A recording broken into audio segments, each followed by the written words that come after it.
Hello, everyone, and welcome to Next Generation Saints. I'm your host, Nick Coons. So, I got a debate today for you guys, a modern day debate: Atheist Aron R.A. versus Stuart Conneckley.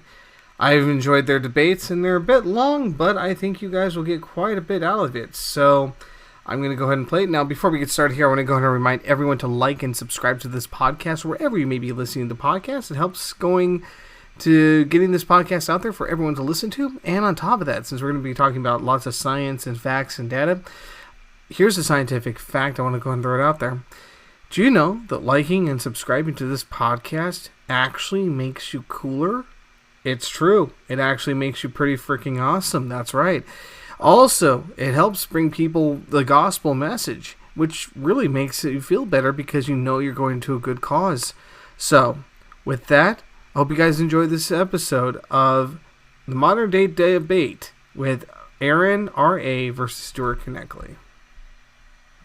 Tonight we're ready for a lively, juicy debate between Aron Ra and Stuart Conneckley. We're going to be debating, is Christianity true? And to start us off, we have Stuart for his up to 10-minute intro. So Stuart, the floor is all yours, and thanks for being here.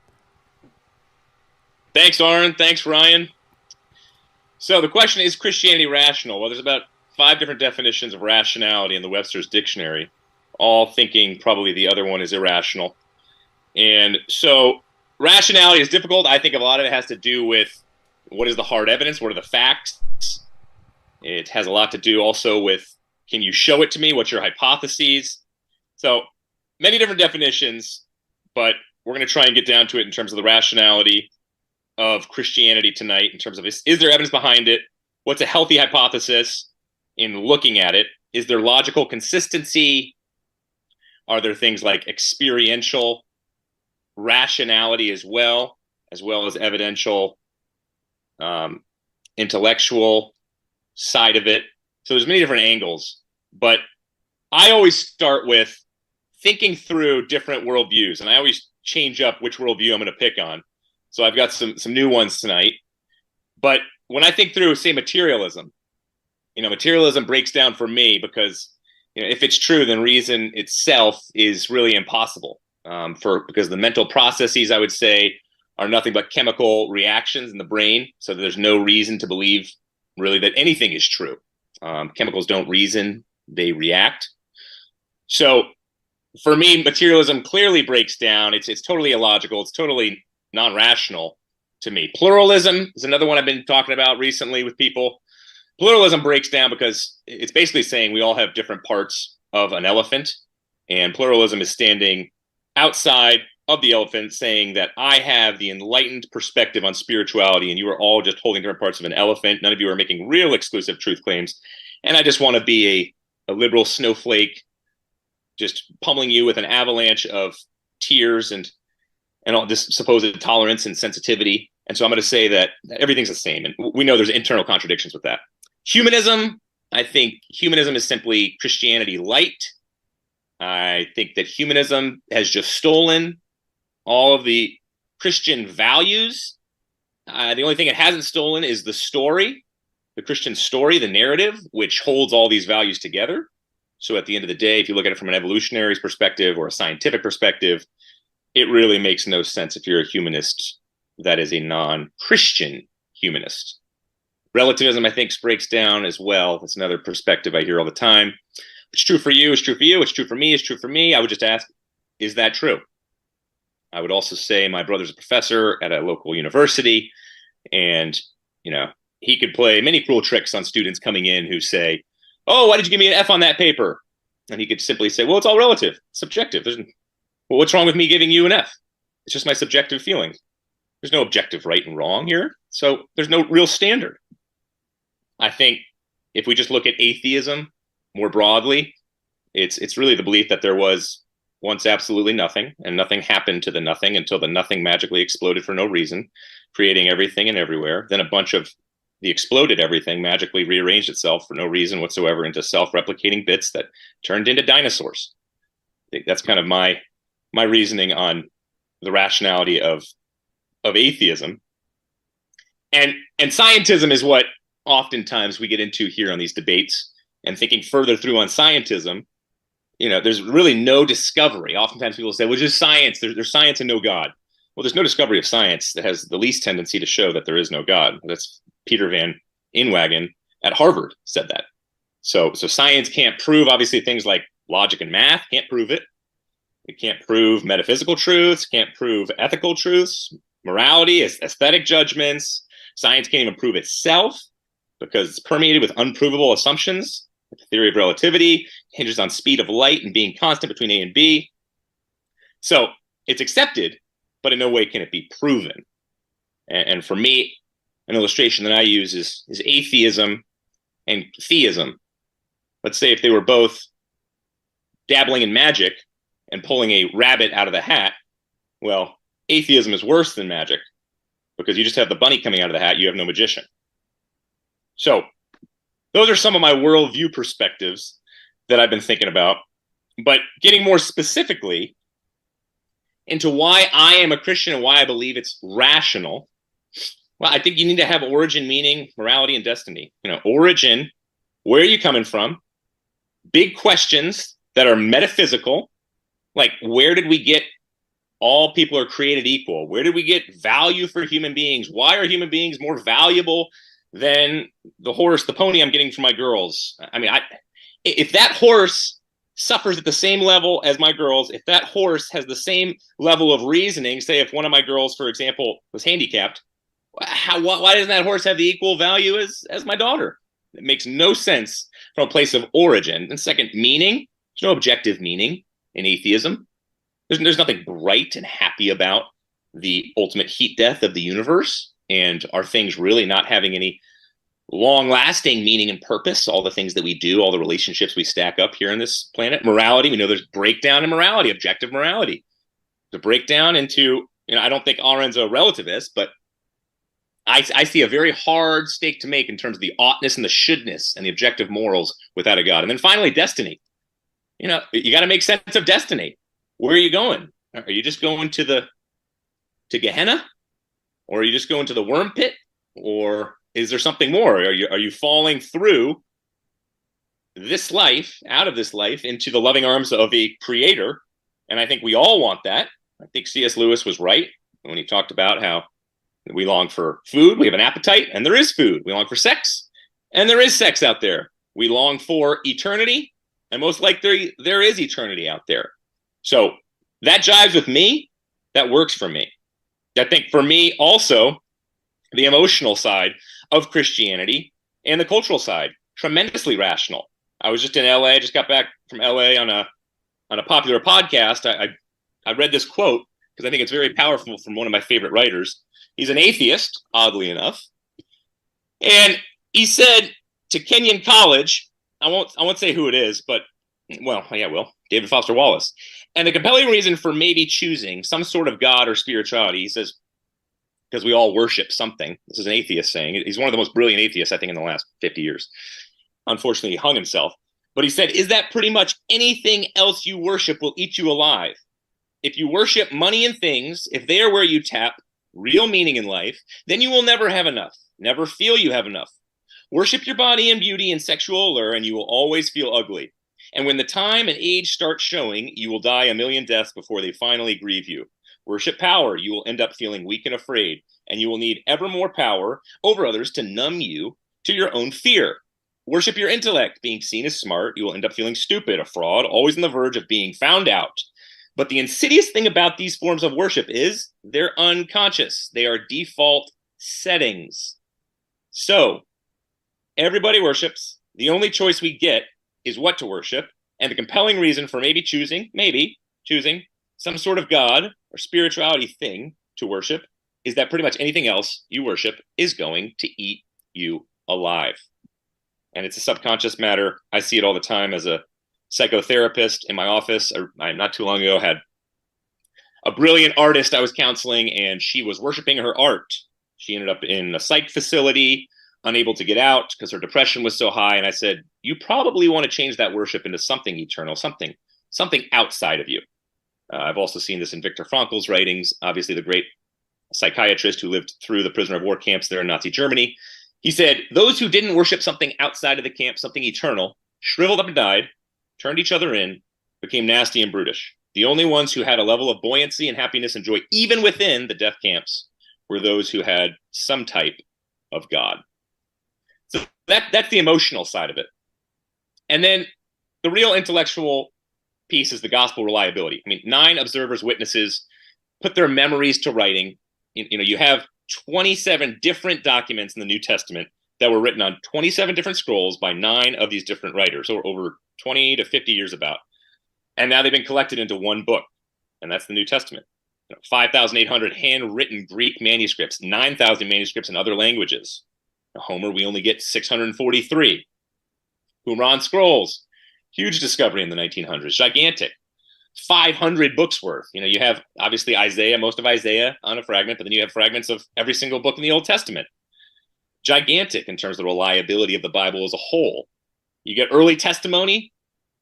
My biggest piece of early testimony would be Paul, 1 Corinthians 15, 3 through 8. He also talks about in Philippians 2, but I would go 1 Corinthians 15, 3 through 8 as number 1, because what is passed down? What has been passed down to him? And I would say the weeks after Jesus' resurrection, we have the immediate preaching of what occurred with the resurrection, which is the gospel. That's weeks. That's the scholarship that I go by.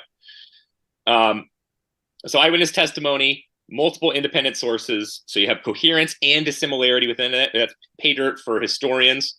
It's not just wild contradictions. No, there's dissimilarities, and there needs to be. Or there's some type of collusion.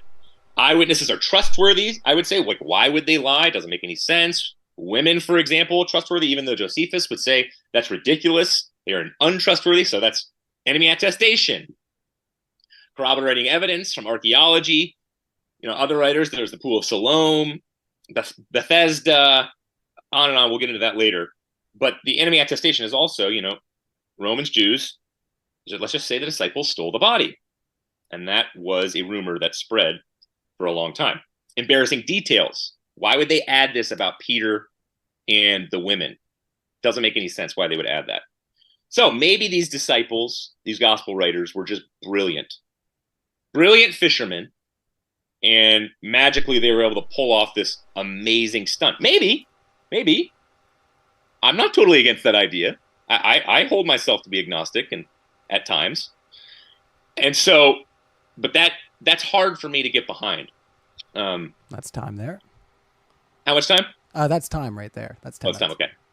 All right. Well, thank you, Stuart. If that's all there, we'll thank you for your opening statement there. And I just want to remind everybody, if you didn't see the promo on the intro while you were all listening to me do my guitar solo work, we're going to be having a live in-person debate. So that's coming up on September 16th. It's going to be live in Houston, Texas. So we got a link in the description for those tickets. And what's that? Oh, we're seeing double. Look, Aron's there twice now. So with Aron's face on the screen 2 times, we're going to hand it over to Aron for his introductory statement, and the floor is all yours. I want to thank Stuart for bringing me into 2 debates and yet not bringing me into 1. Because as you look at the title of this video, it is Christianity True? And that's the one I thought we were going to have. But Stuart decided that we were going to have a debate on, is Christianity rational? But fortunately, he didn't bring an argument for that either. So what he did do was let me know how much he does not know about atheism. First of all, what is materialism? Materialism is we both accept that there is this material universe. I think we both accept that there's a material universe. I don't also assume a magical alternative reality like Stuart does. So materialism is not assuming another reality that is not indicated. He said that chemicals don't reason. I would say that only chemicals reason, that the only thing that we can show in the universe that reasons are chemicals. And the other thing about how he said that atheism, the worldview of atheism, is that nothing exploded and all of that, except that we don't believe there was ever nothing. Not even Lawrence Krauss believes that. I've had the opportunity to talk to a number of cosmologists, cosmogonists, even in models of cosmogony that have a singularity. The singularity is eternal, never created. There was never a time when there was just nothing, and the Big Bang is not an explosion. Also, science doesn't prove math because math and science are called math and science because they're two different things. So math has proofs. Science doesn't. Science doesn't have to prove anything. It's not about that. It's about showing what is or is not supported by the evidence. We have objective morality. I could argue if we want to have a whole separate debate on that about objective morality, where Christianity can't have objective morality because all you have is the subjective opinion of whoever's pretending to speak for God's subjective opinion. But if you have an actual reason why we, a series of criteria that we all agree on, how do we determine whether something is moral or immoral, then we can use that to judge your Bible and your God and determine that he is not moral. There's no such thing as destiny, and if there was, that would be yet another thing that would contradict free will. We do not all worship something. I don't worship anything, and there's no other atheist who speaks for me, by the way, and I don't think I speak for anybody else. I can only speak for my own worldview or opinion, but so far as I know, I think I'm in the majority position on this, that we don't all worship something. And then one of my many problems with Christianity would be the absence of independent sources. All you have are anonymous claims. There's no corroborating evidence. There's really no evidence of any kind. So going to the argument that I thought I was coming here for, the one that was pitched to me, the one that is in fact advertised on the video, is Christianity true? And the simple answer is, of course not. Christianity is the notion that there is a God and that we have to believe that, or we'll be mercilessly and savagely tortured forever and ever and ever, relentlessly, for all eternity, if we don't believe, by a God who supposedly loves us and yet denies us any rational indication of his existence. If God existed, then it would be his fault that we have all this evidence against him, and he would have had to have created all that evidence if he was real. He would have had to have created it to deceive us just so that he can judge us for what he did to us. And then worse than that, Christianity has the specific requirement that we are to break the very first commandment by worshiping Jesus as God placed ahead of the Jewish father God, Jehovah, such that anyone who dedicates their life to some other version of God, say as a Sikh or a Hindu or a Zoroastrian or a Muslim, will, despite all their sacrifice and all that they've given up in devotion to God, they will be sent to hell because they didn't declare Jesus as their savior. So all their piety and whatever they sacrificed and all their dedication is meaningless. We have to be forgiven for having fallen victim to God's own crime against us when he set and baited the trap in the Garden of Eden and punished a couple who couldn't be held culpable because God created them without knowing right from wrong and set the conditions such that our failure was inevitable. And then he acted like he was surprised. And the reason that Jesus was supposed to die on the cross was to atone for our discovery of forbidden knowledge. So Christianity is largely a retelling of the Greek myth where Prometheus is bound to a rock to atone for men discovering the secret of fire that made them like unto gods. But none of that ever happened anyway. We know that Adam and Eve are genetically impossible, that the story of the Garden of Eden is just a fable with a moral, one whose only possible truth is only a metaphor, and a poor one at that. And we know for certain that the Tower of Babel, the global flood of Noah's Ark, the Exodus, Jonah and the whale, and so many other stories in the Bible are not true and did not happen. If those stories were true, then God wants to blame us for everything he did. But fortunately, we know those stories are not true. There's nothing to forgive us for, and there is no reason to base forgiveness on what or whether someone believes. We know it's not a moral issue. Morality in Christian theology is irrelevant because it doesn't matter how evil you are. All can be forgiven if you but believe. But if you don't believe, then it doesn't matter how good you are, because the only sin that will not be forgiven is the sin of disbelief. Thus, morality is irrelevant and gullibility is the sole criteria for redemption. And then if we're only, do I have any time left? How much time do I have left? Still have 3.5 minutes, a little extra. 3.5 minutes. Well, let me say, let's just go with Jesus being the center of everything. So he's a faith healer who a self-professed faith healer and scam artist who actually didn't know anything. He said that we could break the Jewish tradition of washing our hands because he said that whatever goes into a man's mouth will not corrupt him. It's what comes out of his mouth, because Jesus apparently didn't know anything about nutrition or drugs or poisons or contaminants. Instead, he believed in the power of magic words. He was a mystic who had no idea what caused the maladies that he pretended to cure. He thought they were caused by demons. This is not the guy you want to ask medical advice from. He and his disciples were faith healers, self-proclaimed exorcists, and no different than the frauds still running those scam seminars today. He didn't know what the smallest seeds were, even according to contemporary farmers whom he could have just asked. He didn't know when fig season was. And the argument that I hear now that this story isn't real, that it was a later interpolation just for the symbolism, does not help the Christian position. Jesus didn't know that the earth was round. I mean, you got one story where the devil takes him up on a high mountain and shows him all the kingdoms of the earth, which is impossible on a globe.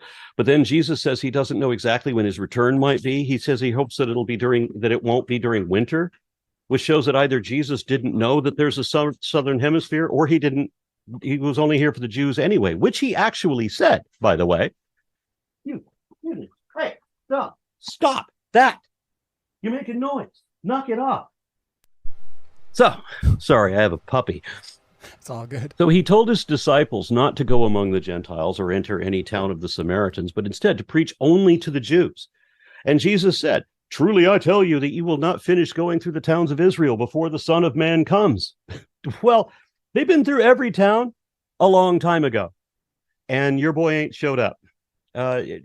Jesus said that some, not all, but some of the disciples standing with him would not even taste death until they saw Jesus seated at the right hand of power and coming in the clouds of heaven. But all those people that he said that to died like 1900 years ago at minimum. Your boy is late. You've been stood up. He ain't coming. Do we have time left? Yeah, you still have a whole minute abouts. Okay, and then the values that Stuart mentioned. I mean, Christian values means no more than intolerance of other people's religious perspectives. Christian family values simply means hatred of gays and anybody who's on the spectrum of genderqueer. And Christian moral values means that excessive violence is perfectly fine whenever you're violating somebody else's rights. The level of hypocrisy, I mean, Christianity is all about denying responsibility. You don't actually have to help somebody. You can just literally wish upon a star that they'll get the help that they need somehow. And you don't have to be responsible for anything you've done, because you don't have to atone for anything you've done wrong, because you can just pretend that your magic imaginary friend has forgiven you, and because of course he has, he's you. And then you don't have to be responsible for the environment either, because you can just make up the excuse that any minute now Jesus will come back and roast everything anyway, so it doesn't matter that I don't do anything. So denial of responsibility. There's no truth to Christianity ever at all, period. Nothing, nada. And here's a big one. This is kind of important. We don't have souls. 10 seconds. I've talked to a whole bunch of neurophilosophers and neuroscientists, and there is no support for mind-body dualism at all, period. Not in neuroscience, not even in philosophy. We don't have souls. We are our bodies. Chemicals are the only things that reason, and I'll just let it go there. Awesome. Well, thank you so much, Aron, for your opening statement there, and your opening statement from you as well, Stuart. Just want to remind everybody here at Modern Day Debate, we are a neutral platform, and we will host debates on science, religion, politics, you name it, hit us up. We're excited to have this open discussion, so let's kick it off. Over to you, Stuart, to kick us into our open discussion, and thanks for being here, fellas. Hit that like while you're at it, people. It's a good idea. You're on mute right now. Okay, Stuart. so There you are. I like that list a lot, and I'm going to be honest. I'm honest in saying that. I am going to start with reliability of the Gospels I went to, and you were saying no sources when I gave 9. I didn't get to my resurrection piece, which there's an incredible historical background for the resurrection itself. I didn't say you had no sources. I said they were anonymous. Oh, anonymous. I know. When I hear that, I don't understand that, because who wrote them? With the age of where they are placed, the names fit perfectly, and we would actually have a better idea of the names. We would hold them to be more credible than even the dates, but we all hold the dates to be credible at where they're at. So how come you think they're anonymous? Well, because we don't have their names, and because the dates would be the closest thing to credible if there was an agreement on the dates. But When even you're saying that, the even gospel that is writers, questionable. Matthew, I've Mark, had the Luke, advantage John. of, when I started doing my blasphemers Bible study, and started getting in with some people with some scholarship, and I've had the advantage of speaking to a number of biblical scholars on this topic. And so I was surprised at how weak the Bible actually is. I was surprised to find out that it was worse off than I thought. And what's interesting about that is I've had the exact opposite experience with atheists like Tom Holland, the great historian over at Oxford. I loved him in Spider-Man. I'm told I look like him actually, which is the biggest compliment I've gotten this year.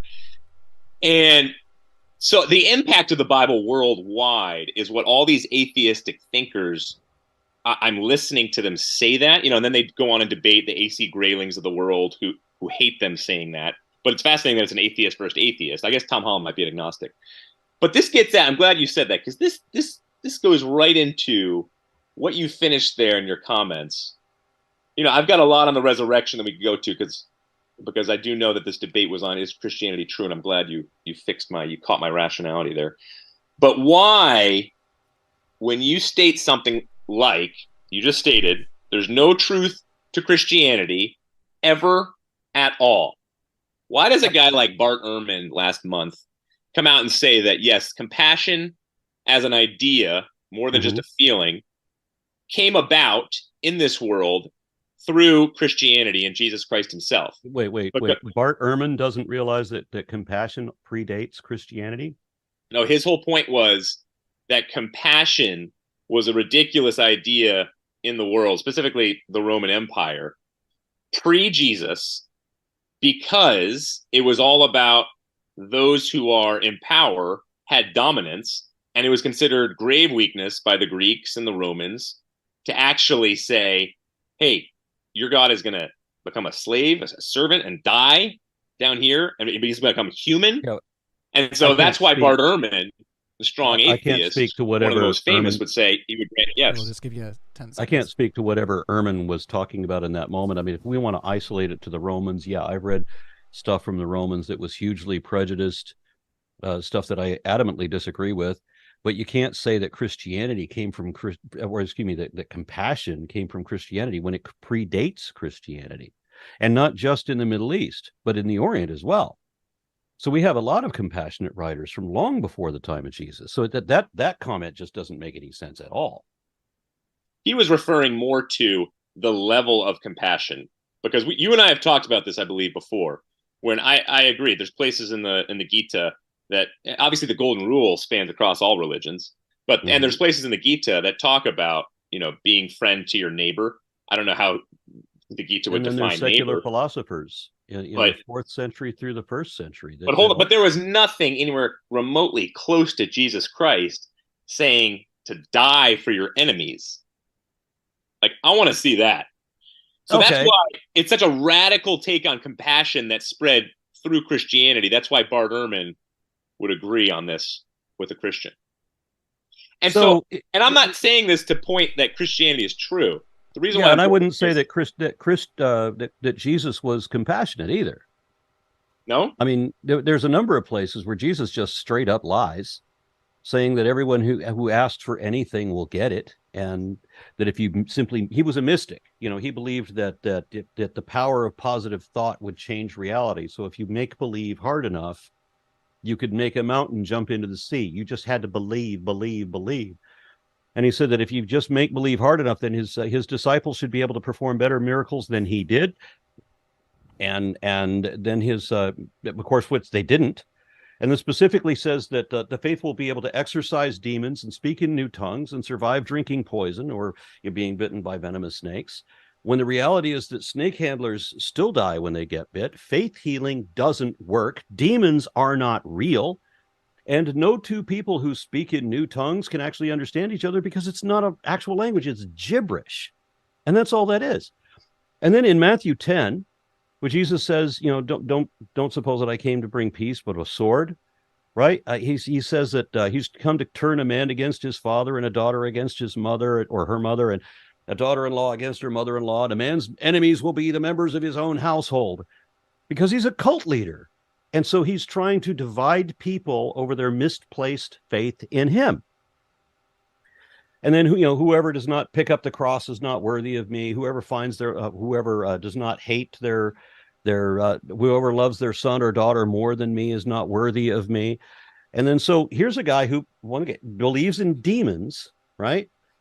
And this is the same chapter where he promised that he would return during his disciples' lifetime. And then in Luke 14, he continues his rant saying that you can't be one of his disciples unless you hate your mother and your father and your brother and your sister and your wife and even your own life. And of course, this directly contradicts John 3:15 and 4:20, but then the Bible contradicts itself constantly. So here's this guy that has, for no reason at all, doesn't know dick about Jack, has just erected himself as some kind of, faith healer, cult leader. He's the same kind of bullshit scam artist we still have running seminars today. And he's made himself the center of this religion. And yet, how odd this cult leader who came from absolutely nothing, as in like a feeding trough, nothing. How odd that he turns out to be more famous with more biographies written about him than the Roman emperor of the time. Through no credit of his own. Sure. Because this was odd, no less, the people who supposedly follow him now do exactly the opposite of everything he taught. He was a renunciate. He was advocating that no rich person could get into heaven, that you're supposed to sell all your clothes and give them to the poor. Oh, and pay your taxes, he advocated. He argued basically against the entire Republican Party today, which is a surprising thing. And then except on abortion and sexuality. And I'm sorry, what? Except on abortion and sexuality, but the others, you're right. Well, Numbers 5 took care of that. So, I mean, that's already having, and also some Jewish scriptures. We have advocation of abortions with God's direct involvement and assistance.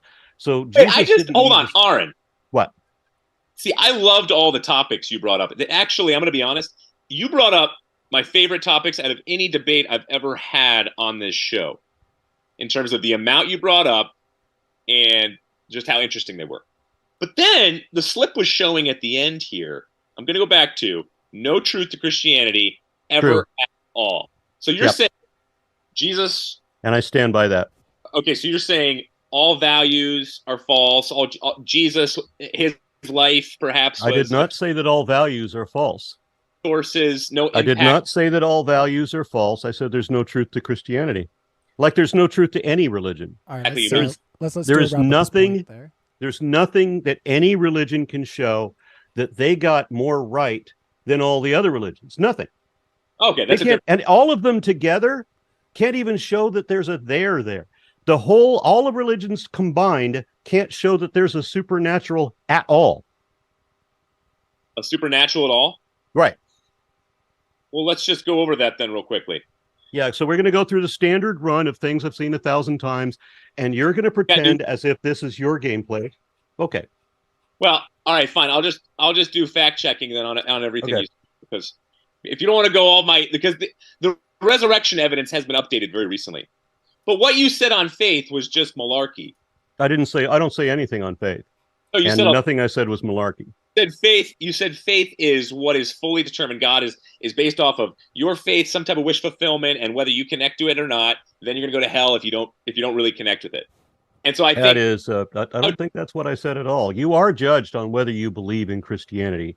You're given a completely binary sentence, which is utterly ridiculous. I don't know what you get the impossible promise of a posthumous reward for believers, and then non-believers are faced with the threat of a fate worse than death that is so far extreme and so over the top in both directions that it negates itself. There is no way that an actual considerate or a being at all of any kind of superior intelligence would allow there to be a hell. It certainly wouldn't have a judgment of the type that you're talking about, where it's extremely binary.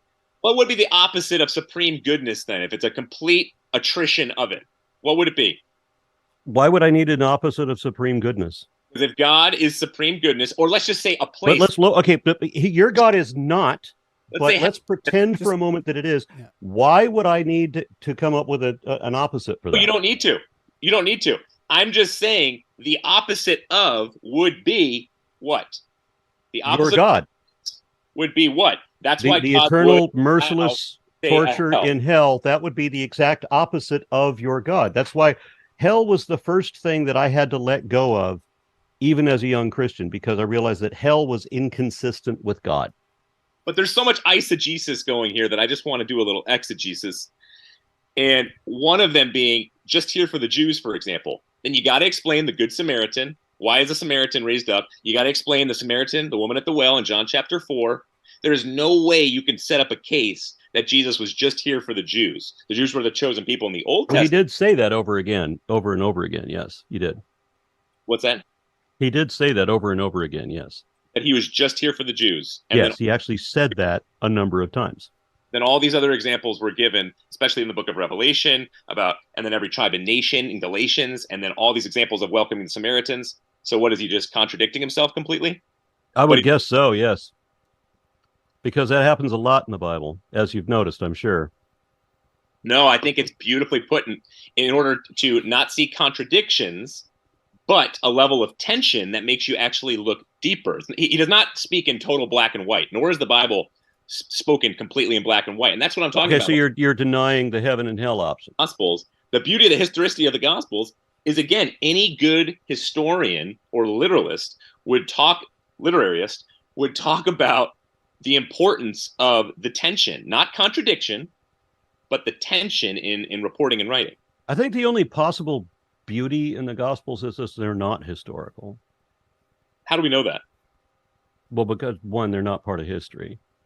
They're not backed by any historian. Wait, Tom Holland just backed it.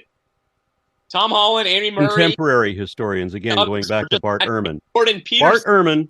Bart Ehrman argues that there was a historical Jesus, but that Jesus Aaron. was not a historical character because he's not recognized by any contemporary historian, not one. I don't want to cut anybody off, but unfortunately, it is the case that when you do speak over Stuart, his audio is cutting out completely. So those little nuances between the open discussion are getting a little bit lost on the internet trail. So just if we could mitigate a few of the interruptions, that would be okay, just so that it's not as open as what we'd like it to be. But that's okay. If Stuart wants to challenge me that there is truth to creationism, that there is truth to Christianity, making a distinction there, he's welcome to show me what that truth is.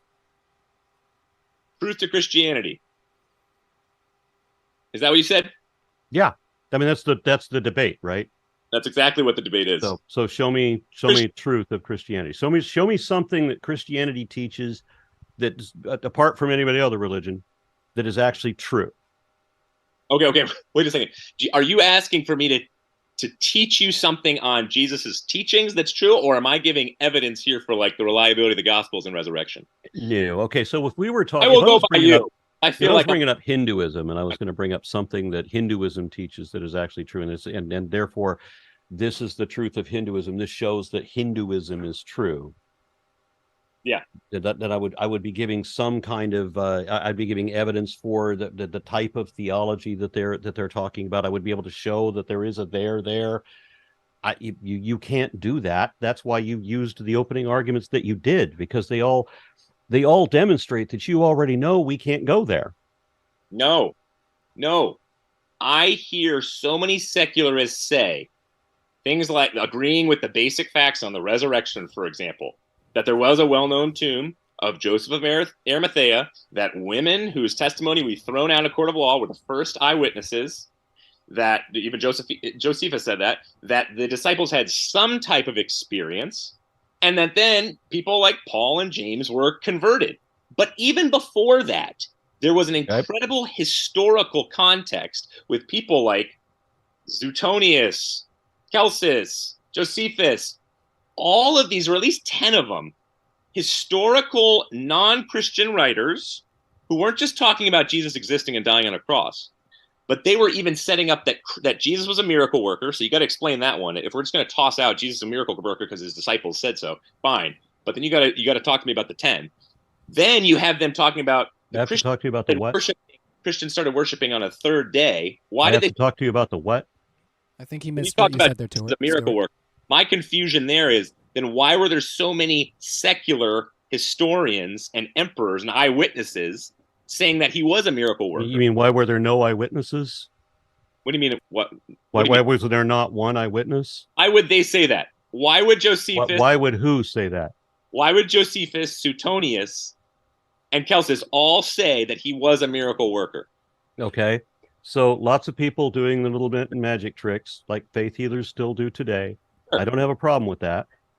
But we don't have eyewitnesses. We have claims of eyewitnesses. We have claims that 500 people saw this. We don't have a single testimony from any one of those 500. We don't have 500 testimonies. We just have a single claim that 500 anonymous people saw this. Matthew, Mark, John, Paul, James. And all anonymous, those are not the authors of those gospels. How do you know that? Because one, they're not identified as that. Somebody arbitrarily put names on that. They're not written from the first person perspective, identifying the authors in that case. So there's no reason to associate other than the fact that tradition has put those names on it. Well, the full burden of proof is on you for that one. Okay, I just gave it.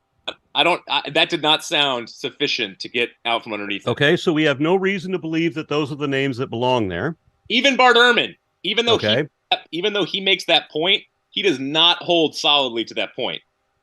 Does he allow that maybe Luke was actually the author of Luke? Maybe. Mm-hmm. But Matthew and Mark, no. So we have a hard maybe on Luke. Maybe. Hard no on Mark and Luke. On Mark and Matthew. And then John, fuck no. That we got a completely different story on John. We have a propagandist writing an entirely different tale in the case of John. Okay. So I don't. And again, we have to look at the whole logic of it. We know Adam and Eve didn't happen. We know that none of the original sin thing happened. We know that most of the things that Jesus is teaching for, they're all wrong. He got all of that wrong. The supernatural aspect is all wrong. That the moral judgment of it for the heaven and hell aspect, all of that is wrong. So what's not wrong? What's actually true? Well, I'm still stuck on these gospel writers because, again, the burden of proof is on you, and I don't think you've given me a good enough evidence to believe that it was not those four. Okay, so the experts agree. We just had this. The experts agree that maybe. Why would they be not hard? Yes, but maybe. Then tell me. Maybe Luke was written by Luke. Hold on a second. There's so familiar. Matthew and Mark were not written by Matthew and Mark, and neither was John. Why were they so familiar with things like botany? With Luke talking about, for example. Oh, you mean Jesus getting the size of the seeds wrong, and the date of figs wrong. Familiarity. Just, 1 second there, Aron. We'll let Stuart expound on what he's thinking there just for a second, just because his audio is cutting out. My audio always goes. I noticed that for all these debates. Are the cards? Is the deck stacked against me here, Ryan? You need to get one of these. Well, I should not look at your chat. These people hate me. They lie about me every other post. Don't be lying about our speakers in the chat. Give them lots of love. Yeah, tell me I hate my father, all kinds of shit. You'd be amazed at the slander going on here. All of it wrong. Well, I'm going to pop in there, and I get that I look like a Disney villain. Okay, fine. That doesn't mean I'm actually evil. Well, I'm going to pop in there right quick and just mitigate the chat a little bit. Make sure you're being kind in there and your usual nice selves, everybody. I'm just not even going to look at this because it's bad. Oh, no. Well, just a reminder, everybody, to hit the like button. Regardless of what you're saying, haters be haters. We don't mind you. No sweat off our back. We'll move on without you. We still got up to 30 minutes of open discussion, everybody. So make sure that you're sharing this out in those contentious spaces you like to have those debates. And let's keep it rolling, fellas. So let's pass it back to you, Stuart, there, and keep the conversation rolling. All right, let me get my verbosity out for 1 second, then you respond. I see the problem with what you're positing right now is nobody has brought a great case where they're like, I am certain the gospel writers, we got the names wrong. Everybody's like, speculation, I don't know if it really was them. So my case for them actually being the correct ones were their names were on the documents from the very beginning. And so if you're going to trust even the narrative of the gospel, which Aron, I don't think you do, you're going to have to trust that if you actually trust the dating and the names. Now, I think the names obviously jive with the culture at the time. You got obviously the names that they bring up all the time are Simon Peter, Joseph, Matthew. All those names are the names that were used. Then you have I trust the Gospel of Thomas probably more than I trust the other four. Yeah, well, the Gospel of Thomas is barely any copies. Yeah, I realize that, but it's got the only wisdom from Jesus in it. What was that? When his disciples asked him what he thought about circumcision, and Jesus said that if God meant for us to be circumcised, we would have been born without foreskins. I'm like, that makes perfect sense. I didn't know that passage. That is a bumper sticker right there. I like that. So what is that, a factory recall? so they get names right. Then they get botany right, the sycamore tree. How do they get botany right? And why is that relevant? They use things like the sycamore tree, for example. Luke chapter 19 with Zacchaeus, he climbs up into the sycamore tree. Okay. Or the olive, for example, Garden of Gethsemane, connected. And the relevance there? It's all botany. So I'm just saying that they knew. So Jesus getting the date of figs wrong and the size of the smallest seed wrong, that's the Gospel's getting botany right? Well, that's Jesus. I'm talking about the Gospel writers right now. No, you're right. What the fuck does Jesus know? So we're talking about looking for the truth of Christianity, right? So that there's a God and you have to believe in Jesus for whatever reason. And if you don't believe in Jesus, then it doesn't matter how you dedicate your life. You're going to hell because there's a hell because God is a punk and completely unjust and unrighteous judge. And you've got this eternal damnation either way, right? Because if you go to heaven, that's eternal damnation too. You just don't realize it the first day in the door. It'll take you a couple of days to realize that that's hell too. So where's the truth of Christianity? Where's the true part of Christianity? The true part, I would say, in terms of the teaching, is the brilliancy of if there is a God, it would make a whole lot of sense for God to meet humanity in physical form. And punching a... Doesn't he already automatically do that with every creation? What do you mean? The only way I can view this is if I was a God, I would automatically feel, because he's telepathic, I would be able to feel that every paramecium, I would know what sensations they're going through. I would be able to sense every fucking thing. I wouldn't need to create some hippie based on what, the image of the Borgias. And then, and in order to forgive somebody for something they never did in the first place, which is another important point, that never happened. But even if it did happen, I would have the unconditional love that doesn't have conditions. I would be able to forgive without having my people have to do something unforgivable first. So you wouldn't have to kill Jesus to stay out of hell, because I would be a good God, not even a great God, but I would be a better God than your God. I wouldn't allow there to be a hell because that's stupid. It's not possible to earn an eternal damnation. You can't be bad enough. 10,000 Hitlers times squared. You can't be bad enough to be worth hell. So then you disagree with David Foster Wallace then when he says that he can be wrong too. I don't care. Hell is here on earth, and simply eternal hell is just that hell writ large, because your hell on earth here is the imposter syndrome that you have to live with when you worship something like your looks or your job. I don't worship anything, remember? What's that? I don't worship anything. It was one of the many things you got wrong when you tried to describe atheism.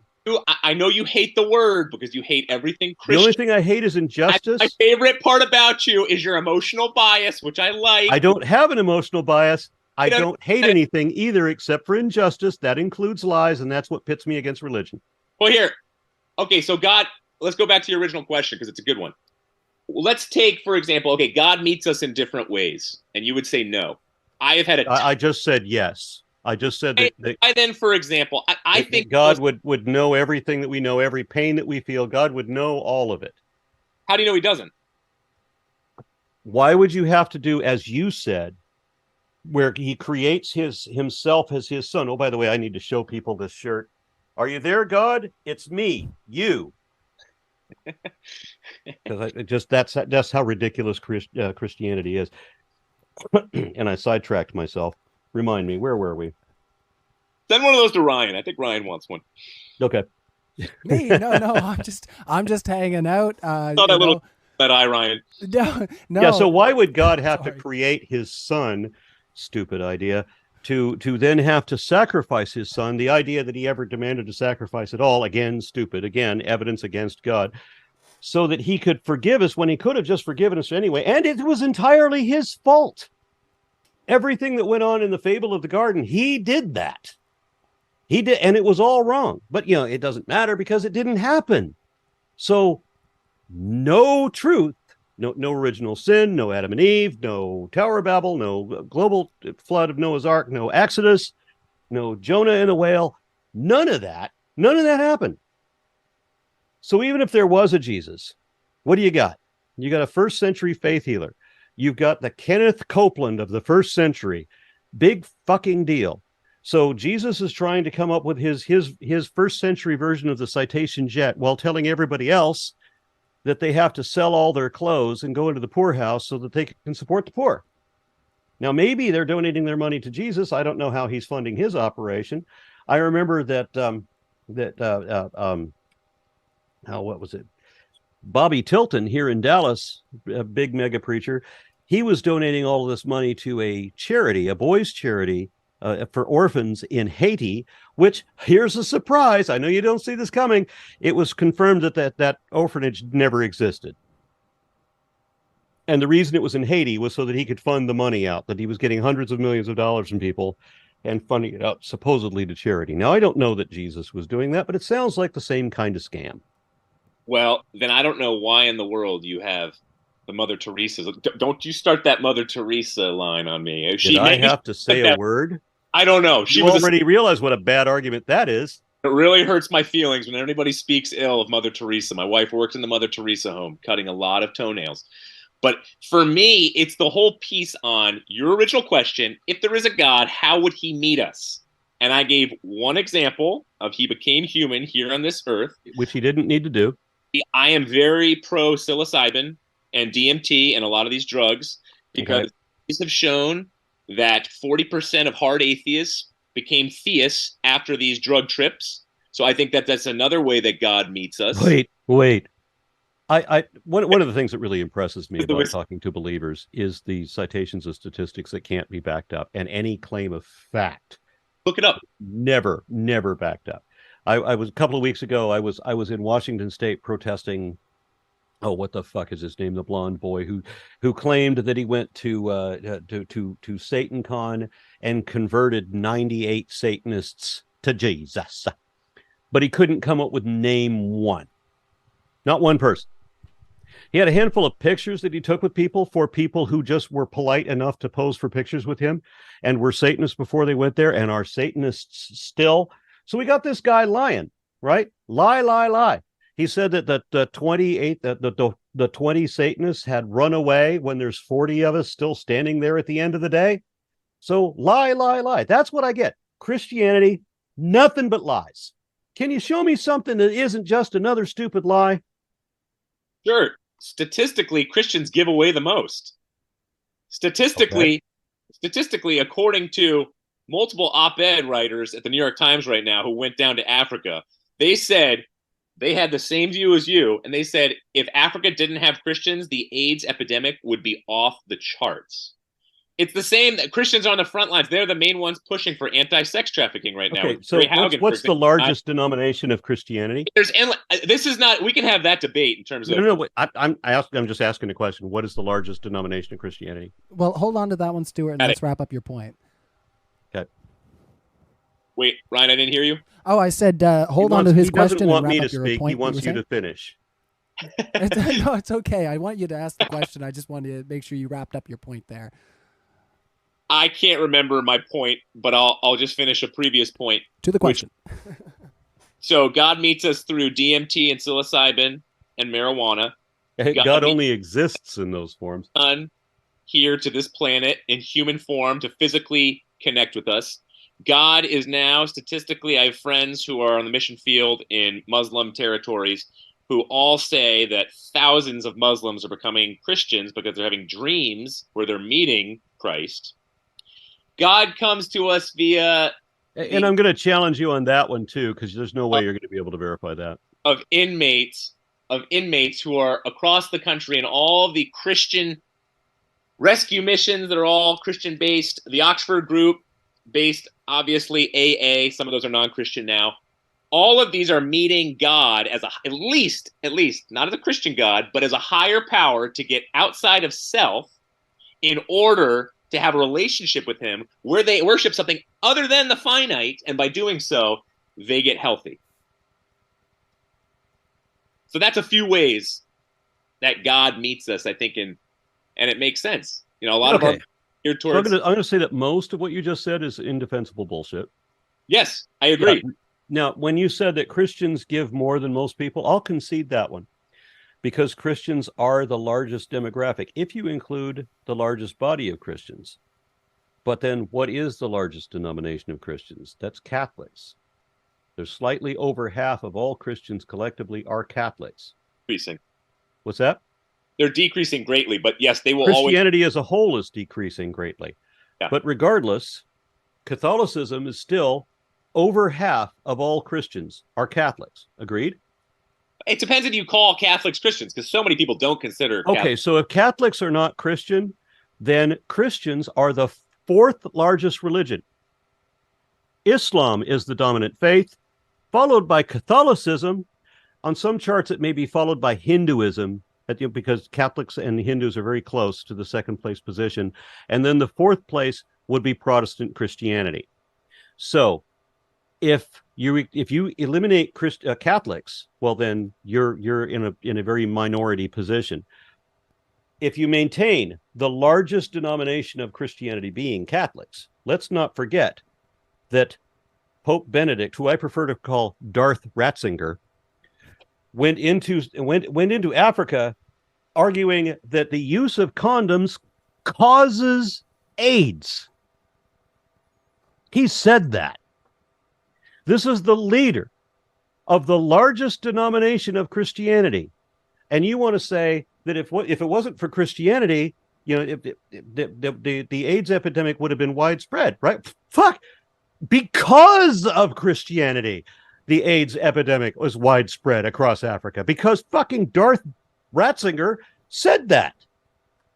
Because what about all the marches right now by the atheists who are saying, we are here, we are queer, and we're coming for your children?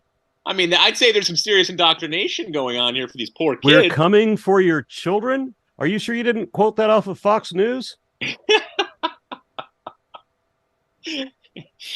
I'm just saying, I have marched in a gay pride march. I'm not gay, but representing an atheist group, I have marched in a gay pride. I don't remember anybody saying we're coming for your children, except for the Christians who come to my door asking me, how can we best target children? Well, who would you rather meet in a back alley, a Christian or an atheist? Atheist, absolutely. Well, if it was you, because we know that the men in dresses molesting children are not the trans people. Hey, teachers are doing that more than priests are. And I'm not Do we have statistics for that, really? I mean, how many religious leaders do we have to find out we're actually not just doing it themselves, but we're covering up for other pedophiles as well? How many times do we have to have some homophobic leader of a family organization, because all the religious groups that have the word family in it just means that they hate gays. So, and then it turns out that the leader of this family organization has been checking into a hotel room with a Brazilian rent-a-boy whose resume shows that he has an 8-inch uncut penis. Right? Really? How many times do we have to see stories like that? Because I mean, I can go into Ted Haggard. I can go into the other, the other guy that was having sex in a van outside of his church when his congregation found him. There's a whole lot of stories like that. The hypocrisy is rampant. This doesn't decrease the credibility for Jesus Christ, though, does it? But we start from zero. There is still no credibility. We have a first century faith healer who was wrong about everything. That's what we start from. And then build up to what? We build up to the guy didn't know anything then died. Yeah. He said he was coming back while some of his apostles or some of his disciples would still be alive. He didn't. He failed. They're dead. He's 1900 years late. He didn't say in their lifetime. Yeah, he did. Some of you standing here, some of you will not even taste of death before they see that, the Son of Man coming at the right hand of power in the kingdom with the clouds and all that kind of shit. That was about the collapse of the temple, 70 AD. Didn't happen. They never saw Jesus returning in the clouds at the right hand of power. Never happened. What was promised did not occur. Do you honestly believe this whole piece on Jesus and faith, and that it's if you just aren't smart enough, you can't grasp this faith, you're just going to hell? I mean, look at how he dealt with, for example, the man who was going, Jesus healed his son, when the man said, I do believe, help my unbelief. Jesus doesn't scold him. Or, for example, in encountering Peter. I do believe that Jesus didn't actually revive somebody who was literally dead. Jesus what? I don't believe that Jesus revived anyone who was actually dead. Well, I believe that Jesus did the same kind of bullshit stick that we've seen Peter Popov do, that we've seen Bobby Tilton do, and all of these other faith healers, where they've shown how midgets grow, and they hire somebody to sit down in a wheelchair to wheel them on stage so that they can have them walk, so they can make a good stage performance out of it. And then worse things, when you have somebody that's actually convinced that they've been healed, and they can stand up out of their wheelchair, and they can stand for a moment, and now, oh yeah, that's great, now put her back in the chair and wheel her off stage, and tell them that they don't need their medication. And my friend James Randi went to go visit one of these people who did this performance on stage, and it was televised, and he wanted to go see, did she actually, a week later, did she actually not have to have her medication anymore? And when he shows up, they're wheeling her out in a gurney, dead. So religion versus Jesus Christ and the Christian faith. Religion versus Jesus Christ? No, is there a difference? Christ is religion. No. You brought what's the world's dominant religion? I do not believe that Jesus or Paul teaches me to go and handle snakes right now who will bite me and kill me.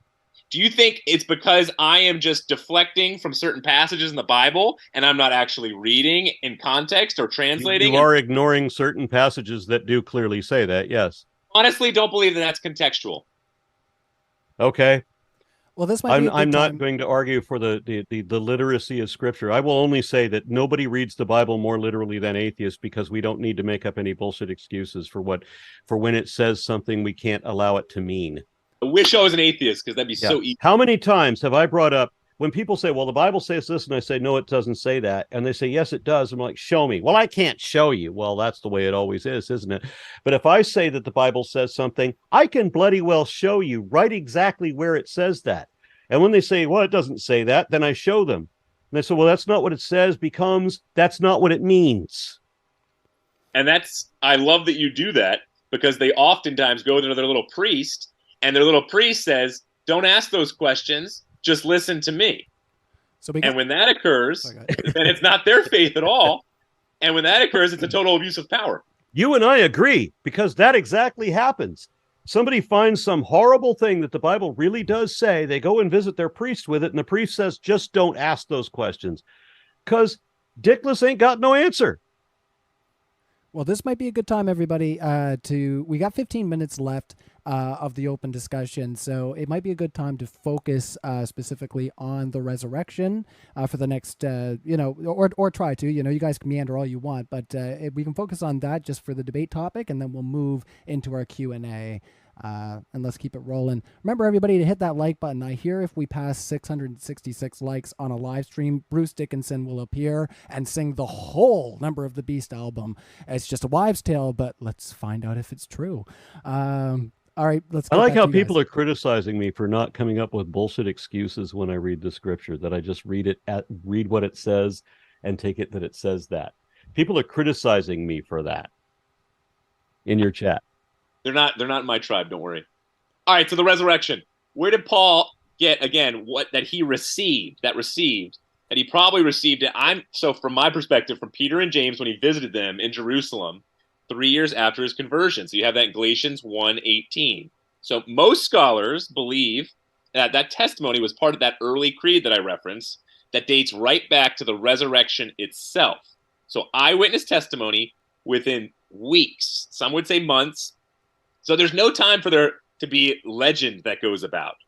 And it obviously occurred, the resurrection, right in Jerusalem.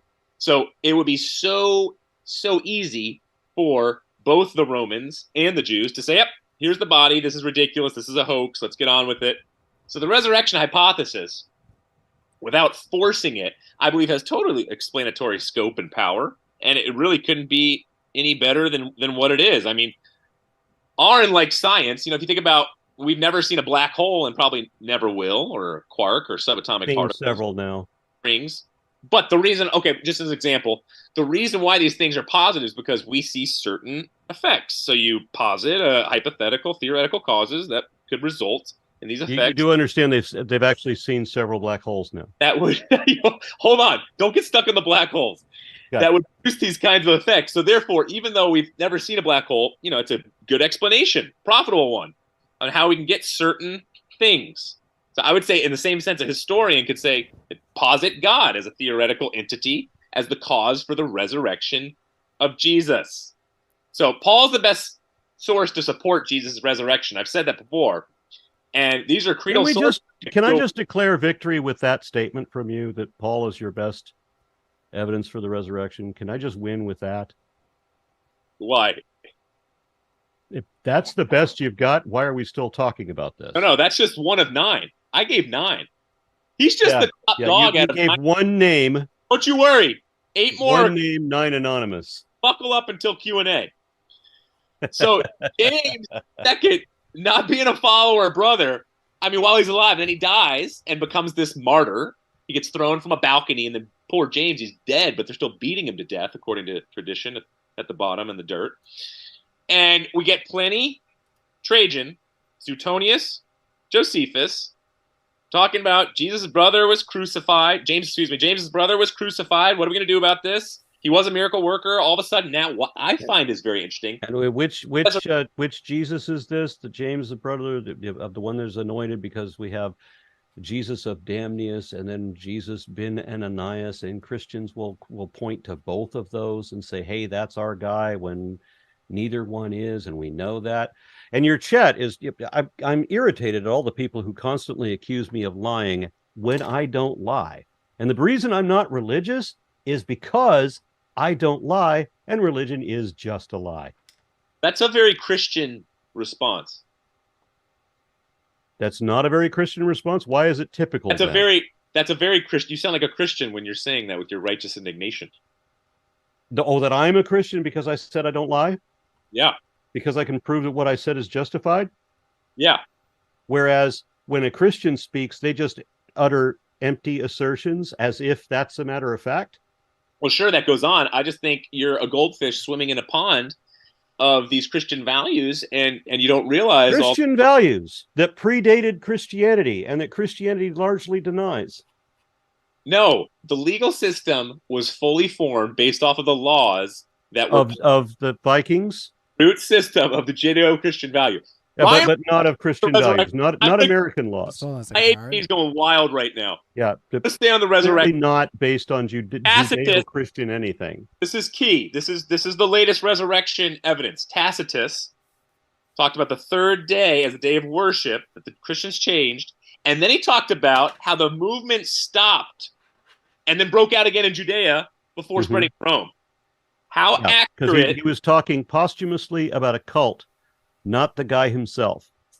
These are non-Christian sources. Right, talking posthumously about a cult, not the man, not contemporary historians, people later talking about the cult, not the guy.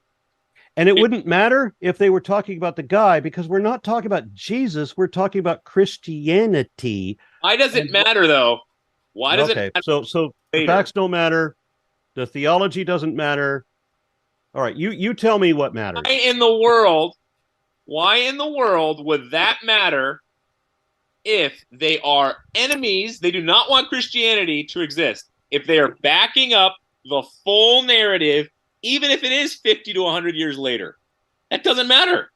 They're saying this is the history that's been passed down, and we're going to write it in our history books. Why does it matter whether Christianity exists? So you're saying that they were duped by the Christians then?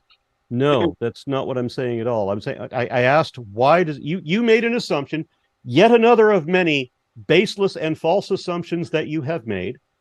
You made the assumption that I'm thinking that somebody needs to say that Christianity doesn't exist. Why would they need Christianity not to exist? What does it matter? I'm not following. Right, I'm not following either because nothing you're saying about atheism is true. Nothing you're saying about my position is true. No. I'm just a loss of all the nonsense you're throwing out of the here. resurrection topic right now, and you're pulling a quick one, and it's smart because it's getting. I'm not pulling a quick one. I'm genuinely confused by the bullshit you're slinging. I really don't know where you're coming from. Nervous, and I get it. We don't have souls, and that's a big problem for the current version of Christianity. Now, the original version of Christianity, where we're all supposed to be walking undead some way, maybe. But now we know we don't have souls. So that's a problem, because that means that the concept of God having, taking our souls away and leaving our bodies behind, that's just factually void. Now, which version of Christianity are you arguing for? I'm arguing for the resurrection right now. I'm not talking about any denomination or souls. I'm not talking about denominations either. I'm talking about during Jesus's time when he said that you wouldn't die, you would just continue living. And when they were talking about the undead souls of the saints would be like getting up and walking around, right? There's that version, or there's the modern reinterpretation where we have these invisible spirit pieces in us that look like us, but are a spiritual component of us that gets out and then drives another vehicle or goes away somewhere, right? Is that what you're arguing for? Do we have an invisible soul in us, according to you? No, that's a good question, because I want to get why you're so certain there is not a soul in a second. Let me answer first. What does it profit a man if he gains the whole world yet forfeits his soul? I'm writing a book on this topic. Okay. First book. We'll see how it goes. But what soul means there, contextually, is the soul is the physical, it's the social, the relational, it's the emotional. Okay, so you don't believe in a supernatural soul. Soul is the whole person. So you don't believe in a supernatural resurrection, soul. We're not going to be floating souls. We're going to be physical, relational bodies. So I'm looking for a yes or a no here. You don't believe in a supernatural soul. I just gave you my answer. It's undeterminable as a yes or no. Do you believe that when the body dies, that there's this, transparent, maybe crystal blue version of you that goes walking along in a misty form, or that floats up without feet, whatever? Do you believe it in a supernatural component, a spiritual aspect that animates life? Do you believe that when Darth Vader cuts your body down, that Luke will be able to talk to the phosphorescent blue sparkling you later? Well, you put it so beautifully. You're kind of making it an attractive idea for me. So maybe, but yes, I believe that there is all of our language is Aron Ra, myself, Stuart, yourself, our experience, not connected to our bodies in the sense of when we're talking about our personal selves, selfhood. I think that could be connected to this little blue guy who's going to be floating away, perhaps when we die. Perhaps it's connected to near-death experiences. Okay, so you do believe in this spiritual thing that supposedly exists in or integrated with or interfused with our body, that when our physical body dies, there's some spirit, like what Yoda said, we are luminous beings, not this crude matter. Yeah, I think it makes a lot more sense. The way you put it, it doesn't make much sense. I agree. But the way I would put it, I think it makes total sense when it comes into... Okay, well then, make your attempt to make that make sense, because I've talked to some leading philosophers and they don't think it makes sense at all. What can Stuart say? Well, you got to talk to J.P. Moreland then. He's the best on this. So Stuart can't say anything. No, but Stuart's about to say it. Stuart just gave 2 answers, and he started in on a third, but then got rudely interrupted, and his train of thought is slacking right now. But coming back, I think everything, my third point would be the selfhood, personhood, this innate drive, metaphysical drive that came out of the Bible. Even the Harry Potter fans would say this. Even, sweet J.K. Rowling, who says she's a Christian. says that the metaphysical piece of equality for all and the soul outside of the body is something that we all believe truly in, whether we are going to be honest about it or not. You're not just neurochemical. So if I disagree with you, I'm dishonest. Is that the poisoning of the well that we're doing right now? See, the alternative is just your neurochemicals and neurons. You're a moist. But if I disagree with you, then I'm being dishonest. Is that the picture you're painting now? You're a moist robot, and you're only getting moister right now. So that is the poison that you're putting into the well? What is? That if I disagree with you, because of course I do, and you knew that before you said it, but it's not because I'm dishonest. It's because Christianity is dishonest and asserts baseless speculation as if it was a matter of fact, which is fundamentally a lie. No. I think we're getting into more of the experiential right now. I think scientifically, when you brought up to me once, or was it your buddy T-Jump? Your buddy T-Jump, when we had this debate on the soul, and his hope and a prayer, and he's not here. I like the guy. There's nothing bad against him. His hope and a prayer was, hey, yeah, you can look at, if a person dies, you can look at his memories, and actually people can write out his memories. And he was trying to make a case for the brain, and I think that fails every single time, because I think there's something immaterial that we cannot nail down scientifically. And when you look at it, it explains our experience, and you can go to near-death experiences, for example. There's something outside of Aron's physical body and simply his neurochemicals that is attached to love, consciousness, meaning, and purpose, that is connected to a soul. Now, if you want me to give the soul a physical description, no. So the soul is outside of my body now, is it? No, those things are attached to and give evidence to something in your experience that's you, that's not just your body. And you got to be able to get on board with that. I think that's pretty logical. I think the way you put it, yeah, you're right. It is illogical in the sense of this blue avatar. Oh, we have a cute doggy. We actually only have one more minute. So everybody, we've been listening to Stuart's definition of the soul, Aron's refutation of the soul, and now we're looking at a cute puppy. So I wish. Let's continue. I wish that I there's one thing that you have as an advantage to me, and that religious people, regardless of religion, have as this advantage, and that's that you can just say whatever the fuck you want to say as if it's true. I don't have that ability. I call that lying. If I can't show the truth of it and I say it's true, that's a lie. And yet, never do I see an Aron Ra say yes to Stuart on, is atheism rational? But maybe you will say yes. Well, yeah, not believing impossible nonsense for no good reason is definitely rational, yes. No. There's a worldview that you have. And so and that's being rationalism. That is literally, that's the definition of my worldview. Period. I would love to deconstruct that one. That's another debate. Unfortunately, they sold you the wrong one. You came for the wrong one, and you didn't come prepared for that one. No, you were slamming the door before I can give anything. Well, you thought you were arguing whether Christianity was rational, and the arguments that you made, the disjointed, drunken stupor arguments that you made, I'm not drinking. To do with rationalism. I'm not drinking. You're drinking right now.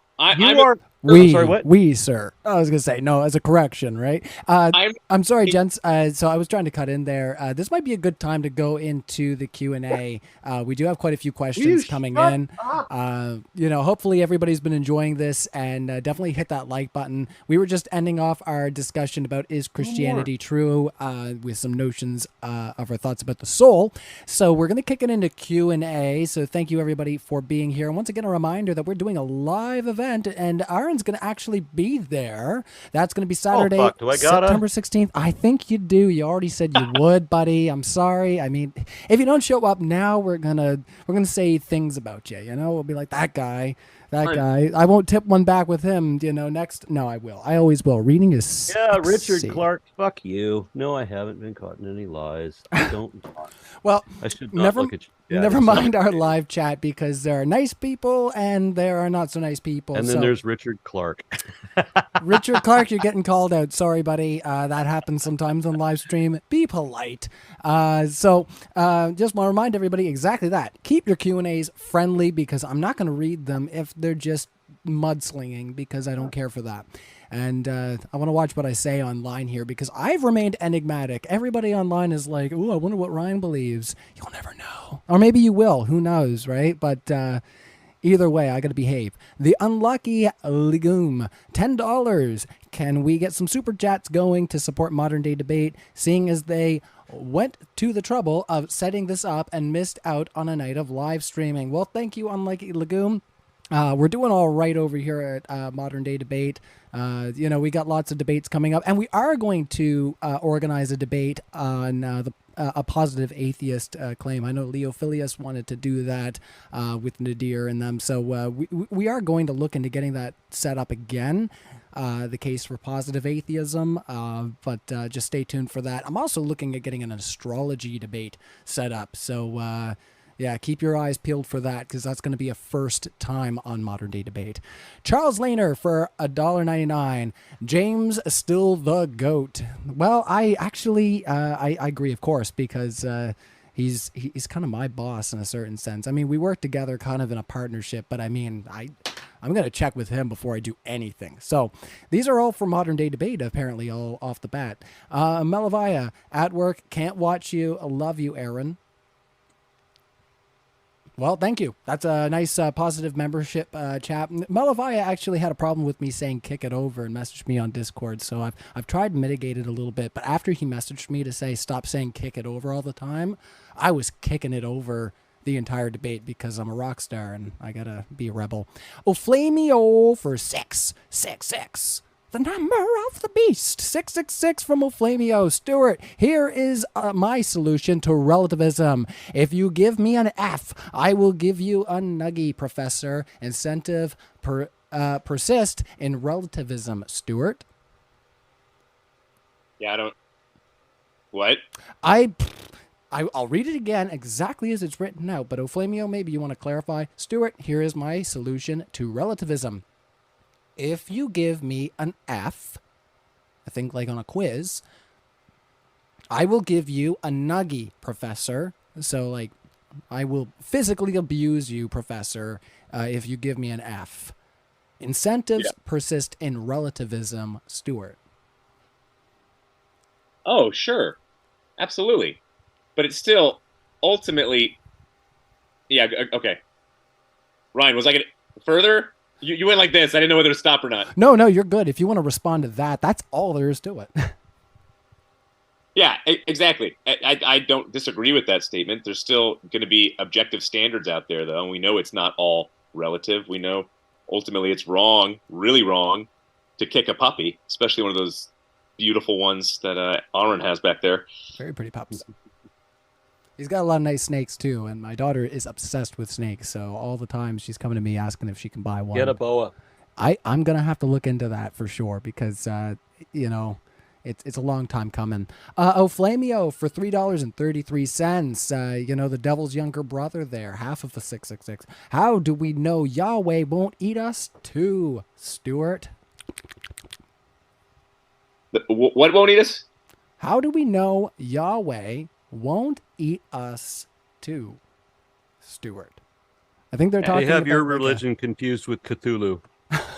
I think they might be talking about like the dog eat dog kind of thing of survival of the fittest, maybe. I don't know if that got brought up, or I'm not sure. Oflamio, you're giving us some curveballs, buddy, tonight. You're usually a little bit more consistent. Do you have anything to say on that, Stuart, or just?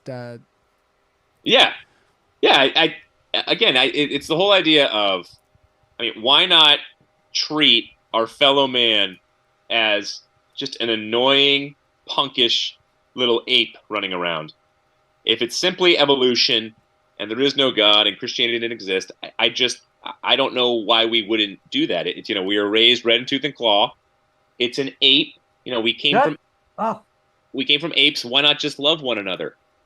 So if we're a social animal, because we are apes, and therefore we're entirely reliant on a social structure in lieu of there being a God, because there is no God.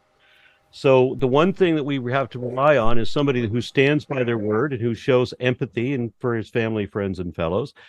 And shut up! Stop it! I'm on camera. That's not for you, Stuart, I swear, right? Aron's a little more polite than that. Generally, Aron, mind your manners. My goodness. No, you're all good. So, being as we are apes, and we're all equal here, we're all part of nature, not apart from it. And there is no outside force to come save us from ourselves. We are our only hope. We have to help each other. This is one of the reasons. This is how morality evolved. There was a time in our evolution where we didn't have big brains yet, and we didn't have quite the muscular strength that chimpanzees and gorillas had. But what we did have was a stronger sense of empathy than they have now, wherein some terrible predator attacks the weakest or slowest of us, and suddenly they realize that they have to face all of us, that we're not running away to leave the slow and the weak behind. We're all turning and facing that enemy, all of us at once. And every big cat realized, hey, I can't kill all fucking 40 of them, so I have to back the fuck off. That's what made us a great species.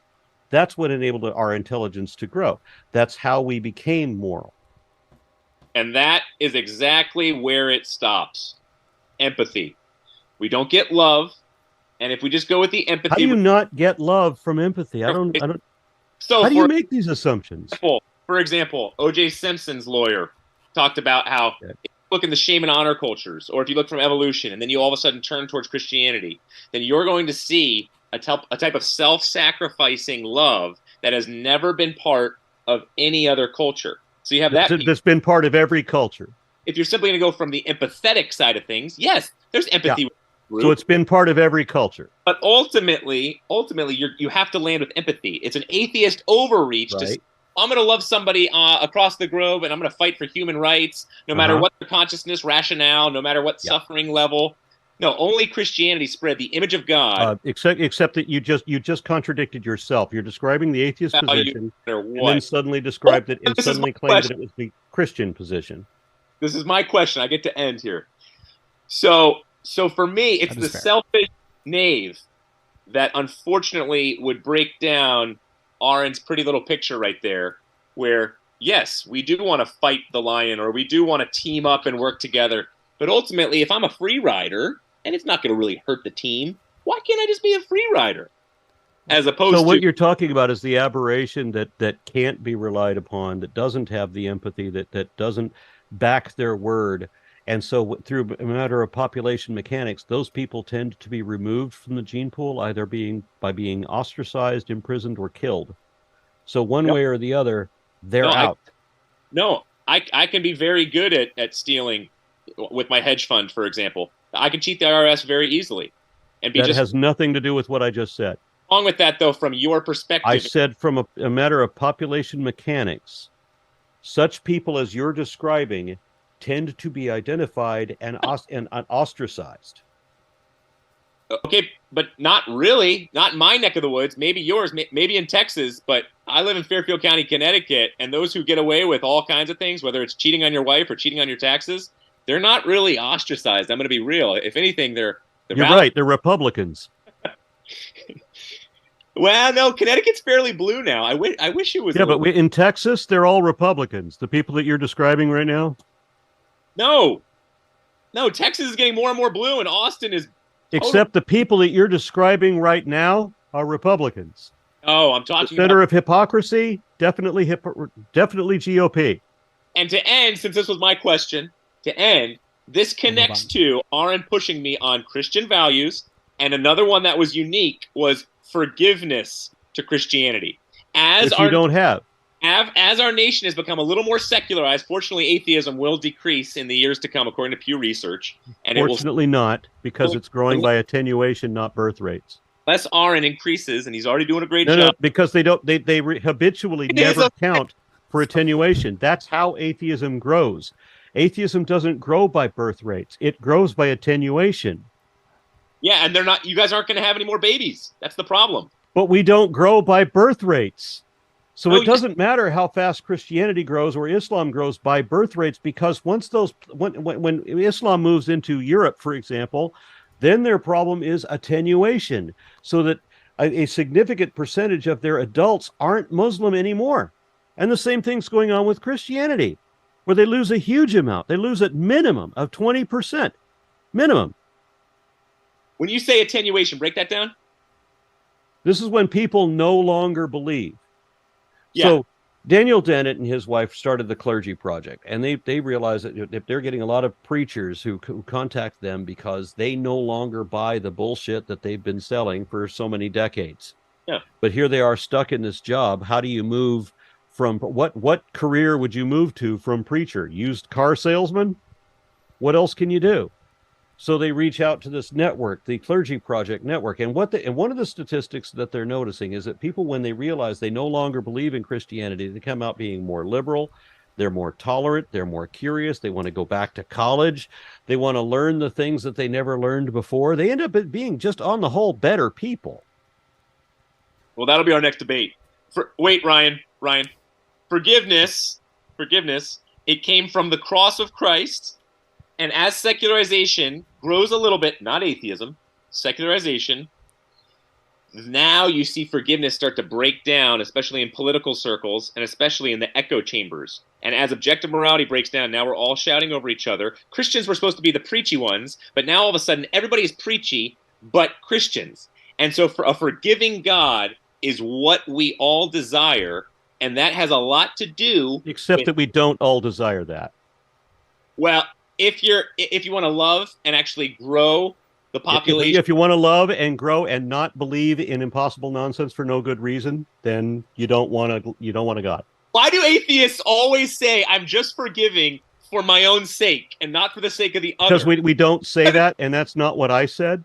It's because it's a Christian value. No, it's not a Christian value. I'm a member of the Satanic Temple. That's actually in their 7 tenets is forgiveness. But forgiveness, but we actually have a way of doing forgiveness where Christianity doesn't. Christianity doesn't do forgiveness. They put you in hell. Oh, you didn't believe the stupid story without any evidence? Well, I'm sorry. It doesn't matter what your bullshit excuse is. You're going to hell. It doesn't matter how you thought that, no. You're going to hell because we're judgmental and not righteous judge. But in Satanism, we have a means of forgiveness.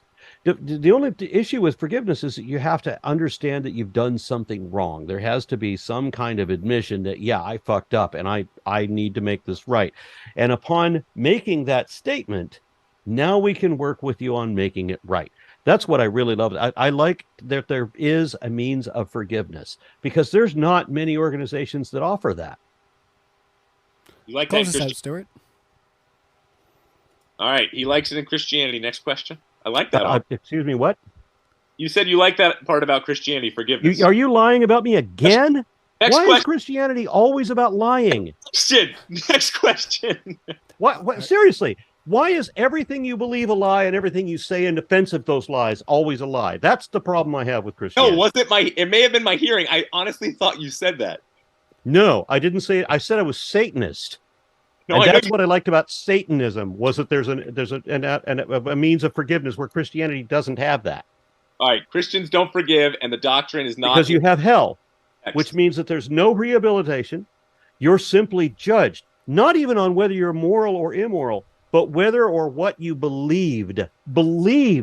That's what you're being judged for. 3 case studies. Immoral is that. 3 case studies I want you to look up just in the last couple of years.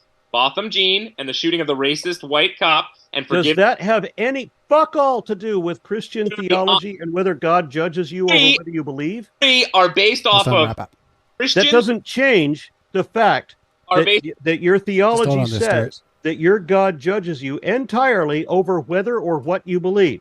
All right, let's let Stuart wrap this one up there, Aron, and we'll move on. I don't think he can. These huge news stories that captivated the entire nation. Which have nothing to do with your theology. The Amish... No, I'm going to get there. All based off of Christian correct theology, not this hell and fire. You can't say those two contradictory things in the same sentence and just expect to get away with it. You can't say that Christian theology is correct and just have me accept that, because it's not. There's no such thing as a correct theology. But if there was, it wouldn't be Christian. Well, I mean, you guys dig your own grave here. I mean, we'll go as late as you guys want to go. I'm having a ball.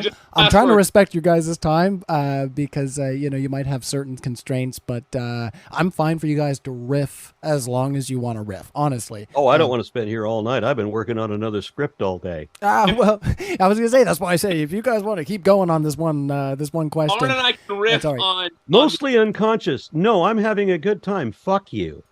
I really shouldn't look at your chat. There's some idiots in there. Aron, what are you drinking? I'm getting curious, Aron. What are you drinking? A local brew. Ooh. Temptress. You know what? I'd said 12% ABV. Oh, 12%. I was going to say, I've got like a 4% because I'm behaving myself, but it's actually on brand. It's called The Nun on the Run. Now what I started this evening with was I killed this bottle, but... I watched you do that. That was mead. Very good stuff, by the way. Oh man, that was rough opening up that. Let's move on to the next super chat. Sorry, Stuart, did you have some commentary? What are you up to over there? I just said I had cut water for the first time a couple days ago. Does that mean you peed yourself? I don't get it. That tends to happen after I drink a little bit. Yes. Okay. It's going to happen eventually if we keep drinking beer the way we were. Or I should say, Big Thing Flying Wayne says for $10, Stuart, I'm paying $10 for you to stop using the "we worship everything" argument. This is where it gets a little spicy. He says that argument is trash. Money isn't an extraordinary claim. It exists. Your God doesn't. Quit false equivocating. Yeah, and if there's one I could plead for, I get really, really, really tired of the thing about, well, you're an atheist, you think everything came from nothing. No, fucking nobody believes that. Stop fucking saying that. Creationists believe everything came from nothing. We don't. That's another debate. I'm actually going to want to get your take on that, but the worship one. No, don't take it from me there, little angry elf. Take it from a very strong, creative... Little angry elf? Whoever that kid was. He sounded like a little... He sounded angry. Big Thing Flying Wayne. You're getting called a little elf, I think. Okay. Just take it from the atheist I was quoting, who many would have said would have been the top fiction writer in our generation, who unfortunately hung himself. I promise, not because of his atheism. I promise. It was not because of the bleakness of his worldview. It had nothing to do with that. It had to do... Because our worldview is not bleak.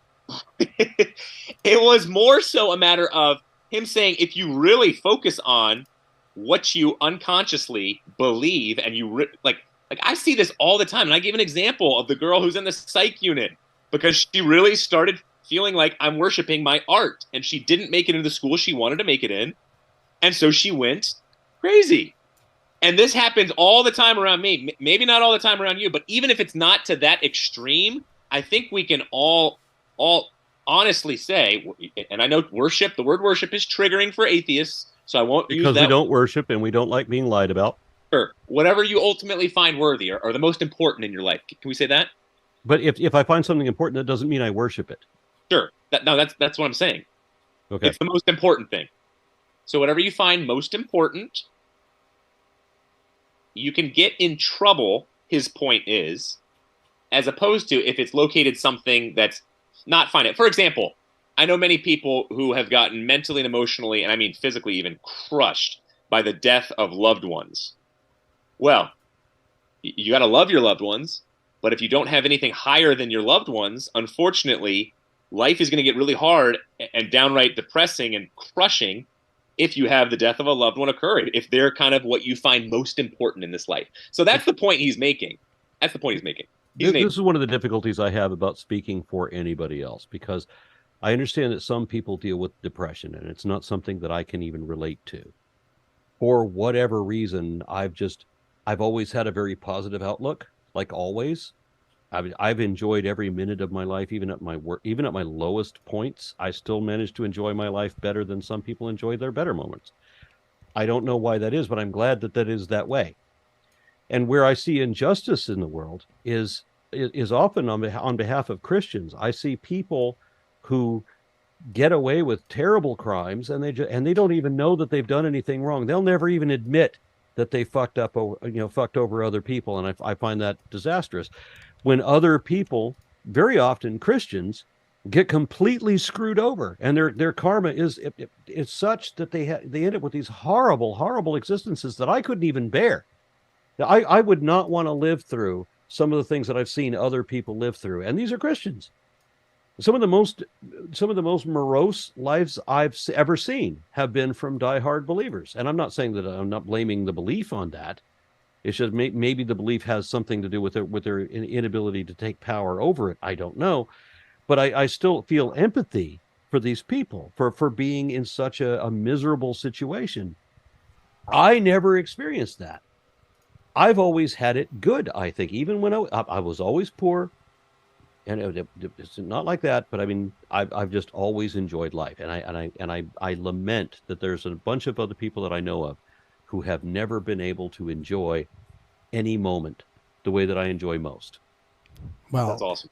That's great. Aron is a optimist, and we're happy to hear that because there's a lot of people around here that.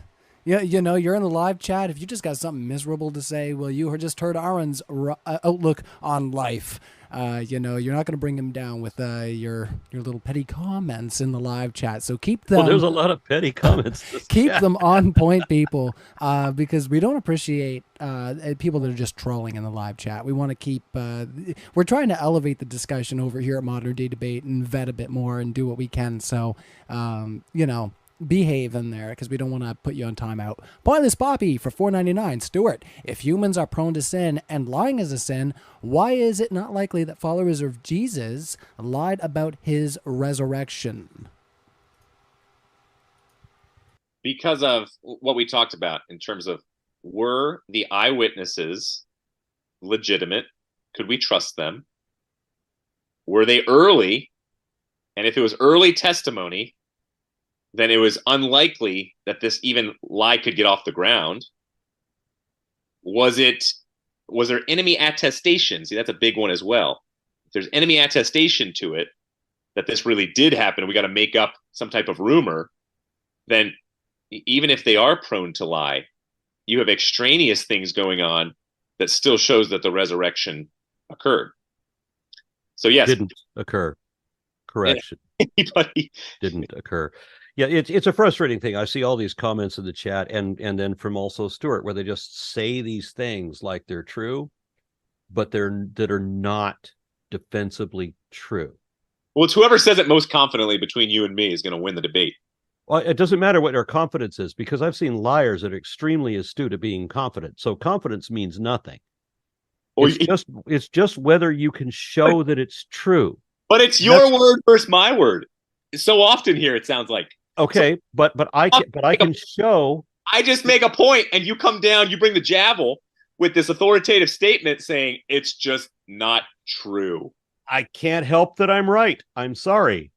And it's confident, but I could say that about anything. Yeah, you could. You could lie about anything with equal confidence. The issue is whether we can show that it is true. I brought up a bunch of things that you did not even begin to address. You took on the position that most believers do, where you defend the belief in the belief without necessarily defending the truth. I apologize. I would have loved to have addressed those 5 things that you brought, or 10 things you brought up. We couldn't get past each other in terms of the back and forth interruption. But honestly, that's why I ended up actually giving you a big compliment, saying that your points were the best ones in terms of the most exciting for me to talk about that I've ever received. And don't worry, I'll save them my Word document. We'll get to them at some point in the future. Oh, yeah. I'm sure this isn't the last time we've seen Stuart and Aron Raw on Modern Day Debate, because we always have a ton of fun when you guys are on. And this is my first time hosting you guys, and I'm having... I'm trying not to use colorful language. I'm having a crud ton of fun with you fellas. So let's continue on with the super chats. Pointless Poppy, $4.99. Stuart, why did no one keep track of the names of the 500 people Jesus supposedly Oh, I lost it there. Did you just say supposedly? Get at it. Shh, calm down. Why did no one keep track of the names of the 500 people Jesus supposedly appeared to? Picking on me. It was the word was supposedly was not in there. No, so the 500, that is an interesting one, but just because there are some out of all the others that were mentioned who aren't named specifically doesn't make that a horrendous deal. I mean, when Paul talks about some of them have fallen asleep, many scholars would say that gives people an understanding that they would have known who to have gone to. And they wouldn't be going to those who had fallen asleep because that means that they were dead. So there would have been knowledge in the community, just like, when you get footnotes like Simon of Cyrene or Malchus, for example, or in Luke 24, Road to Emmaus, and one's named and the other's not named. Yes, it can be frustrating because there's so many footnotes throughout the Gospels showing, again, to their credibility. But with the 500, there's not a clear Simon of Cyrene, for example. And yet you do have some have fallen asleep, some have not. So there would most likely have been some type of consensus understanding of who had not fallen asleep and who they really were. All right. And Whoa. again, that goes back to what I was saying before about Jesus says that you won't taste of death and that you'll still be alive. And in the original version, that there's not a soul that comes out of you; it's that your physical body will rise again. And so that's why they say that these several undead saints walking around doing the Thriller in downtown Judea. That's the kind of resurrection that they were talking about. Actually, what Jesus was pretending to do with people. Bring them back to life so they get up and walk around again. But the Jews had no understanding of the type of resurrection that actually occurred. Because they believed in Sheol. They never would have accepted that. Right, because they believed in Sheol. So they would have accepted what Jesus was talking about, where you get up and walk around again, not the whole new idea about that you have this invisible soul inside you that then floats up into heaven. That was a different idea. That's where the Christians took this idea. A lot of the Christianity, of course, was based on Judaism, and Judaism was based largely on Zoroastrianism. But this one aspect, the Christians reached back past Judaism to take this other aspect from Zoroastrianism that the Jews didn't adopt. And that was the notion of this posthumous judgment, where in the Avestas, I think it's the Zend-Avesta or the Hadnaknast, where it says that the righteous man, upon his death, will rise to the kingdom of justice and truth under the wise Lord Ahura Mazda. But the wicked man, upon his death, will descend into the kingdom of the lie, ruled by Ahriman the opposer, which is the opposer meaning the enemy, also pronounced Hashatan, which was the Satan. All right, let's close that one out. Thoughts on that, Stuart, to close us out? 10 seconds? About? No, yeah, I just think it's another piece of evidence for the resurrection of Christ, that the resurrection itself would have been totally rejected by anybody, and nobody would have thought up of it. That would have been the last type of hoax that somebody would have thought up of, and that it occurred. So many scholars... That's exactly what the Jews would have expected. No! That's what modern Jews and Christians wouldn't have thought that, because they have a different interpretation that involves a soul. The Sadducees would never have expected it. That's exactly what they would have expected, because the Pharisees thought it would have been a general at the end of time. And the Christians... No, that's because Jewish script, because Jesus failed to meet any of the criteria that the Jews predicted for their Messiah. So that they were expecting a world leader that was going to, that was never going to die, and that was going to, raise Israel to this world power and everything. All these things that never happened. So Jesus failed he actually met one. The only criteria that he met for being the Jewish Messiah was that he was Jewish. Yeah. So Bar Kokhba and there were about 20 failed Messiah movements. None of them would have had anything to do with a single Messiah having died on the most bloody death imaginable on a cross and having risen from the dead. All right. Well, let's move on to our next super chat, everybody. It seems we've got our ideas out on that one. Thanks for your super chat there, Pointless Poppy, for Stuart. El Arant 499. I am a Muslim from Transoxania. I've never heard of this place. A Muslim from transsexual Transylvania? What? From transsexual. You know, the live chat might not believe this, but I have a full Frankenfurter outfit. For the people who know what that is. Yeah, I played Frankenfurter for a while. Oh, well, isn't that glorious? How'd Yeah. you do I? Anyways, Salem to all. Question for atheists. Where do you get your ethics from? Is it coming from empirical evidence? Our ethics, as I explained earlier, came from our evolution as a social species. So we depend upon society to survive because no man is an island, if you're familiar with that term. Society, as an abstract concept, in turn, depends on us to cohabitate productively. Now, those who cannot, those who will only meet their own selfish ends, those who have no compassion for other people, tend, as I explained before, tend to be eliminated from society, so that we, as a course of population mechanics over many generations, we identify the people who stand by their word, who are reliable, and who do for the community. And those are the ones that are rewarded with the most wives and children, whereas the people who only serve their own selfish needs, at least in Stone Age cultures, will eventually be eliminated from society. At some point, of course, you get into super technological things, and then we seem to have a turnaround where, for whatever reason here recently, if you're all about yourself, completely narcissistic, only brag about yourself, don't give a fuck about anybody else, piss on everybody else, well, then everybody else will worship you. But that, I hope, has only been something that's been going on in the last, say, decade or so. Alrighty. Any thoughts What's the there, matter Stuart? with, like, why is that really bad?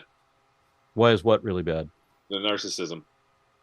Why is only caring about yourself selfishly to the disdain of everyone else, Yeah. and to the detriment of society as a whole? Why is that bad? Yeah. Does that not answer the question already? No, I just, again, if you can get away with it, it doesn't really harm society. But it does, for the reasons I just explained. But yeah, but does it harm the society that much? Yeah, it harms society that much. Yes, you are taking advantage of you are impoverishing everyone to enrich yourself. This is harming society exactly that much. Me cheating on exam, is that really harming society? When you take a single example by itself, then we're not talking about population mechanics over many generations, are we? We're looking at a big picture here. Oh. So the problem I have with one of the many problems I have with arguing with creationists is that we're Christians is that they always want to bring up this one isolated example and say, "What's the harm in a little white lie?" They're always looking for the permission for the one evil, stupid, antisocial thing. What's so wrong about this one thing that I do that's bad? Well, because when you count it up over time, these become worse. But they don't think like that. Well, that's like when an atheist tries to interpret a Bible verse. One and at a time. Get it correctly, inevitably. All right. Well, let's move on from there. And Because I did. Elrond is actually, he's got another super chat. We'll get over to it because I think he's just a little brought down because when you're not. He thought we were the candy man. That's right. All right. Before we get a super strike on the channel here, we'll get over to your other question there, Elrond. But I'm glad that it spurred all our Frankenfurter. So Witzig Gets It, usual on the channel, asks, Aron, is there an objective moral standard? If yes, all right, intent required to establish that order. If no, how can you invoke moral high ground over God? So he's saying that if you've answered yes, isn't and intent, I did earlier in the show. Yeah. So isn't intent required to establish that order? I think is the crux. I said in order to determine whether something is moral or immoral, you have to have criteria, right? We have to have a universal agreement on what the criteria are. And I think we have that, where everybody understands that if I were just walk down to the bus stop and kick somebody in the shins for no damn reason, that's going to be immoral. I don't have a need to cause somebody else harm or suffering, right? I'm just visiting pain upon somebody else. That's objectively understood to be immoral. Everybody gets that. Nobody's ambiguous about that. So I think we have an objective moral standard on whether we're causing unnecessary harm or suffering. or whether we're prolonging happiness, well-being, or health. But these are moral or immoral, and they're objective. Everybody gets it. And the argument that I hear all the time is, well, what about some whole society that's been taken over by evil people who then use political propaganda to their ends to try to justify their evil? Well, if they didn't know that it was objectively evil, then they wouldn't be coming up with the propaganda bullshit lies to try to cover it up or to make excuses for it. So that's how we know that even they know that it's objectively evil what they're doing. Thoughts over there, Stuart? Nope, I like it.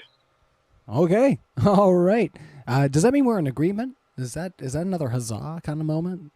Yeah, at some point I want to share another area of agreement I have with Aron.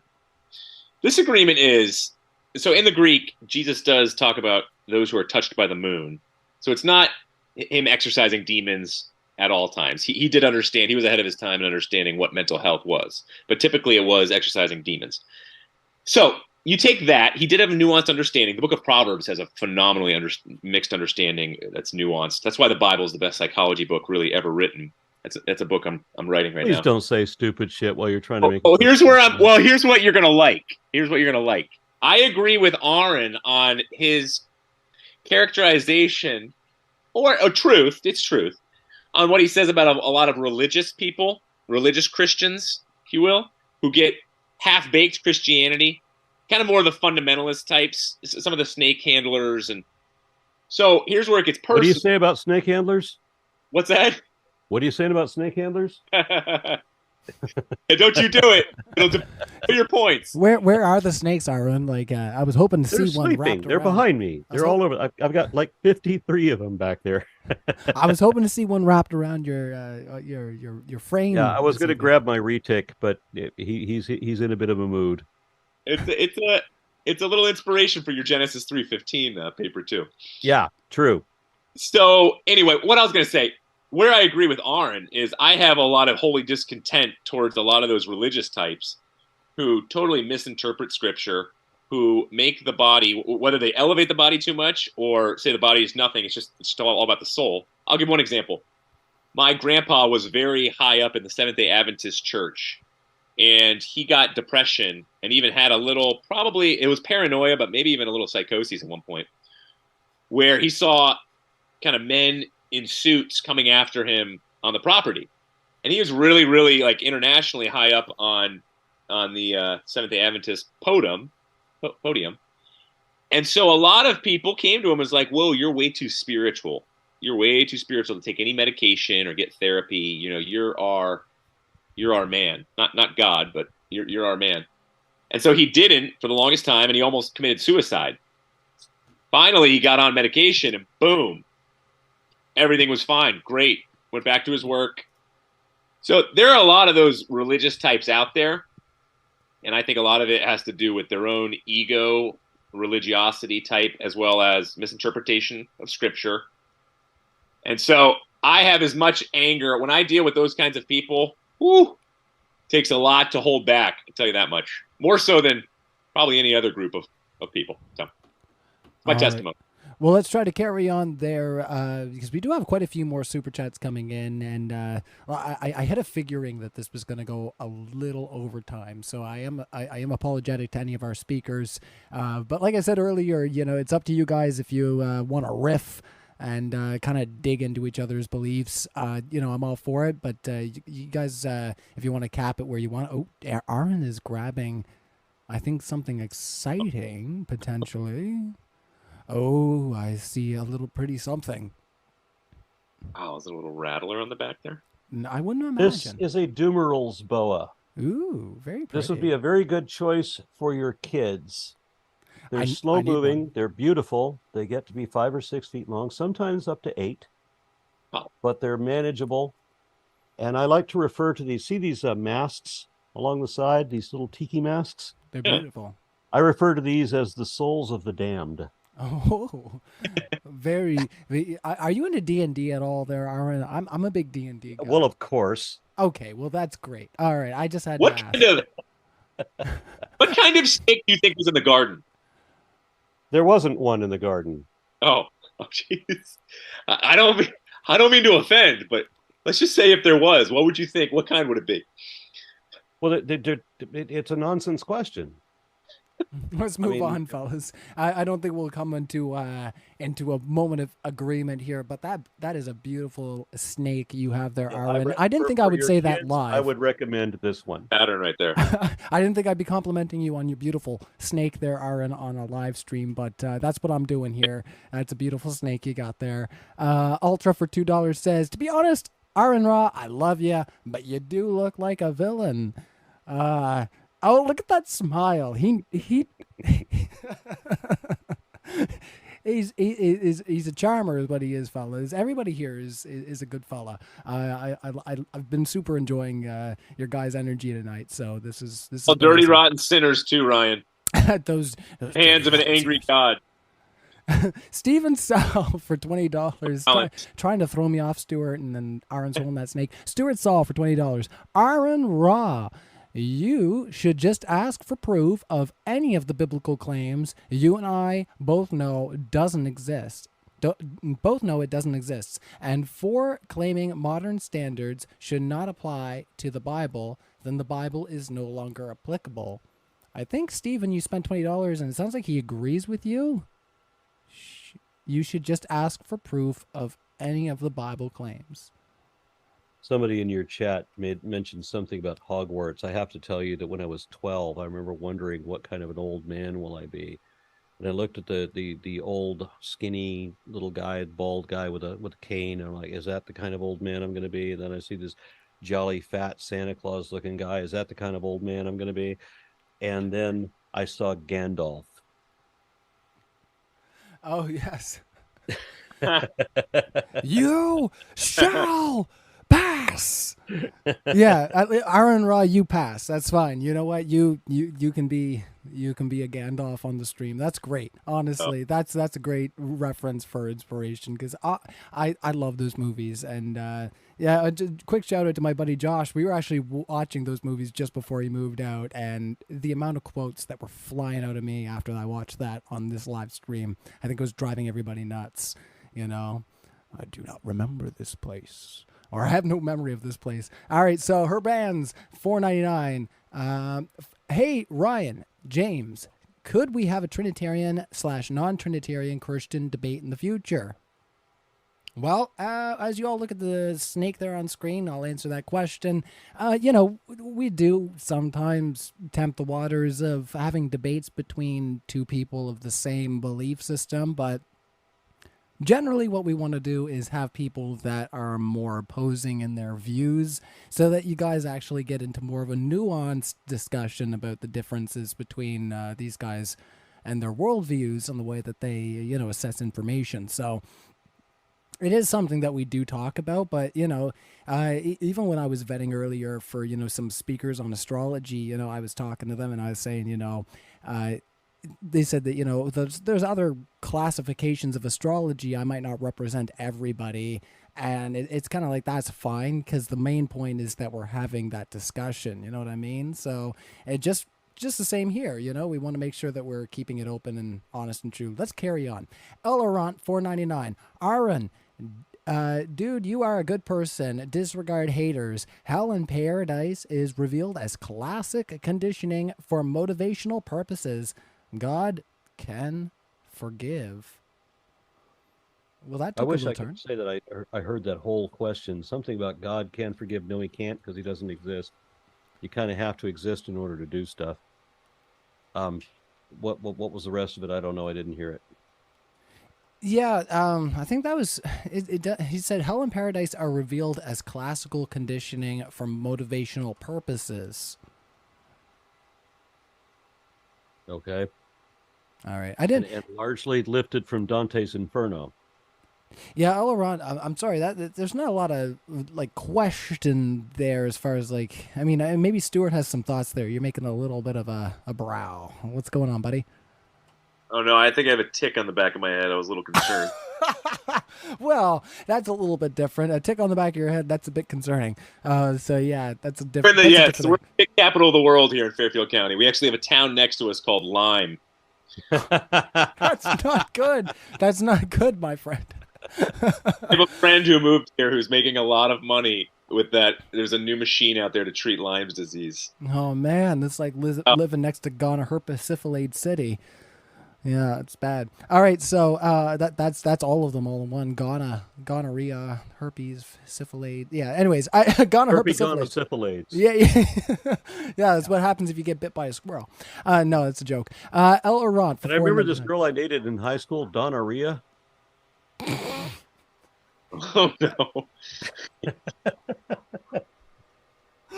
Okay, let's carry on, everybody. Donorrhea.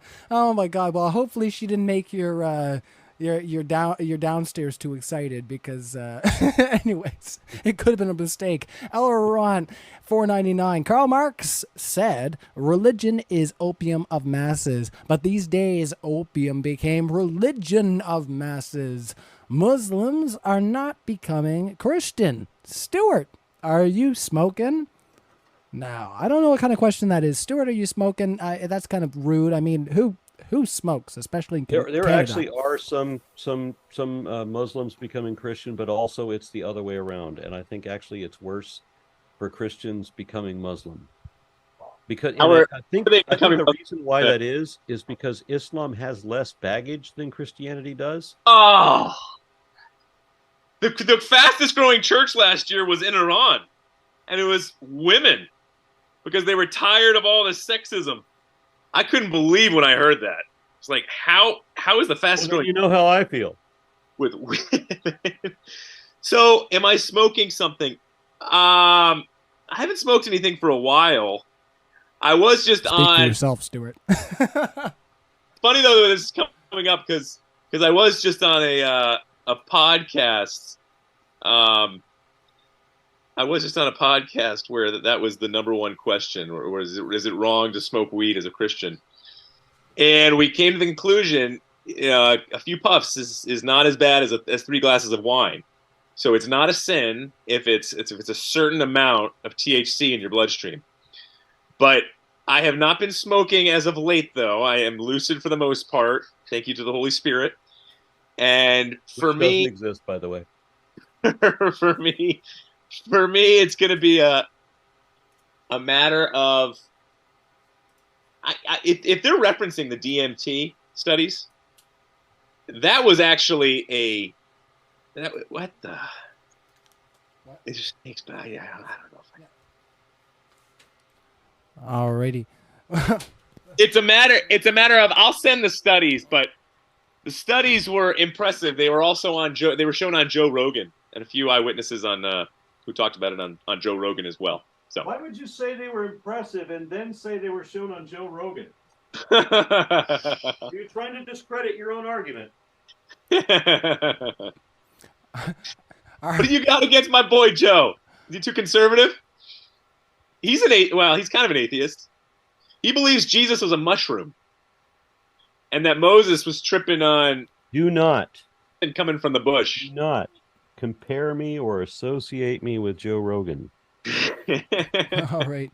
Well, let's move through the Q&A there, fellas, because we're only we're about a quarter through the way here, and I don't mind you guys expounding as much as you want to, but I don't want you guys to be like, oh, crud, it's 3 hours, I gotta go now, right? And we haven't gotten through. So, like I said, let's try to move through, and you guys kind of dictate on your own where you want to draw your lines.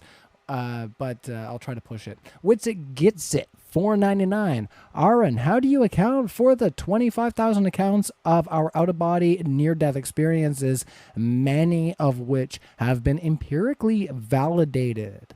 Okay, how do I account for 50 years worth of research wherein there are very, very few accounts that don't have clear explanations, and where we have to compare Christians having like common Christian experience, and then atheists, long-term atheists at least, having your expected no experience at all. And then most importantly, when Hindus have near-death experience, and then they get to meet their gods. And then they come back with proof of reincarnation, which is effectively proof that Christianity is not true. So Witsit gets it, and I don't think you do. How do you respond to Hindus having this different experience that disproves Christianity from near-death experiences?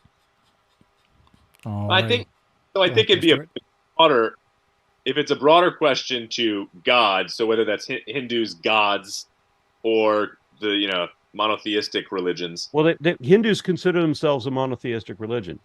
I know they got a buttload of gods, but I mean, look at Lord Krishna, for example. He says he's the source of all the demigods and the creator of the multiverse, which is a pretty hellish statement to have made 400 years before the Bible. Yeah, no, that is that. I don't know how that discredits the Bible, but I would say, because there's many pagan myths that sound very similar, but there's no historical accountability to multiverse. I think the piece there is there's 400 million accounts of the miraculous just in Asia and across, I think, the studies in Europe alone. There's so many people. If you listen to Aron, there's so many people who need to be dissuaged of this type of golden age, bronze age mentality, or these experiences that people are stuck in, whether it's because of things like drugs or not. But I find it interesting, 400 million for miraculous, and I think it's 40 million now for near death. And then 500 peer-reviewed articles out of Duke on the near-death experiences. So I don't know whether they're definitely not all true, but I think they're to be accounted for there in terms of what exactly is going on. Just like with the disciples and the resurrection. Can we show that there's any that are true? Can we show that there's a there? Secular scholars agree that the disciples had some type of experience with Christ.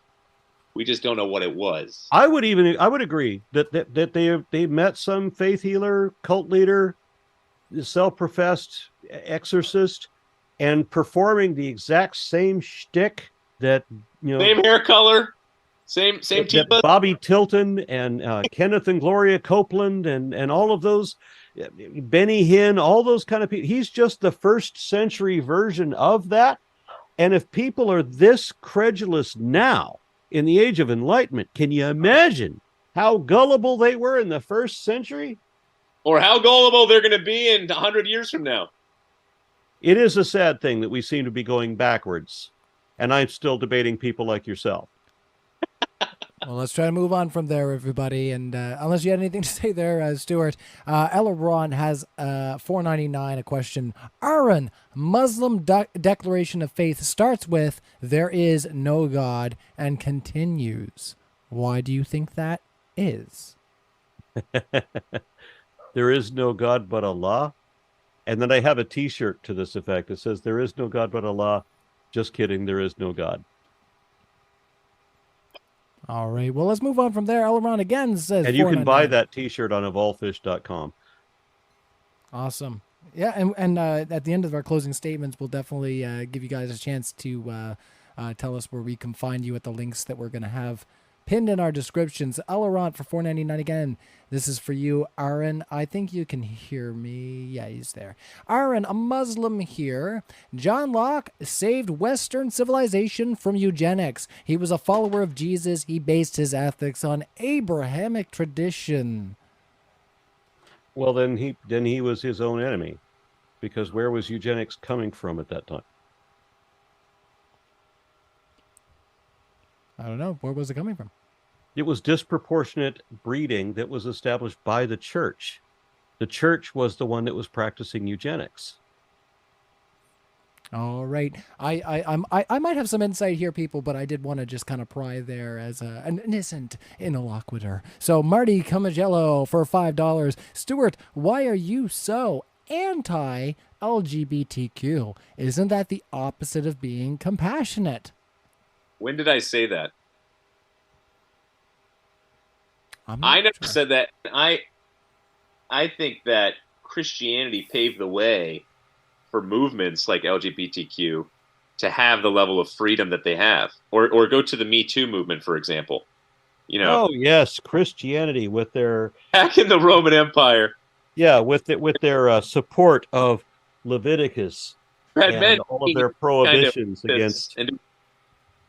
Yeah, with their support of Leviticus 18 with Jesus never saying ever once, hey, you remember what it says in Leviticus 18? Ignore that. No, Jesus never did that. Jesus always only ever extolled the lack of virtue that we find in the Hebrew Bible. Isn't that sad? So at Texas State University, I found somebody who hates Jesus more than Aron does. I don't hate Jesus. I hate injustice. We were there. And injustice includes lies, and Jesus is a lie. But it's incorrect. I found somebody when I was there. It was a boy transitioning to be a girl, and she kept running in front of great dialogue. We had big days out there. We had like 400 students out there at a time. TSU was going on fire. And she kept interrupting the debates, yelling, go to our website, ipissedonjesus.com. And sure enough, big website, I don't know how many fans, selling merchandise. I mean, I just, you can't make this stuff up. Yeah, so I got a comment. Somebody mentioned in the comments about what I just said about how gullible people were 2,000 years ago. And the commenter said that we're actually worse now.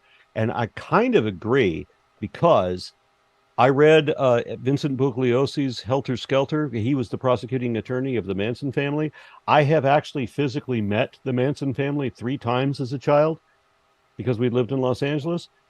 And I read the book in earnest, and I kind of get it. The people that were hanging out with Manson that thought that he could actually make their bus fly, that he was able to convince them of these miraculous things that he could do in the Age of Enlightenment in the 1960s. All you need is a little bit of LSD and you could believe anything. I was surprised. Vincent Bugliosi complained that it was difficult to find anybody who would testify against Manson because they all believed that he could read their minds and that he could do all of these miraculous things. And so it would disqualify their credibility as witnesses, which is interesting, because shit that you have to say now in order to get elected to public office would have in the 60s gotten you disqualified as a witness in a murder trial. But it does speak to how we can believe ridiculous shit in the 21st century that and just laugh at the fact that they would have believed it in the first. Oh, the amount of conspiracy theories. There hasn't been any more ever in our history than there is today. Agreed. So we'll just we'll just close it off there, fellas. So Stuart, you referred to somebody you knew who's transitioning as a she. So I think that answers the question that you're not anti-LGBTQ, if that's what I got out of that, or no. I've had friends in my wedding party who are gay, who are some of my closest friends, and I was asked. Okay, I'm going to go ahead and say this because it's 10:30 and maybe some people got off, so I can get a little bit more edgy. But I was asked by a girl who was marrying a close friend, and she said, "Oh, you can't love people, Stuart, who are LGBTQ because your Bible is hateful and you hate them because they say they're bad people and going to hell and this, that, and the other." And I said that's ridiculous. I think that just because you perhaps don't think that somebody's lifestyle is the most flourishing for them, just because you disagree with that or want to help them in that area, in no way does that mean that you're less loving towards them. Just like if my child, the one that is living in a lifestyle who I think is not most helpful for their flourishing, doesn't mean I'm going to love them less. I'm going to probably love them more than the child who I think is living this lifestyle that perhaps is helping them really flourish. So I know to many people that sounds exclusive and what the Bible teaches, but in no way does that, if anything, it should increase love for the Christian, and not a type of patronizing kind of love. I mean, like legitimate, genuine love. So she understood that. She's a really sharp woman, and she got it. So. Well, hopefully that clears that up for you there, Marty. I think Stuart's a good guy. Aron's a great guy. Maybe I'm a good guy too. I mean, you know nothing about me. That's careful now, Ryan. No, you gotta be careful because nobody in your chat thinks anything nice. Well, yeah, that's all right for your them. Chat is Reddit. My chat is Reddit.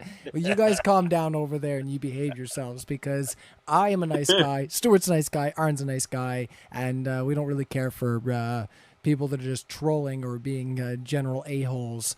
So let's continue on.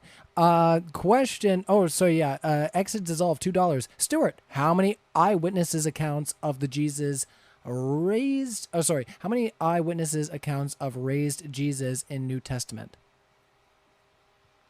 Of raised Jesus? 2, 3, 9. All right. I think that is the answer there for the New Testament. So let's carry on. And I think that's your if answer. I had a question for Stuart, I know that he won't answer it because he can't answer it. Even if he knew the answer, he couldn't answer it.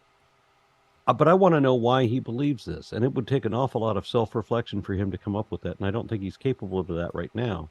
Not an insult. I sincerely don't think that you would be able to evaluate everything that I'm thinking about right now to come up with why you believe what you believe.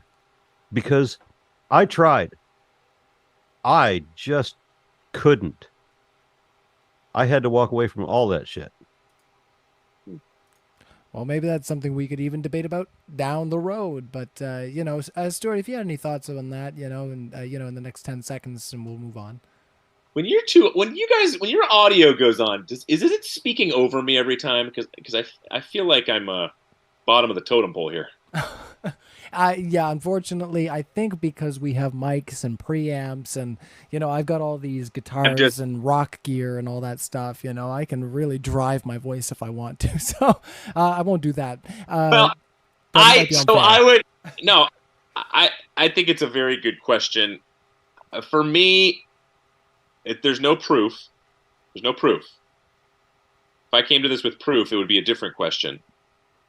For me, I would lean on Pascal a little bit as my own response. I know you don't like that because I'm bringing. It's not that I don't like it. It's just it's stupid. Well, here's Pascal. I'm not saying Pascal's wager. Like his wager is dumb, and it's kind of. I think it's fear based too. I like what he said, and I can't remember the pince that he said it in, but when he talks about the attractiveness of the gospel, and there's no way you would ever even consider trusting in God, better yet believing in Him, if the gospel is not attractive to you first.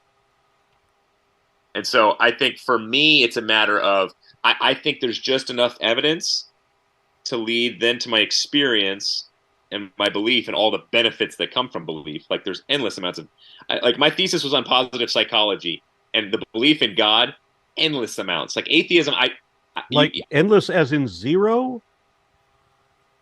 What? Like as in non-starter, as in like there's no benefit to pretending things that are obviously not true. No, there's benefits. That's not what I said. There's benefits to pretending things that are not true. Sure, I wouldn't do that.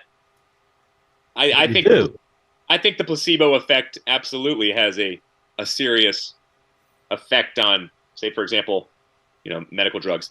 But I got to say, in all my arguments, I've been doing this for like 25 years. It's funny to me how every discussion with a creationist or with a Christian always brings up one, the near-death experiences, as if that means anything, and then justification for the placebo effect. No, I did neither of those. You just did the placebo. Then I communicated poorly. I gave you a couple ideas there once. So for me, it's more a matter of I don't have proof, and yet I don't think your end has any level of proof either. Wait. I have to prove I don't believe you? I don't think you can just say this is reality and that's it. Okay, I don't, but that's not my position. You argued for materialism, which again is both of us accepting that there is a material reality. You assume that there's a magical reality which you cannot justify, and I do not assume the thing that you cannot substantiate. Okay, but what are you substantiating when it comes the material reality we both accept? I don't make assumptions outside of that. And nothing beyond like love, meaning, purpose. Love is not beyond that. Love is chemical. Love is part of that. 30 seconds there, fellas. So, well, So more speaking personally, I think there is enough evidence. Like I almost ditched my faith when I was a sophomore in college. Like, look, I'm a pastor's kid. The statistically 75% lose their faith. So I'm one of the 25%. Okay, so I don't know why. but you think love is outside of physical universe? Yes, I think there's more to love than just chemicals. And There isn't. Than just the evolutionary. But you are assuming what is not evidenced. No, these things. Okay, so you just said that love was outside of the physical universe. There is no evidence of that. You assumed that and said that that's what you believe, but there's no evidence to imply that. So you are stepping outside of the evidence to imagine something outside of this universe. No. Okay. Let's start all over again, and let's see how you wrap yourself up again. All right. Well, if you guys want to delve down that path again, that's fine. It is just a little funny that James had messaged me and he was like, "Hey, try to make sure that you get these fellas out around 2 hours and try to respect their time." But I messaged him back and I was like, I warned them that if they kept riffing, we were going to keep going. And I just messaged him now and I was like, we're a quarter of the super chats through and they're still riffing, so this is up to you fellas if you want to go down that path, but we can keep going. I have other shit that I need to be doing right now, but fine, fuck it, we'll just do this. Wait, are you at 9:30? You're at 9:30, aren't you? I'm at 9:30. I've been working on another project for like 5 days, a video that I thought was going to be recorded 4 days ago, but it's taking me longer than I expected. That I feel you. I've been doing 2 days of jamming and we've been working on Space Truckin' by Deep Purple and I've just been screaming my head off, so I'm surprised I even have a voice to even speak with. Are you doing Ian Gillian? Yeah, I am. I'll tell you. I won't do it right now because I can't. Okay. I can't adjust the levels to make sure that's going to be cool. But I will close it off with the cool song. Aron, and he's coming in for $4.99. Question, Aron, is 2 + 2 = 4 falsifiable? What do you think? I don't do math. I like to stay in my lane. And I've talked to mathematicians who say that 2 + 2 can equal 5 depending on certain values of 2. And I'm like, the fuck are you even talking about? I think that might be over most people's heads here. I mean, I was taught 2 + 2 = 2. And, Yep. as Stuart mentioned earlier about drugs, like, if your drug dealer was like 2 + 2 = 5, that's fine. All right. Yeah. And that's why I started to embrace the thing about when you say that you're going to prove something, you can't prove it mathematically. This is why science doesn't prove anything mathematically. The best that you can do is in a different context. You can prove by an overwhelming preponderance of evidence beyond reasonable doubt. That I can do. And so when people tell me, that evolution's not a thing, I can absolutely prove by an overwhelming preponderance of evidence beyond reasonable doubt that evolution is real and a thing, and that creationism is nothing but frauds, falsehoods, and fallacies with no truth to it. Period. End of statement. I can absolutely prove both of those things. The sad thing is, people want to make believe so badly, they don't care. They will tell me straight to my face that they don't care what the truth is. They're going to believe it anyway. Well, this next question is coming in for Stuart. So this is from Stephanie McGuire for $5. Stuart, why does the Old Testament God that abhors human sacrifice accept his chosen people to accept human sacrifice as the ultimate atonement for sin? Yeah, there were a lot of those different types of pagan cults. There was Moloch. There was all different types where, you had all these historical inventions, but also the historically accurate. You have Moloch and parents having to bring their babies and put on the molten hot lava hands when they would heat up the statue of Moloch, and then the parents would have to get taken out of the city as the screams of the babies were so intense. So yes, they would sacrifice for sins or just sacrifice in general to their gods. But in no way does that disprove the Christian God. The people that you have in your chat are so very fortunate that they will never have an opportunity to face me in a situation where they will have to be accountable. I sometimes feel similarly. I see some of the because they just say a whole bunch of shit that I could prove wrong in a moment, and it's just there's too many of them to even list, and I'm not going to name them because then they'll just all be spouting that shit. But it looks like, because I did this an hour or two ago, it just looked like everybody, hey, let's say the stupidest thing we can in the chat. Well, hopefully we have a few of our mods in the chat, because I can't keep an eye on all of it. And also, if you have a few mods working in this chat, then you have a fuck ton of idiots. Posting here, jumping in my Discord right now. Anyways, no, hopefully you guys are working a little bit in the super chats there and going through our live feed. But once again, keep it friendly, everybody, and once again, it's no skin off our back. So this is another one for Stuart. Anybody that's in the chat that wants to say that, because there are a lot of people, I'm noticing this, that say that I can't prove evolution. Shut up. Yes, I absolutely can. There's a trick to it, though. You have to be able to communicate in a Socratic interaction. Now, I can do it in as little as a couple dozen mutual exchanges. But when I have to correct the misinformation that you have and then establish the basics, and I have to confirm that you understand the basics before we move on to the next level, that means that when I ask you questions, you have to answer them. And my experience over the last 25 years that I've been doing this is that believers habitually refuse to answer direct questions because they want to believe more than to know the truth. That's the problem.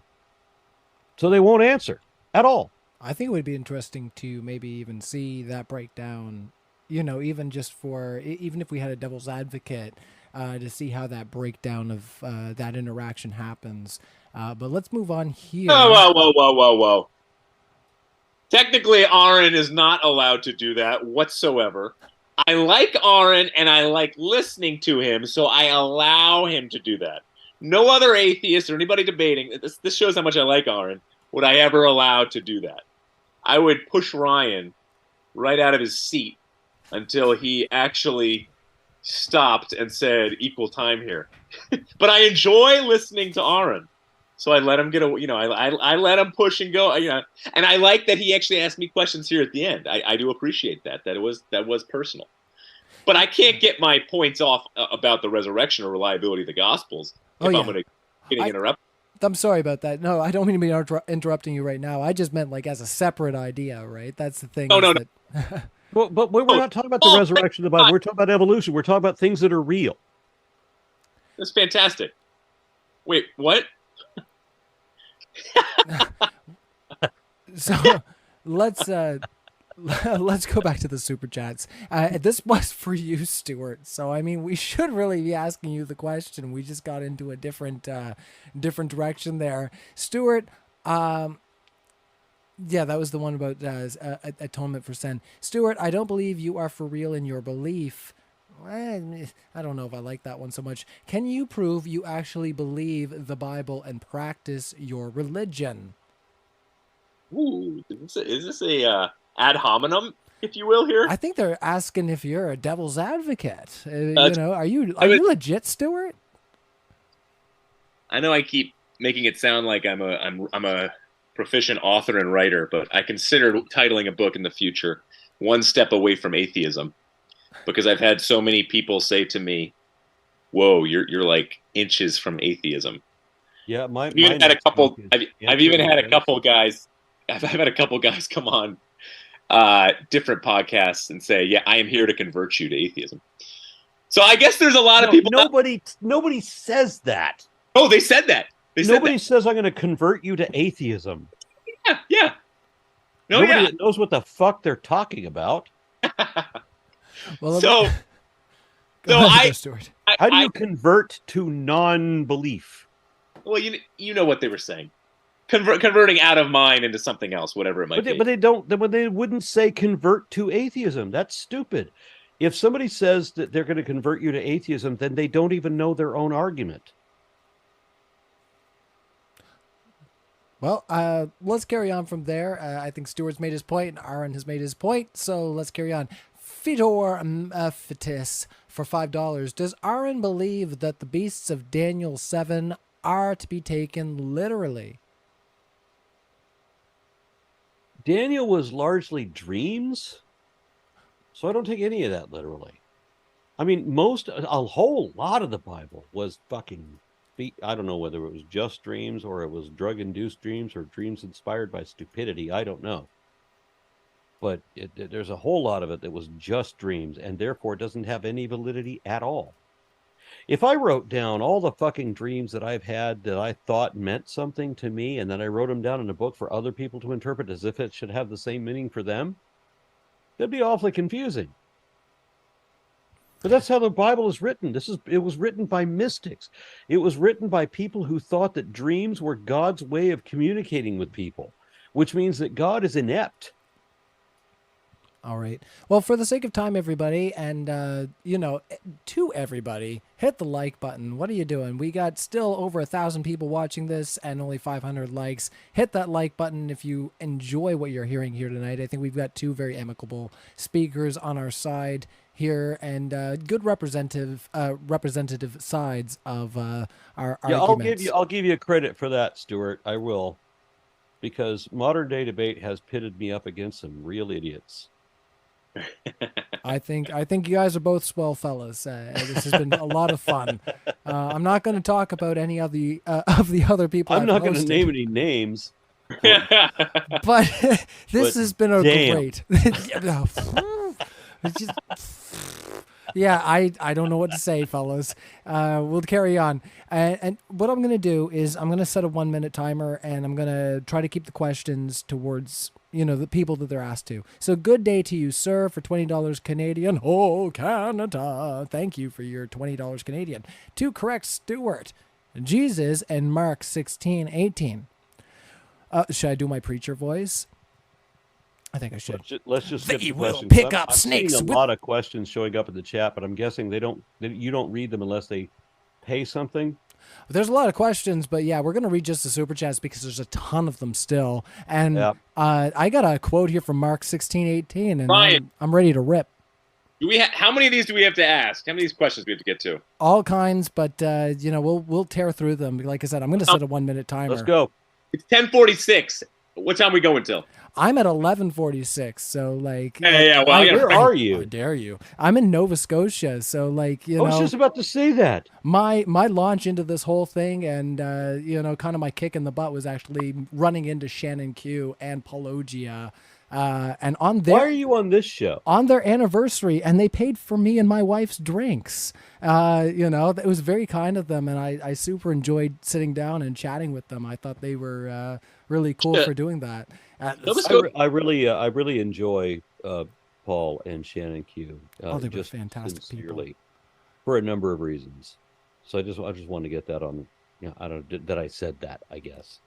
No, I like them. Yeah, they kicked me in the butt. They messaged Jimmy, and they were like, "Hey, Ryan's trying to get a hold of you," and then that kind of got me kind of thinking, well, I should see what happened with my email that I sent to James because he never responded to me. And then I checked my junk email, and I was like, he responded to me within a week of me sending him an email saying, hey, I think I want to help you out here.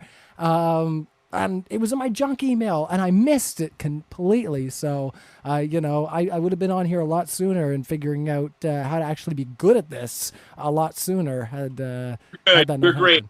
Got 10 minutes. Let's go. Let's roll. Good day to you, sir. I think you're running out of Stuart's patience. Sorry, Stuart. To correct Stuart. All right, so. It's all good. They will pick up the snakes with their hands, and then they will drink deadly poison. It will not hurt them at all. They will place their hands on sick people, and they will get well. That is my preacher voice. So he is quoting from Mark 16:18, saying that they did in the New Testament, I think Mark is from, preach about being able to handle deadly snakes. Thoughts on that, or want to carry on? Carry on. Mark 16 is maybe not even in the Bible. Carry Oh, on. all right. Thank you. Fortitude Balance, €4.99. If God really wrote the Bible and it is His word, why is there a big universe beyond our world? If there was life on Mars, He should have said so. Yeah, there's probably no humans on Mars. Next. All righty. Aron's back there getting another snake. But yeah, we're going to carry on with the super chats, everybody. And sorry if we're being super brief with your super chat, but I think we've used the super chats to get into all kinds of nuance in these guys' thoughts on the individual discussion. So Aron is back. So yeah, you guys were calling for a venomous one, so I was going to go grab a venomous one, but she's running and hiding. So I'm not going to be able to. Is she toothless? No. all right. No. Well, from 6 fangs on either side. So this one from Aron. Again, question to Stuart. On which DMT trip did machine elves tell you that thousands of Muslims are becoming Christians? Aron, I think that's kind of just not really worth answering. But thanks for the $4.99. We want to carry on and respect these fellas' time because we've gotten all kinds of ideas out tonight. Go back in the debate if you missed anything because I think we've really expelled what we think for tonight. Frank Morningtree, $1.99. Aron, thanks for fighting for a rational world. Well, thank you, Frank, for your fan super chat. We always appreciate a little bit of support for the speakers who are here on their own time. That's amazing that you would contribute. Nye, $5.95. What do you both think of Kenneth Humphrey's idea that not only was Jesus mythological, but so was Paul, that both were literally characters? I don't believe that Paul was fictional at all. I don't actually believe that Jesus was entirely fictional. I think that he was largely so, and that Paul is a big part of that, but that he wasn't entirely so. And I don't believe that Paul was fictional at all. All right, and your thoughts there, Stuart, and we'll move on. Agreed. Other than I think Christus is a specific Christ that the Christians worshipped. All right, let's carry on. Rusty Colon for $5 Canadian. Stuart, why would an all-powerful supreme being allow vastly different interpretations of his commands that lead to eternal torture and damnation? First of all, there's an Orthodox faith that 34% of Christians understand and agree on. Secondly, the Ten Commandments, for example, I don't think there's too much misinterpretation around the Ten Commandments or the Sermon on the Mount. Yeah, there is, depending on whether are you talking about Exodus 20 or Exodus 34. Okay, there's some, but what does this guy expect? Like what does he desire? He wants all of our brains fixed perfectly to have a perfect, exact understanding of every word in the English, dictionary. So no, there's going to be different interpretations and understanding. But ultimately, if you misunderstand what murder means and you kill, it's killing instead of murdering, I'm pretty sure that's not going to send you to hell. No sin ultimately is going to send you to hell. It's Except a matter the sin of disbelief. Well, yeah, you brought that up earlier. All right, well, let's carry on, fellas. We got. I like it, Ryan. I'm trying to keep you guys going because I know you want to carry on there, Stuart. Right. This is technically venomous. Ooh. Just technically. I like the wristband. That's what I'm all after, But there it is. I'm holding a venomous snake. For leather. Look at that go. All right. I picked that album up a few weeks ago. My buddy, before he left Nova Hellbent for Scotia- leather? Oh yeah, man. I love Priest. I was gonna say I got Machine Head, and then I ordered in Unleashed in the East. My buddy left me his record player before he moved away to Ontario. He's actually the rhythm player on all the lovely tracks that everybody hears on Modern Day Debate when I'm hosting, because I'll use it as a way to promote my music. You are such an anachronism. You are way too young to be into the music you like. Yeah, you should have seen me when I was in grade 7, and I was like, ooh, I like Buddy Holly. I made my way into Queen. And every day I would come home and I was 15 and I'd be singing, another one bites the dust. Anyways, I gotta be careful. But eventually I got into Dio and Rob Halford and all them good high screaming vocalists, and me and my old music teacher, we ended up linking back together, and we're doing a really cool act right now, doing Rainbow and Dio and Heaven and Hell and Dio. Well, Rainbow with Dio as the frontman, of course. You know, a Stargazer is my favorite tune. So, I mean, I've been ripping that one and screaming it out. But I got to be good here, everybody. You're getting me distracted. I got to tell you, you're doing a different show right now.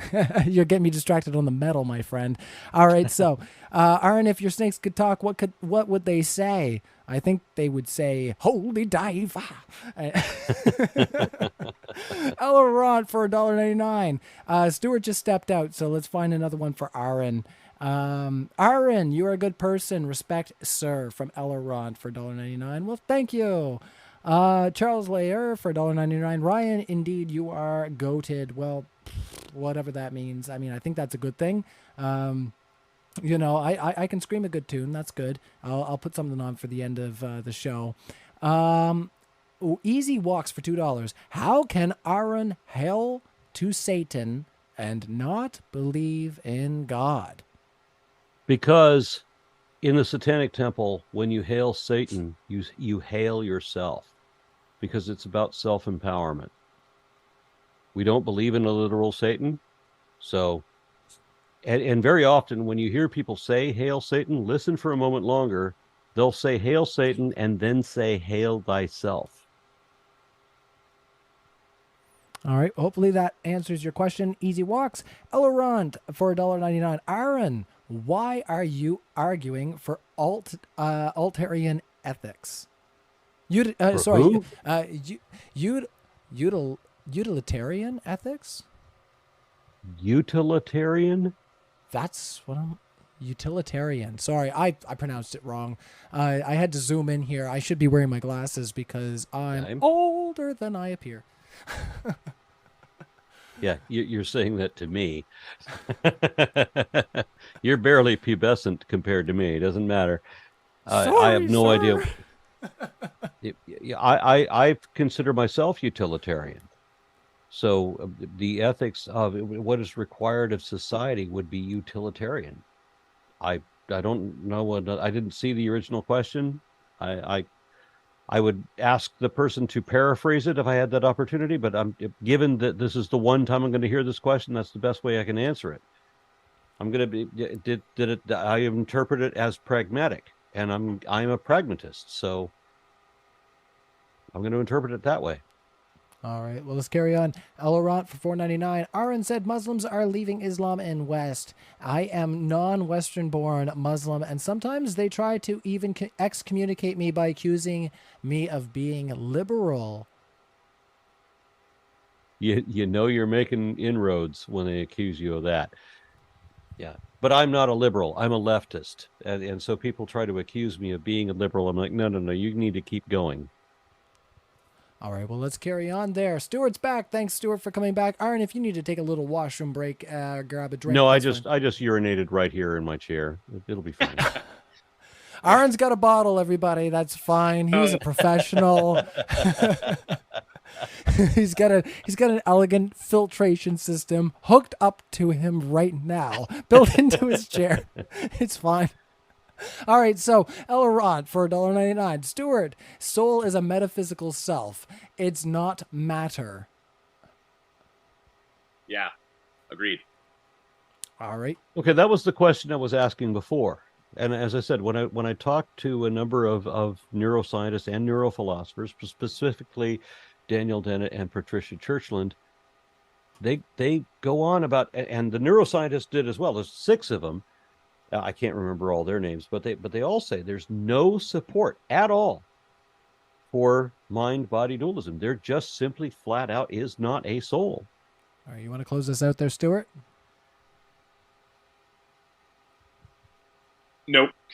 Nope. All right. Well, that's the ending thoughts there. Lord Estanis, $1.99. How many people does God kill, and why so many? It's a bit of a loaded question, but you guys can address it if you'd like.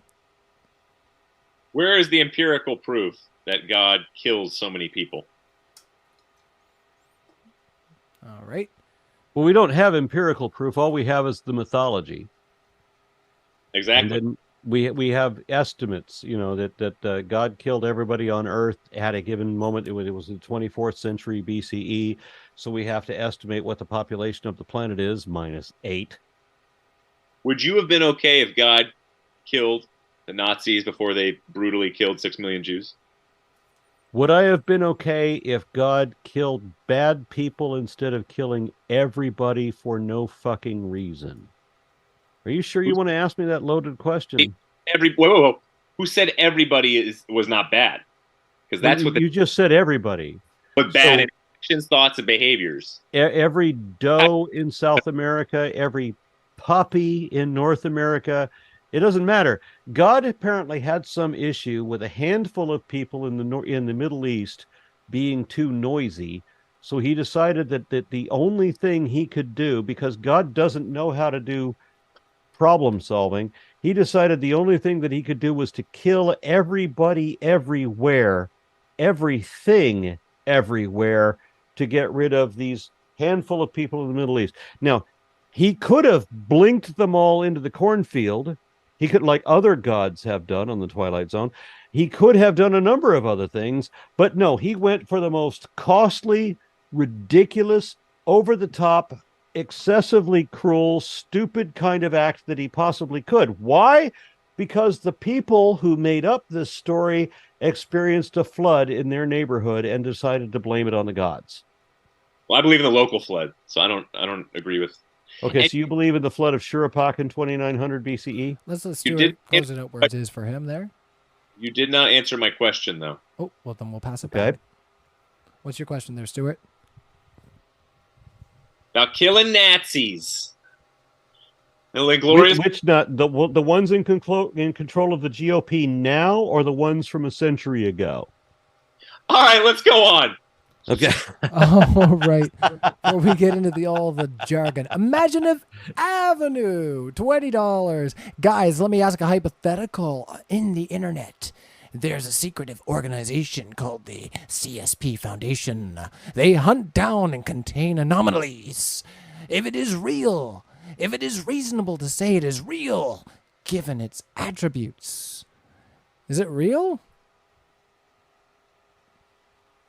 This is a strange one. It's a strange one. I think I read it with the right tone, honestly. Yeah, I people have accused me of endorsing verificationism, and therefore I'm supposed to belong to some philosophical thing that lost popularity in the 19th century. But I don't. I do, however, before I assume that anything is true, I want to be able to show that there is some truth to it. So to that degree, yeah, I want to be able to verify before I declare, before I buy into something. All right, well, let's move on from there. Aron said soul affects your brain and your brain affects your soul. I think we've already kind of touched on this. Except that there is no such thing as a soul. Yeah, I was going to say, I think, Aron, we've touched enough on that subject and kind of figured out where our debaters disagree on that. Yeah, I will admit that I have a soul when I'm listening to really extremely good blues guitar. But otherwise, no. Oh, we have a Hendrix fan. Look at that. That's good stuff, too. A best star, $4.99. When Stewart made an excuse for Matt 1628 as he was talking about events in 70 AD, shows he is full of something that is not the Holy Ghost. See verse 27. Don't put quotations unless you want my preacher voice. What are you doing? I don't know if there's really a question there, Stuart. It's kind of like a proclamation. So, I mean, you know, people who heard that question, you can kind of look into that. Saying you're making an excuse for Matt 1628. Thoughts? I don't have verse 27 in front of me. All right, it's no problem. I'm sure we'll get that expounded on some other time. I'm still reading your chats, and I'm seeing people that don't know what punctuation means, who also think that just making an assertion is establishing a fact. Oh, the people that don't know what punctuation means. And then they submit the super chats and I have to read them. I'm trying to wonder, like, what is the flow here? What is the flow? All right, so clip that, everybody. That's what I want you to gather from this. Punctuation, very important. Let's continue on. Aron, soul plus brain is why we're here. for training. Like I said, we've already answered enough questions about the soul, Elrond, so I appreciate your super chat, but we want to get these fellas out here at somewhat a decent hour, and we're not doing that as it goes. So, Stu from Lord Stannis for $4.99. Can you read about how the biblical God was developed from a polytheistic to monotheistic? This is Yahwehism. What are your thoughts on this?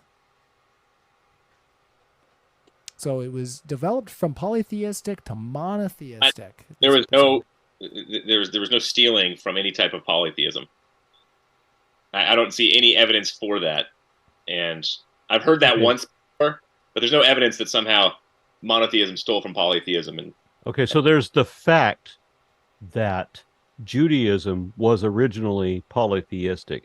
So that fact in evidence is one of the ones that he's just simply ignoring. And then there's the origin that around the origin of Judaism, there was the Mesopotamian religions, there was the Persian religions, Egyptians, and so forth. And some of those were toying with monotheism. So the Persians had a monotheistic religion and the Egyptians had a monotheistic religion.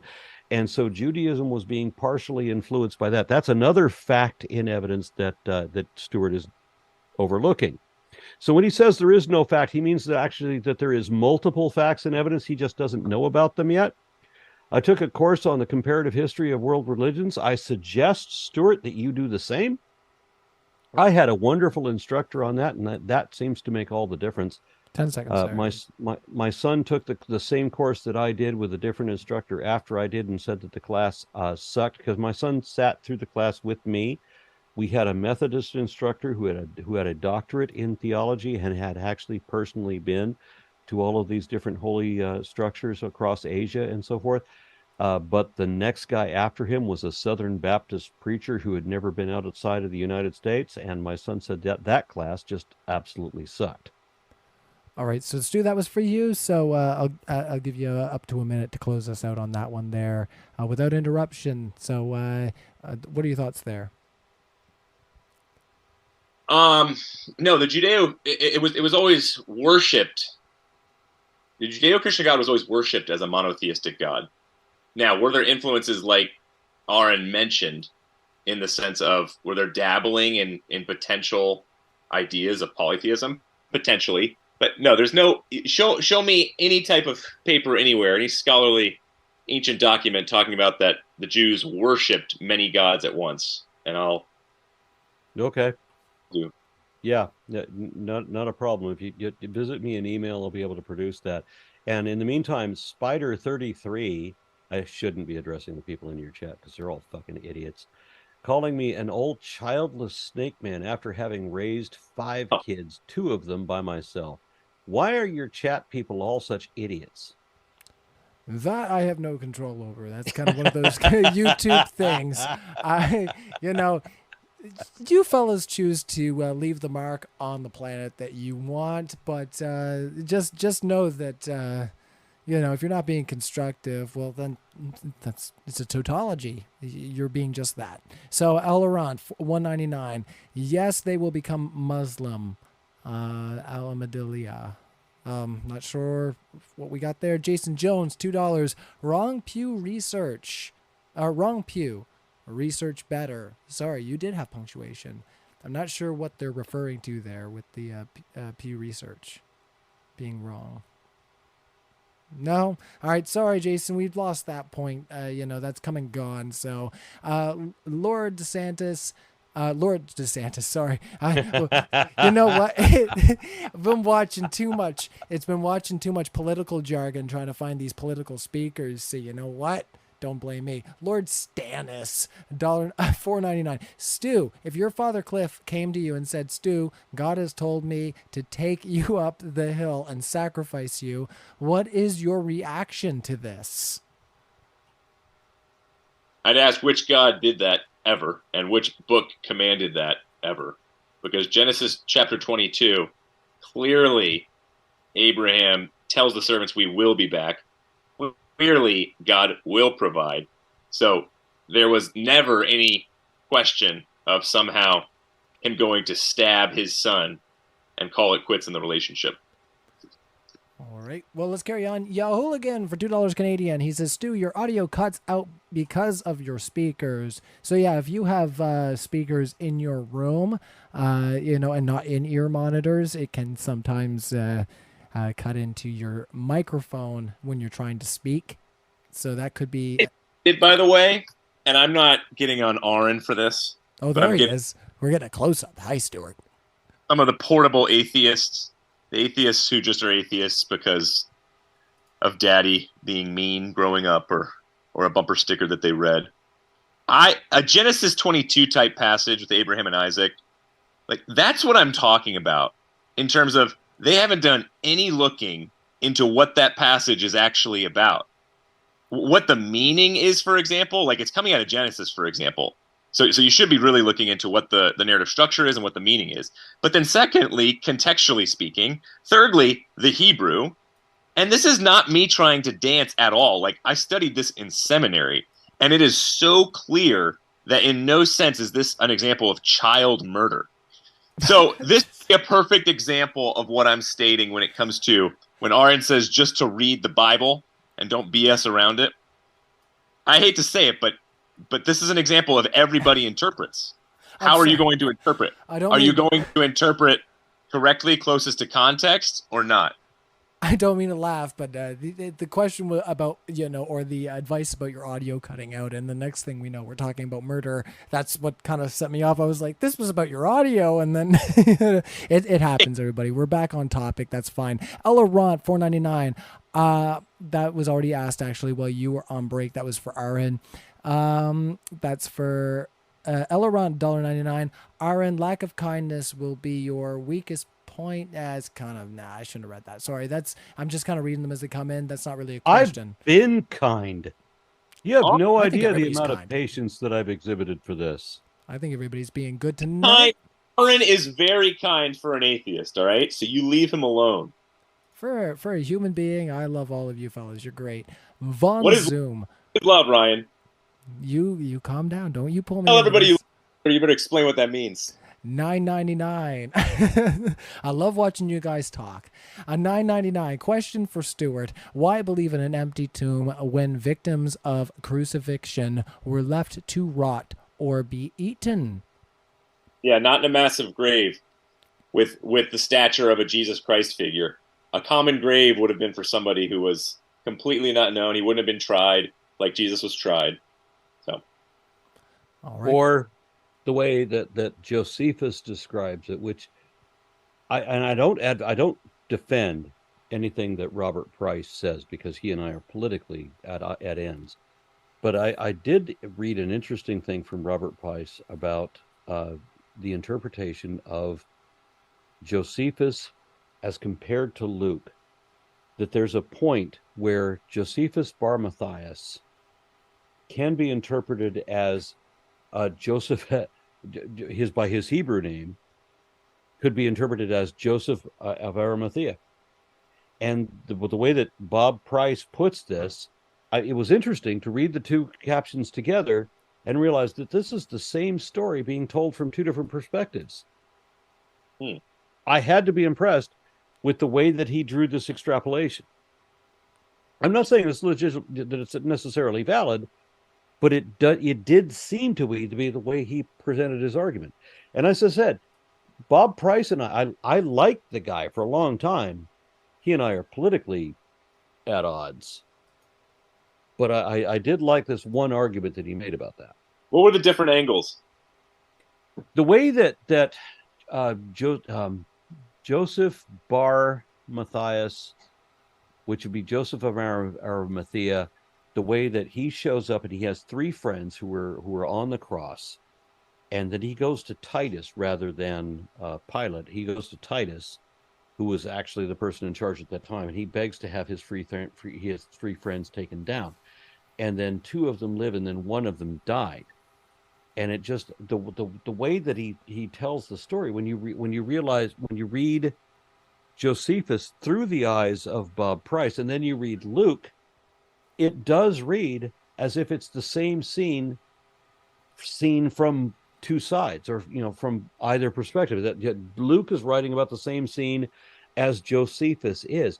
not Joseph of Arimathea, but Josephus Bar Matthias. All right. Huh. The Or question Joseph was, Bar Matthias. question was for you there, Stuart. So you want to close this out on that thought there? I can't remember what it was. Oh, it's all right. That's all right. The short term gets a little bit fuzzy when these things get a little bit longer, everybody. So that's what you get for pouring in your super chats like that. Elorant, $1.99. The crux of his question is Christians aren't evil, Aron. I never said they were evil. Okay, being deceived doesn't mean evil. I'm sorry that you believe in a lie, and I'd be happy to help you out with that. But that's your problem. It's not that you're evil, it's you're deceived. I just don't understand why John Lennon wasn't right. He was right. He was atheist. Yeah, when he said in 1966 in Time magazine, as the U.S. gets more scientific, we will see religion go. I am certain of it, and the opposite happened. Yeah, that is upsetting. I can't tell you how much.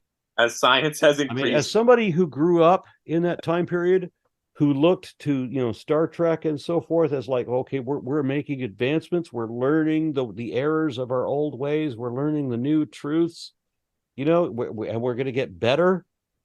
That's what I thought we were doing. And then we elected Trump. Yeah. Trump and his 1 and 2 Chronicles. Yeah. Are we talking about where they wear the mark of the mark of the beast on their forehead and it says MAGA? Yeah. I still got a guy wearing a MAGA hat around town. So it's amazing. He's like the nicest guy in the world.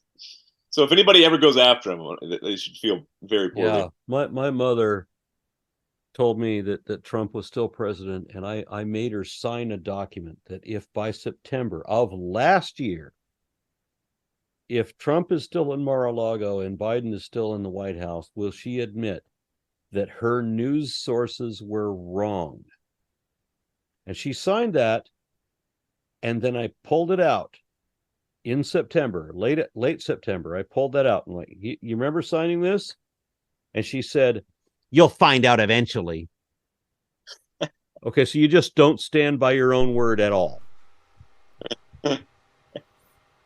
Yeah, and so now she is in a nursing home with dementia because that's what leads to that. Fox News does.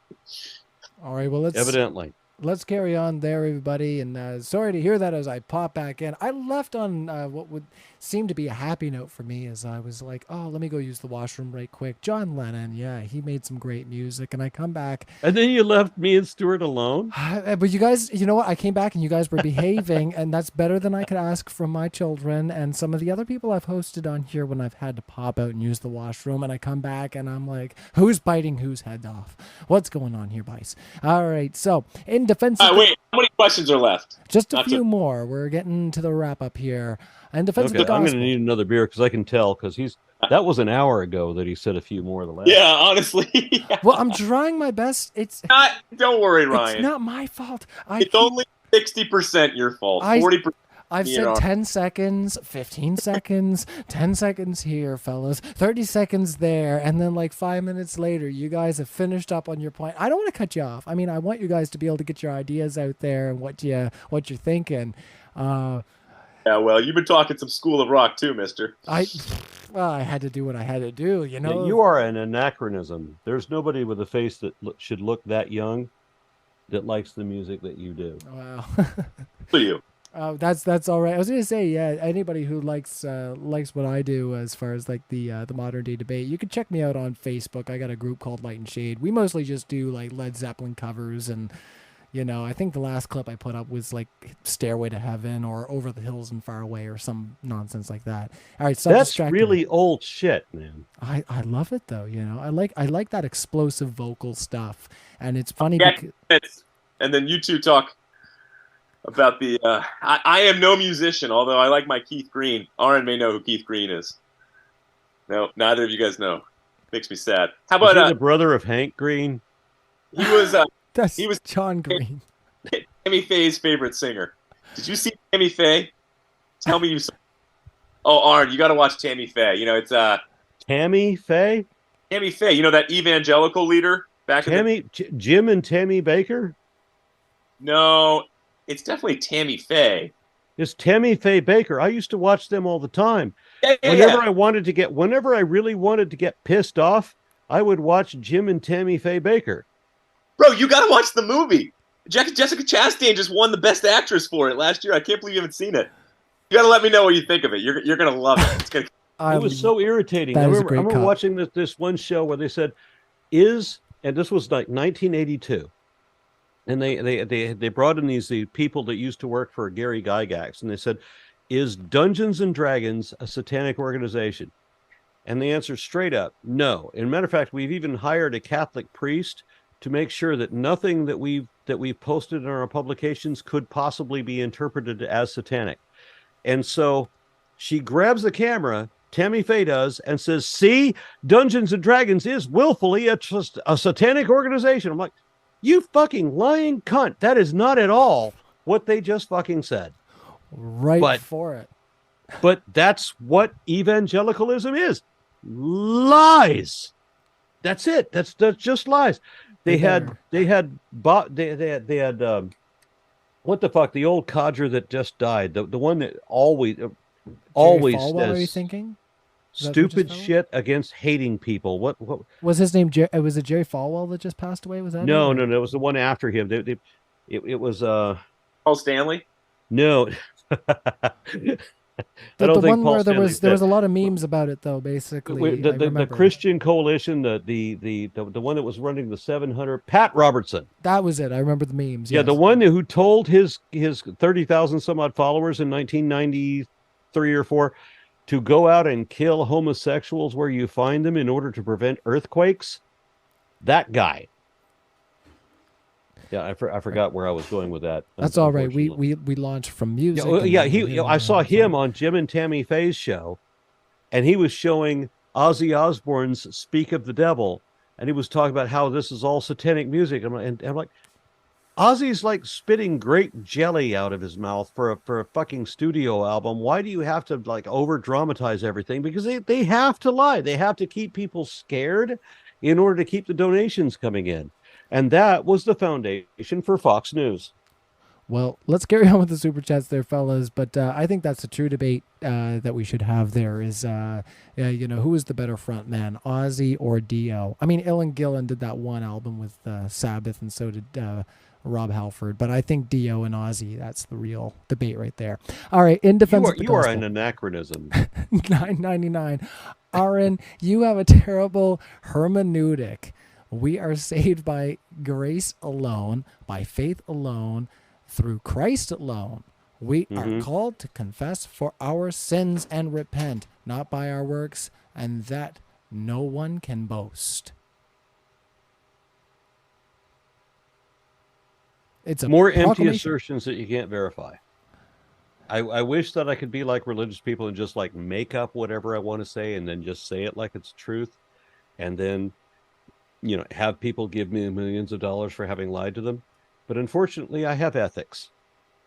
So, all right. Well, we'll carry on. And I don't mean to, I don't want to sound biased to anybody. It's just a matter of it's not really a question wrapped up in what you said there in defense of the gospel. Like I said, it's more of a proclamation. We do want to carry on. Elleront, $1.99. Lawrence Cross's nothingness is quantum potential. Thoughts on that? Up to a minute. No, not even up to a minute. We got no thoughts on that. Nobody's got any thoughts on that. I don't think it was even mentioned, fellas.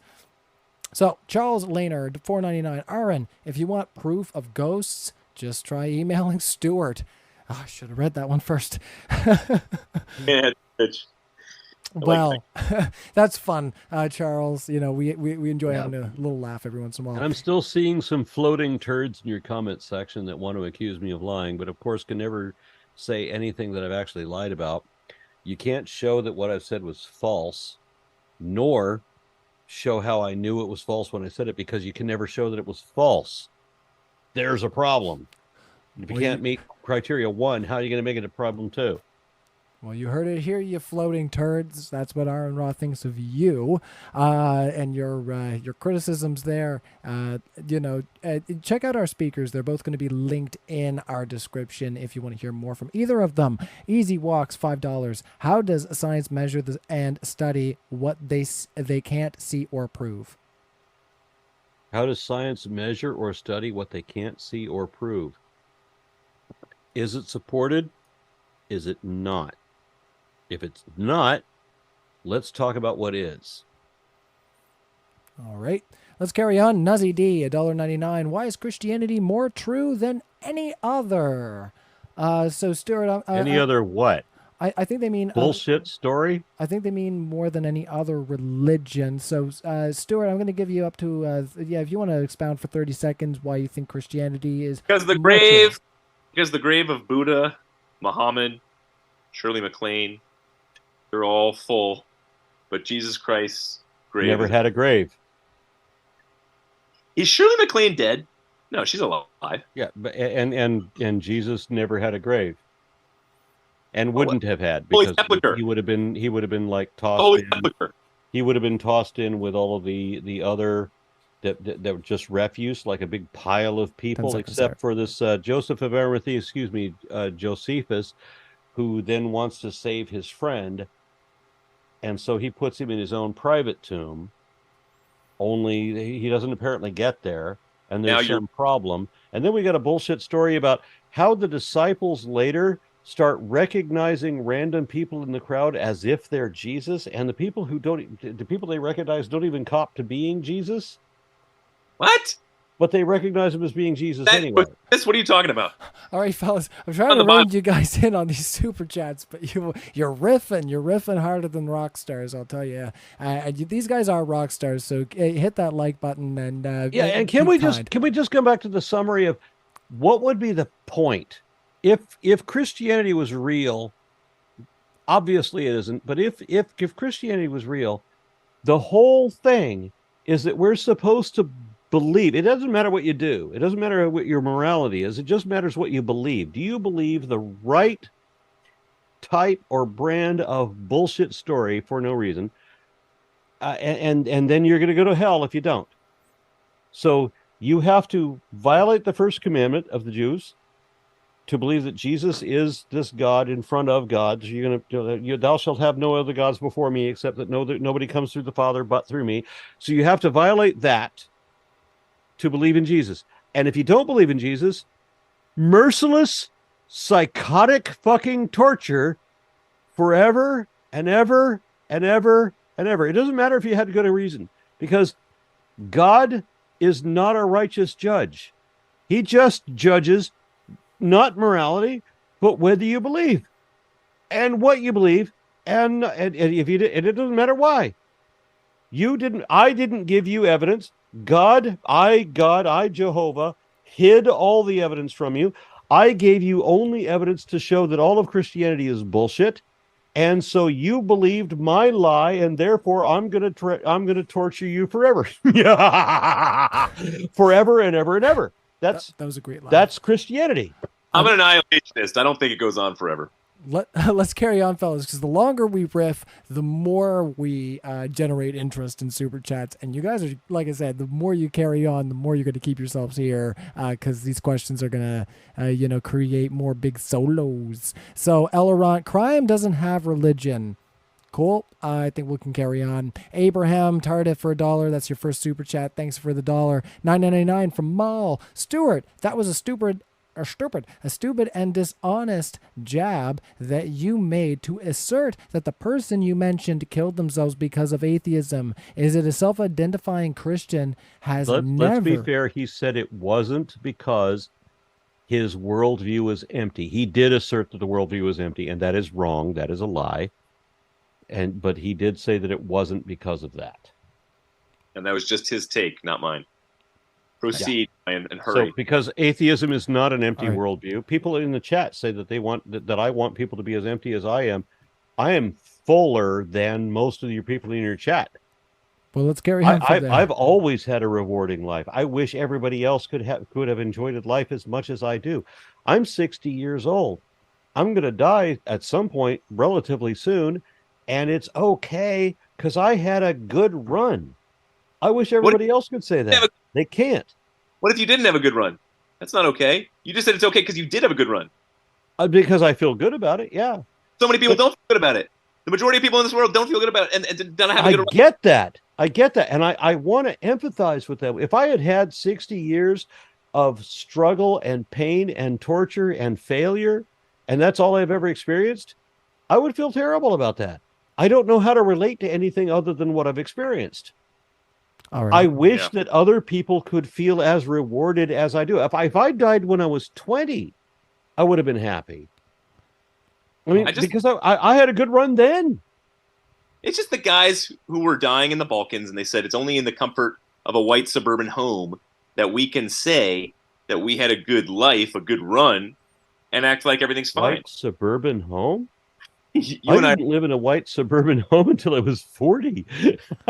All right, let's carry on there, fellas. Come on, Ryan. I'm making the last point here since we're all three of us are dabbling into commentary. It's all good. No, my point there is back to your earlier personal question about my belief in God. That's one of them right there. And hey, that could be wishful thinking where I'm just wanting everybody to get a fair shake in this life. But I think there's going to be a judgment day. And I want it very badly. How do you not reconcile how unjust that is? What's that? How do you not reconcile how unjust that is? No, hold on here.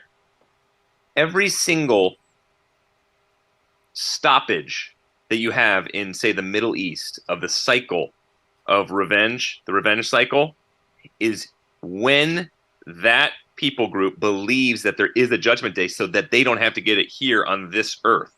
So how do you reconcile how unjust the notion of a judgment day is, especially within the myopic and insane confines of the God of Abraham?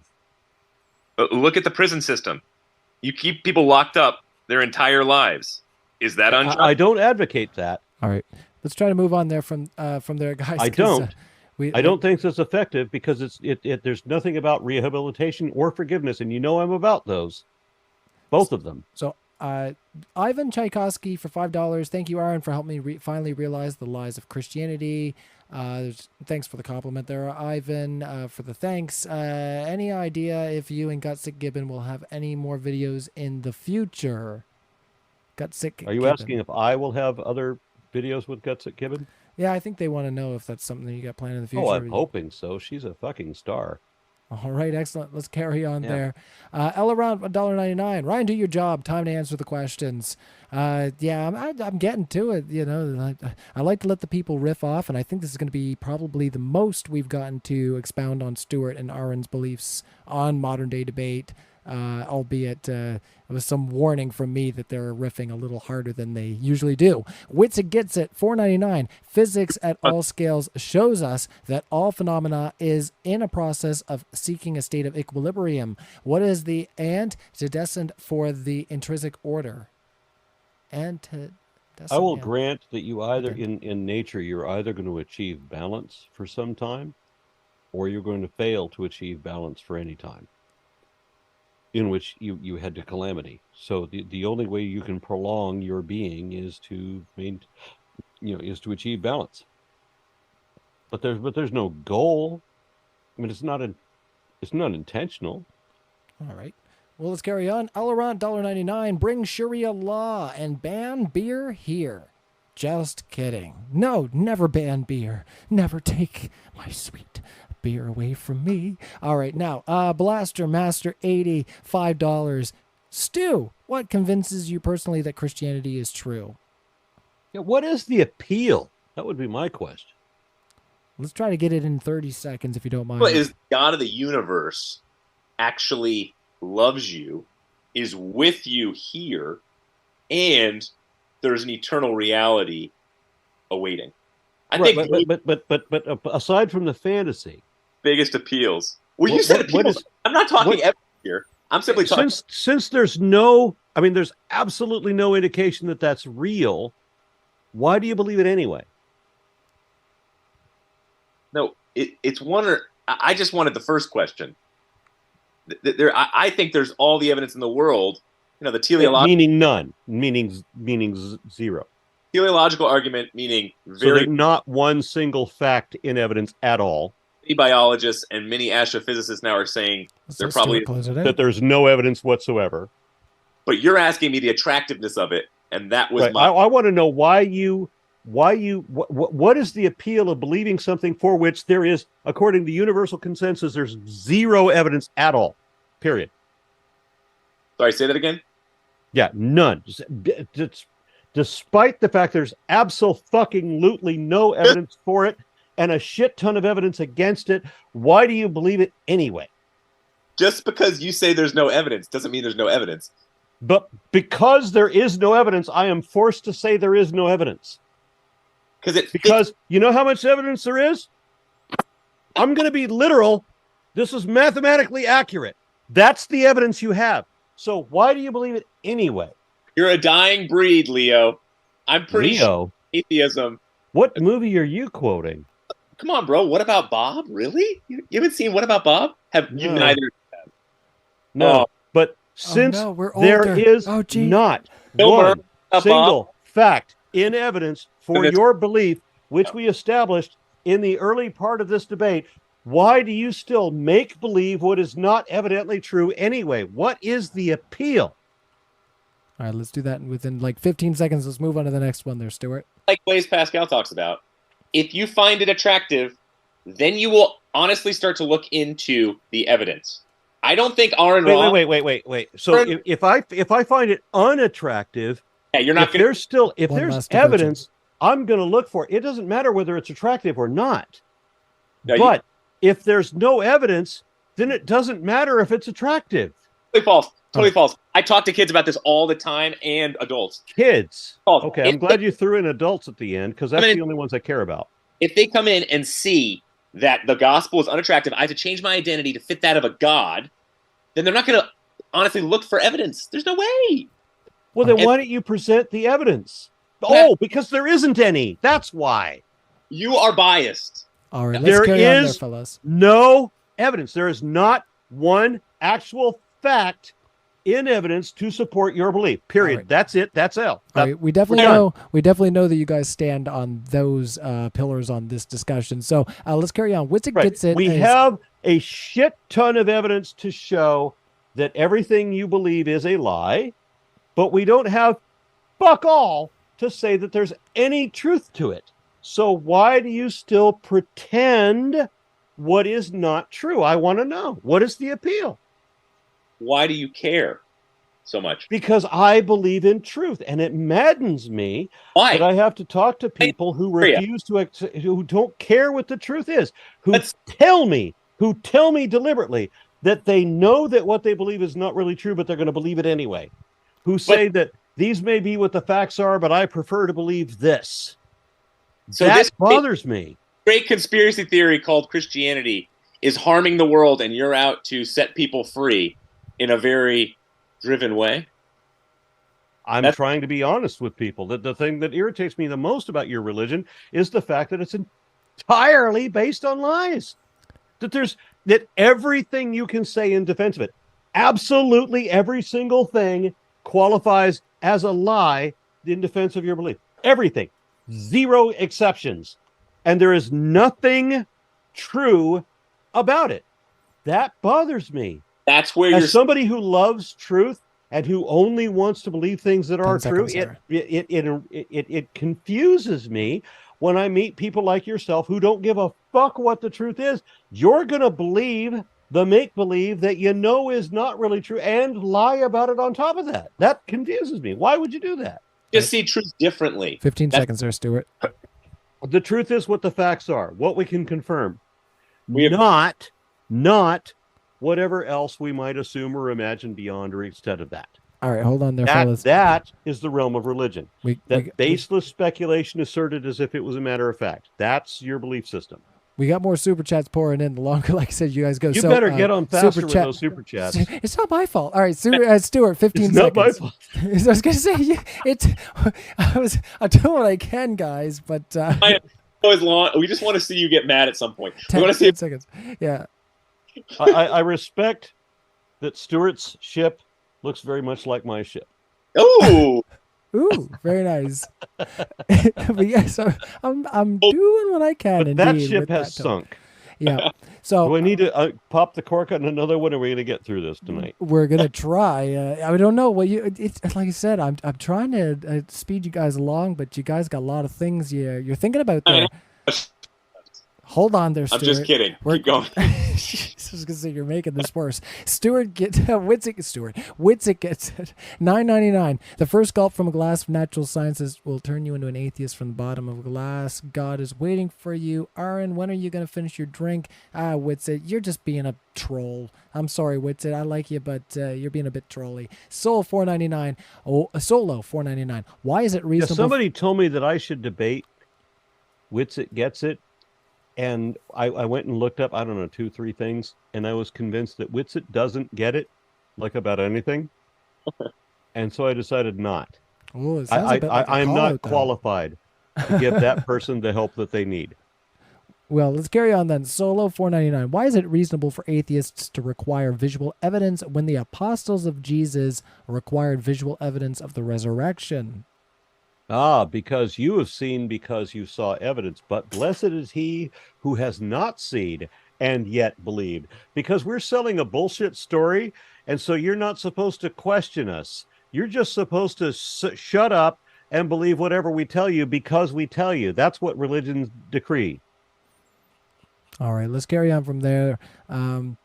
And yeah, let's try to mitigate the super chats because we want to let everybody go at a good time. Aron, Transoxiana or Transoxiania, land above Oxus, is the Latin name for the region and civilization located on Lower Central Asia. I'm not sure if we. And Witsit Gets It just proved that he doesn't get it. So yeah, Aron literally agreed to debate with me until I suggested atheism versus creationism, and I said, but those are not diametrically opposed. There's not atheism versus creationism because there's there's atheism versus theism. That's opposed, but creationism is an extreme version of that. And so Witsit Gets It proved that he don't get it by trying to say that you have to have this extreme radical view or else. And so I'm sorry, that's why I'll never debate Witsit Gets It, because he don't get it at all. Well, Witsit don't get it. Let's try not to talk too much about other people that aren't on the show right now. But they're in the chat. But I was just saying he's not on the show right now. They're spewing their stupidity in the chat. But I was just say we do debates on creation and evolution. And I'm happy to do that, but you can't get anybody with any accountability to debate me on that subject. Well, let's see what we can do as far as the future goes. Yeah, let's see that happen. Aron is extending the invitation, everybody there, and I'd like to see it. That'd be a lot of fun. So this one from PC Surgeon, the original $5. I'm not a fan of Stuart's mic. Yeah, well, that's fine. You don't have to be a fan of it. I can hear Stuart great. So Charles Schreiner, $5. Frustrating to watch an abundance of evidence get dismissed by not countering with their own evidence. Thanks, Aron, for helping my deconversion. We'll take that as a compliment and carry on from there. Thanks, Charles. If you don't feel like you got enough out of this discussion, I would just say, go back 2 hours and you'll find all kinds of stuff. Elrond, $1.99. Aron, okay, then religions are part of evolution. Yeah, it's the embarrassing part of our our middle school years. Okay, War Boss, $5 Canadian. Aron, thank you for defending rationality and truth. You're amazing. Well, amazing indeed. Well, War Boss, we love the complimentary super chats. Those are a lot better than any diss tracks that we get. Elrond, $1.99. Aron, atheism doesn't have objective morality. No, but we're the only ones who do. All right. Elrond, $1.99. Stuart, you are strawmanning yourself. Not sure what that pertains to, so let's just carry on, fellas. I'll read it because, Stuart's got a strong stomach for it, and it's not really too ad hominem, but Kent McDonald Jr., $5. It's amazing that even when Aron gives a broad lesson on history of Christianity and its borrowing of other religions, Stuart shrugs it off. Any thoughts there? Well, if I come off as too defensive, then it shows that I don't have a very strong faith or relationship with my God. I'm sorry. All right. That was wrong. Well, Nye says for sex. All right, we won't do any more Iron Maiden because my wife's trying to sleep. Next time Aron Ra and Stuart are on, can I get all three of you to dress as Dr. Frankenfurter? We return to Transylvania. Oh, no, you have no idea how much you need to pay in super chats. Prepare the tractor beam. Yeah, I was going to say, that's going to have to go directly to No, Aron. honey. If you want this, you should have been here 40 years ago. Darling, calm down. Witsit gets it, $4.99. My actual question was, doesn't the initial establishment of objective moral standard necessitate, geez, a prerequisite of intention? Boys, I'm having trouble because I don't have my glasses on here. Hold on. Yeah, I think you can make that out. Doesn't the initial establishment of an objective moral standard necessitate a prerequisite of intention? No, for the reason I explained earlier, like an hour ago. All right. Like I said, fellas, there's lots of debate to go through. So, if you missed something, go back. I'm sure you'll find it. Lilith for $20 for Snake, the truth teller. Well, thanks, Lilith. Toyota for $20, no question attached. Thanks for the $20. We appreciate it. In Defense of the Gospel, $4.99. Aron, would you agree you wouldn't have morality you live by today without being raised in a Christian household?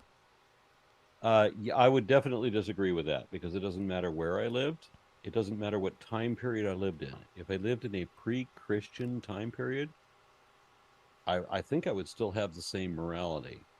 It would not be Christian. All right. Because Christianity can claim no part of my respect for humanity or truth. All right, well, let's move on from there. Aron, $4.99. Stuart, Western intelligence agencies overthrow 2 Iranian regimes. We also witnessed a miracle in Taliban replacement with Taliban for $2.3 trillion. It's also kind of like a declaration, so what do you think there? It's getting late. What's the point? I'm not sure. Western intelligence agencies overthrow 2 Iranian regimes. Yeah. Yeah. Called a miracle. Toyota, $20. Stuart, next surgery you have, your consciousness is in an anesthesiologist's hands. We work hard to ensure you live. Your brain is 100% responsible for your consciousness. End of story, brah. Phineas Gage. Look him up. Yeah, but why would you bring him up? Because it's the same deal. Yeah, but I'm just curious. Why would you bring up my argument in your defense? Because it's midnight and I'm switching to your side. Okay. Oh my goodness. Well, yeah, we didn't go in late. We got to hurry because people are going to pour in more. Stop. For Walker, $5. Most secular scholars don't even believe Joseph of Arimathea existed. Just for your information. Just FYI. Oh, I'm sure. And his name was Josephus. All right. Exit dissolve, $2. Stuart, 1 eyewitness account of raised Jesus, not 9. False. False. You've been fact checked. Look at that. You see? Okay. Let's move With or on. without yeast. Jason, 83. Stu, what most influenced the growth of Christianity, the miracle stories, or its ethical system? Constantine. Pre-Constantine, there were thousands of Christians. And then post-Constantine, millions. Constantine took it on because it was so big. It was a smart political move. It was a smart strategic move to completely undermine and reverse Christian teaching, such that no longer were they renunciates and pacifists. Now it suddenly becomes onward Christian soldiers and prosperity gospel. But don't forget he converts, fortunately. All right, Aron, I'm gonna consolidate your super chats here because a lot of your questions have already been answered here, and I'm gonna ask Aron over here from Thomas Garman, what is your favorite breed of snake? Oh, That's a fun one. I have a couple of false water cobras behind me that I very much like. My young female, I love her to death. I recently got a reticulated python, and I'm finding that they are not deserving of the reputation that they've had. All right, well, you heard it here, fellas. That's the one he's calling out tonight. That could change sometime. So check in again. Cole Beasley, $5. Aron is my hero and reminds me of what Billy Bob Thornton would look like with a mustache and long hair and the darkest beer imaginable. Cheers, Aron. Aron, sorry. Thank you. How far back on your super chats are you? We're almost to the end here because Are we really? Okay. Yeah, Elorandi had a couple more super chats here, but a lot of them are either just ad homs or questions we've already answered. So we're just gonna move on from them. Sorry, Elorand. I'm glad that people are paying for these, because the ones that they haven't been paying for, I've been seeing some really stupid shit in your chat.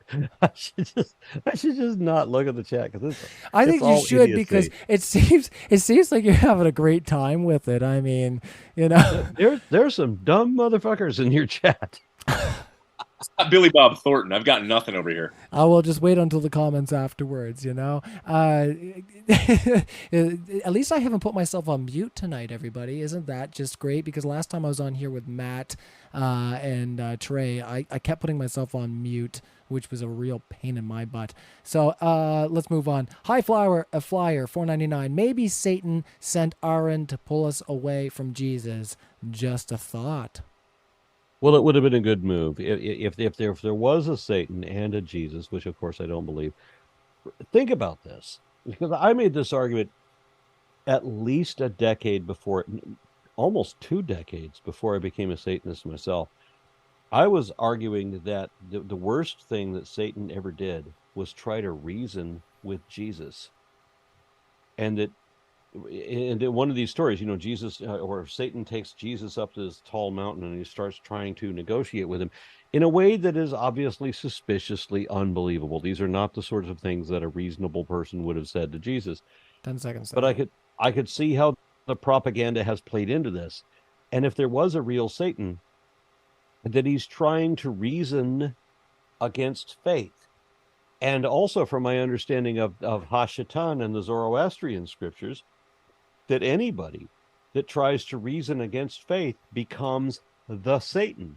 And so that meant that I am Satan.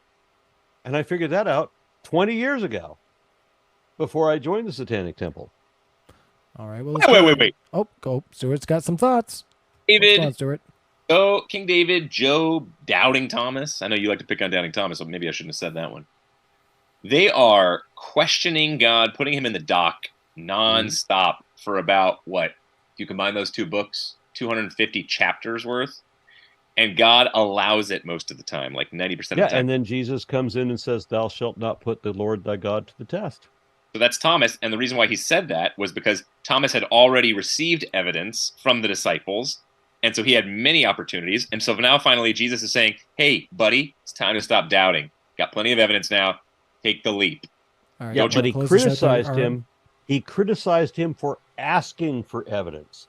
No, it wasn't that you've had enough evidence and now you should believe. No, you said, "Blessed is he who has not seen and yet believe," because we're looking for only credulous, gullible believers in my church. No. He never beats up on anybody when it comes except Thomas directly. Well, he's harder on his disciples, but look at how he reinstates Peter. I mean, Peter didn't believe. Not only did he not believe, he was rejecting him completely. All right, we could have a lot of interesting conversations until I deconvert you. All right, let's Hey, carry on. listen to this real quick. My buddy yesterday got unbaptized after I baptized him. I didn't know that was a thing in the Jewish synagogue. I'm a little bit upset about it, to be honest. I got unbaptized a I didn't year know that. ago. I got unbaptized a year ago at the Satanic Temple event in the Idaho State Capitol in Boise, and then I recorded a number of unbaptisms last week in Washington State at the Sean Fuchs concerts, where there was a big satanic gathering that was also going on in the same thing. There was a bunch of unbaptisms going on there, and I got to record Rebecca Vitzman and her husband being unbaptized. I was proud to be part of that.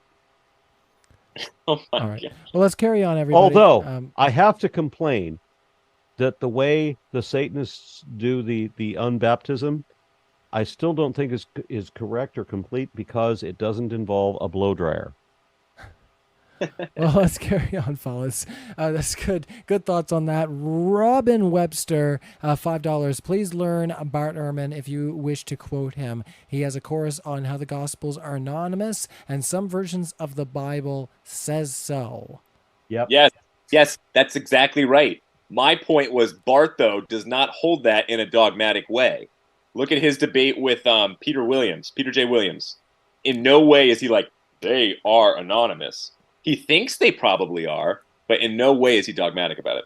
Okay, but what's the difference? If he thinks they're probably anonymous, meaning we don't have any means of identifying an author for these, and I agree with him, we don't have a way of identifying, and no reason to assume an author's name like you erroneously do, then how is it dogmatic?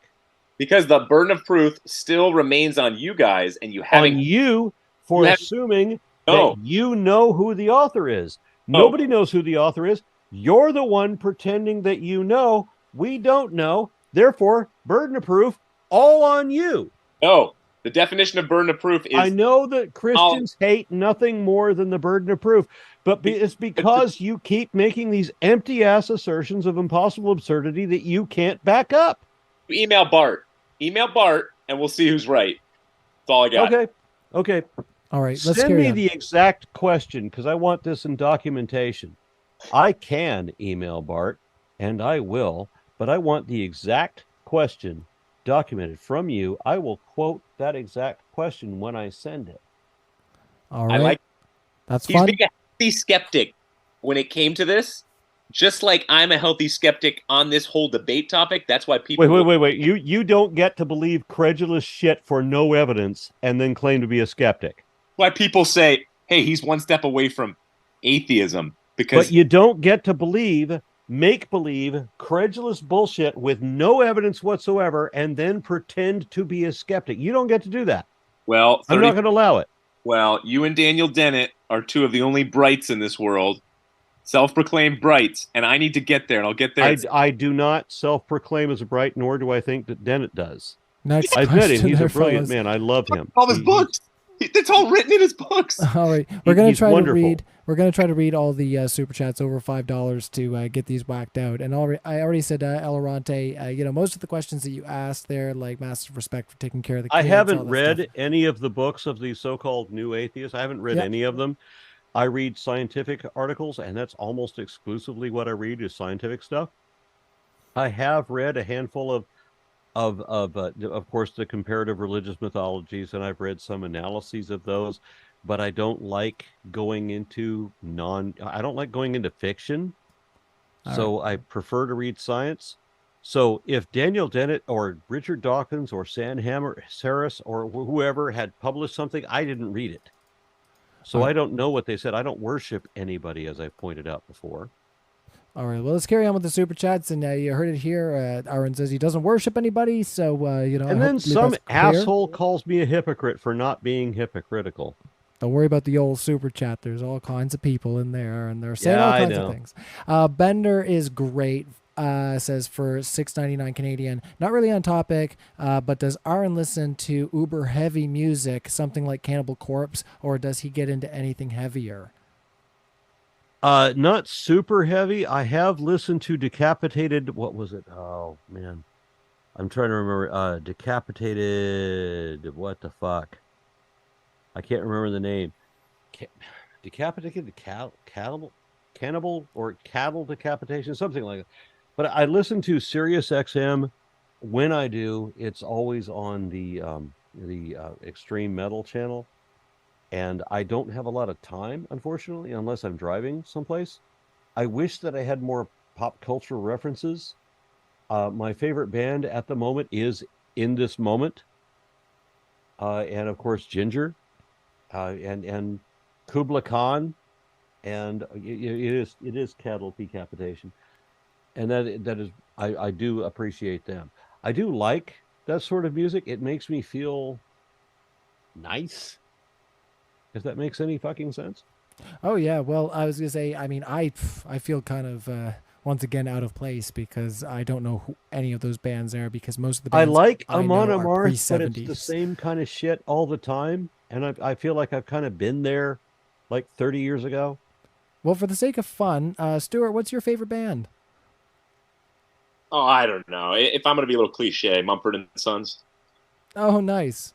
No, I was gonna say, I don't know. For me, there's sometimes toss up between like Queen and Dio and Judas Priest, and I don't know. Where are There's you in Nova Look, Scotia? dude, Are I you? I've seen Alice Cooper, Motley Crue, Black Sabbath, Ozzy Osbourne. I've seen all of it. Judas Priest. I've seen their farewell concert 3 times. Oh yeah, he keeps saying farewell and then comes back for more. Ozzy's done more Exactly. Ozzy farewells. keeps doing farewell. Judas Priest keeps doing farewell. I've seen their farewell concert like 3 times each.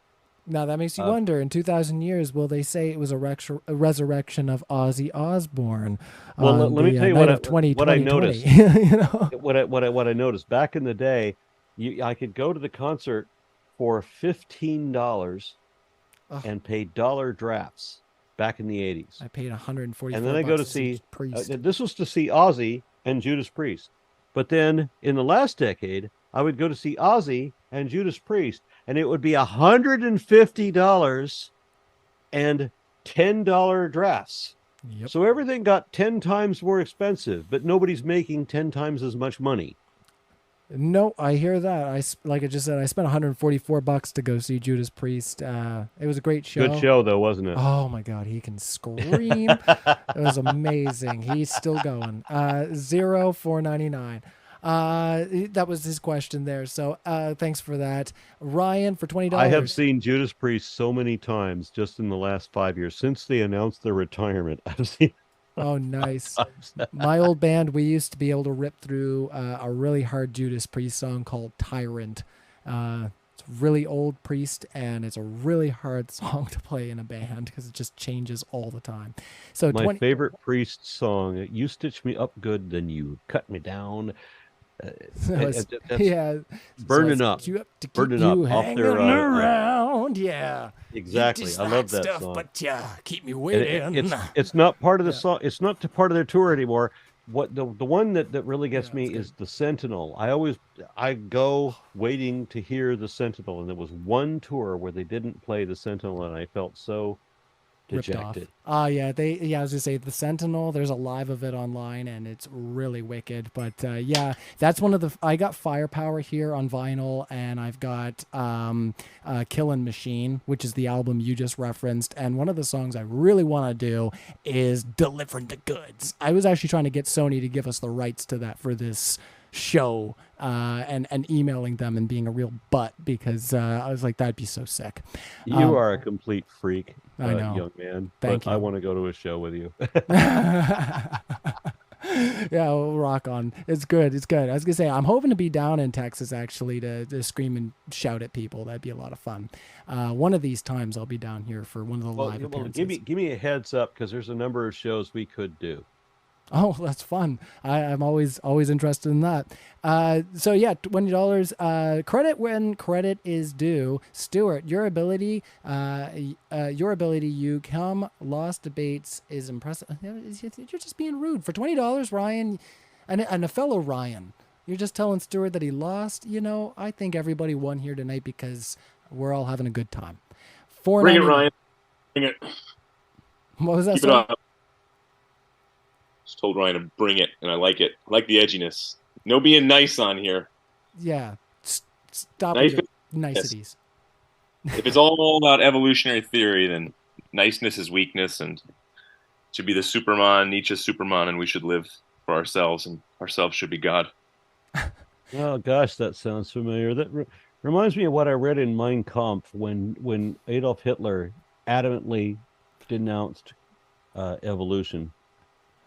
Yeah, I was gonna say that took a little turn. $49.99. Thank you so much, WMX99. First time catching you live. My 8-year-old wanted to ask you why you guys are up so late. Why are we up so late? My goodness, these guys wanted to talk. That's what it ended up being. That was a deeper question. These guys, including than mine. The rest of the question says, great show and demonstration on both sides on how to use critical thinking skills and how to not use critical thinking skills. So you know what? You're enigmatic. I have no idea who that's for. So we're just going to say that's a win for everybody once again. Aron, once again, check the rest of the debate. I think your questions will be answered. Mutt, keep children away from any religions. Comments. Up to a minute there, fellas. No thoughts? All right. Sean Carter, $5. Stuart, are you educated? And if so, why you are partaking in the tree of knowledge? The ultimate sin. Wait, say that again. Stuart, are you educated? And if so, why are you partaking in the tree of knowledge? Because that's the ultimate sin. Yeah. Almost to the end. God gave us total freedom. Other than one thing. Sounds like good parenting, actually. You don't want to give free license to everything to children. And so there was guidelines, but we thought that we knew better than God. But not only that, we thought God did not have his best for us, and we needed to have our own best for us. So we worshipped ourselves, because you have to worship something. Because you don't have to worship anything. We know what happens when there's ultimate freedom. And in this country, the only moral objective, really, in terms of what everybody thinks is right, is everybody should have ultimate freedom. And if you look at every psychological study, Except that it's not that case. Every single child is struggling because we're leaning toward what is best for society, and Stuart demands anxiety is through the roof. Misrepresenting the atheist position. Divorce increase. Stuart close it out. Increase depression, increase suicide, increase lack of forgiveness increase would go with divorce. Except that I'm the one that's advocating for forgiveness increase, and his belief system doesn't even allow for that. So we just quit lying. I'm just giving the stats. I'm not making a case. You're just lying. That's all you're doing. For either close it out. I'm not that's all you're doing. You're just lying, misrepresenting my position, stating things that are not factual. Period. No. This is just I'm talking about freedom right now. No, you're not.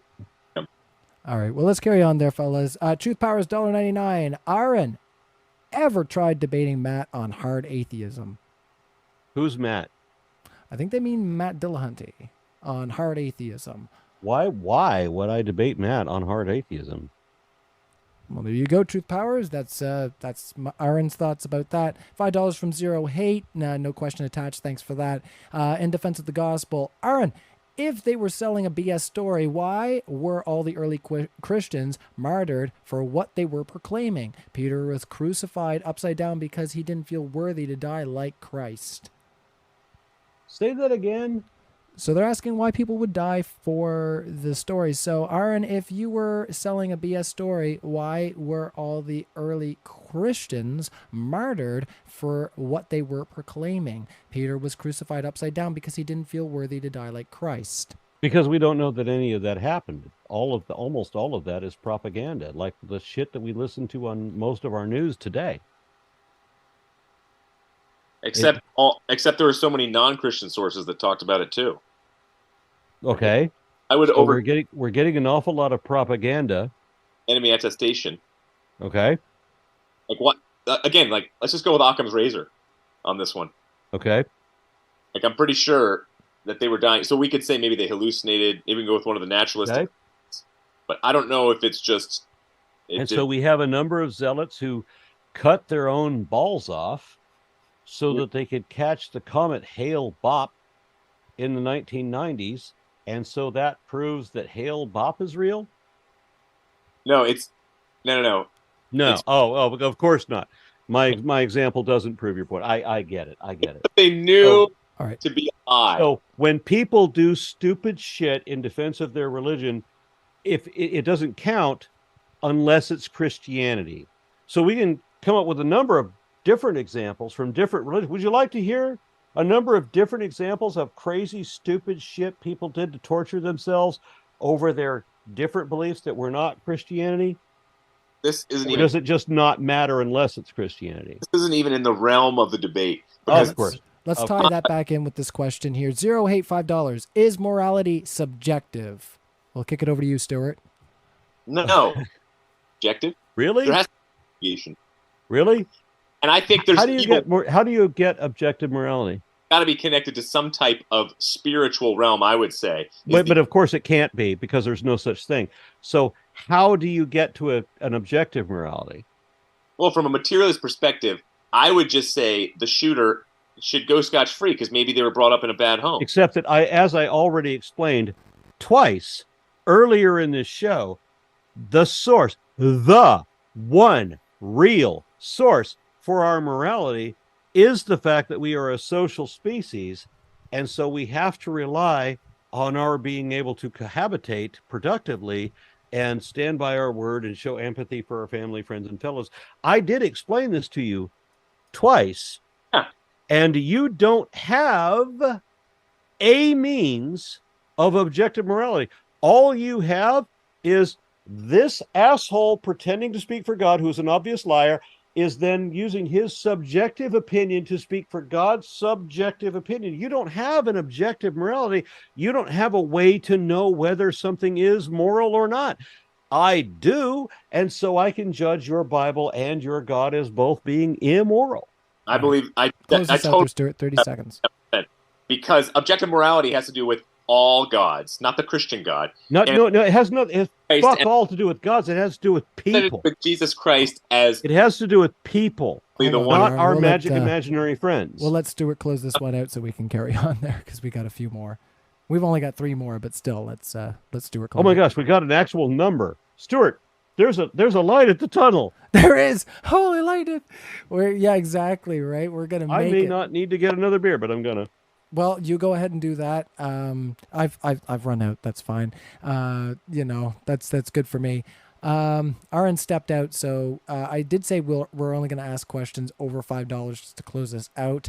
But Aron, are you a fan of Nirvana? Yes or no? No. No, not feeling them either. I never really was a big fan either myself. I was into that prettier metal and I don't know, grunge. Closest I came to liking Nirvana was liking Weird Al Yankovic.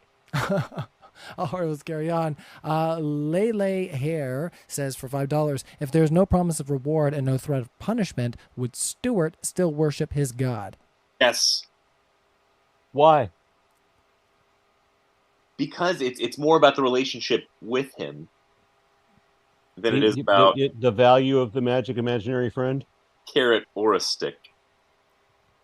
All right, let's I'm sorry, I didn't get an answer to my question. Go ahead. You're not the one asking the questions here. I did just ask a question. No, you're an hour behind me. It's only 11:12 there. Okay. It is. You can't answer It is that 1:12 question. here. All right, go ahead. I've gotten the look from my wife like twice, but that's okay. She's crashed out now. Sorry, Tori. All right. She hates when I say that. $50. Believe me, my wife is going to have words for me too. Why did you let this go on so long? I get it.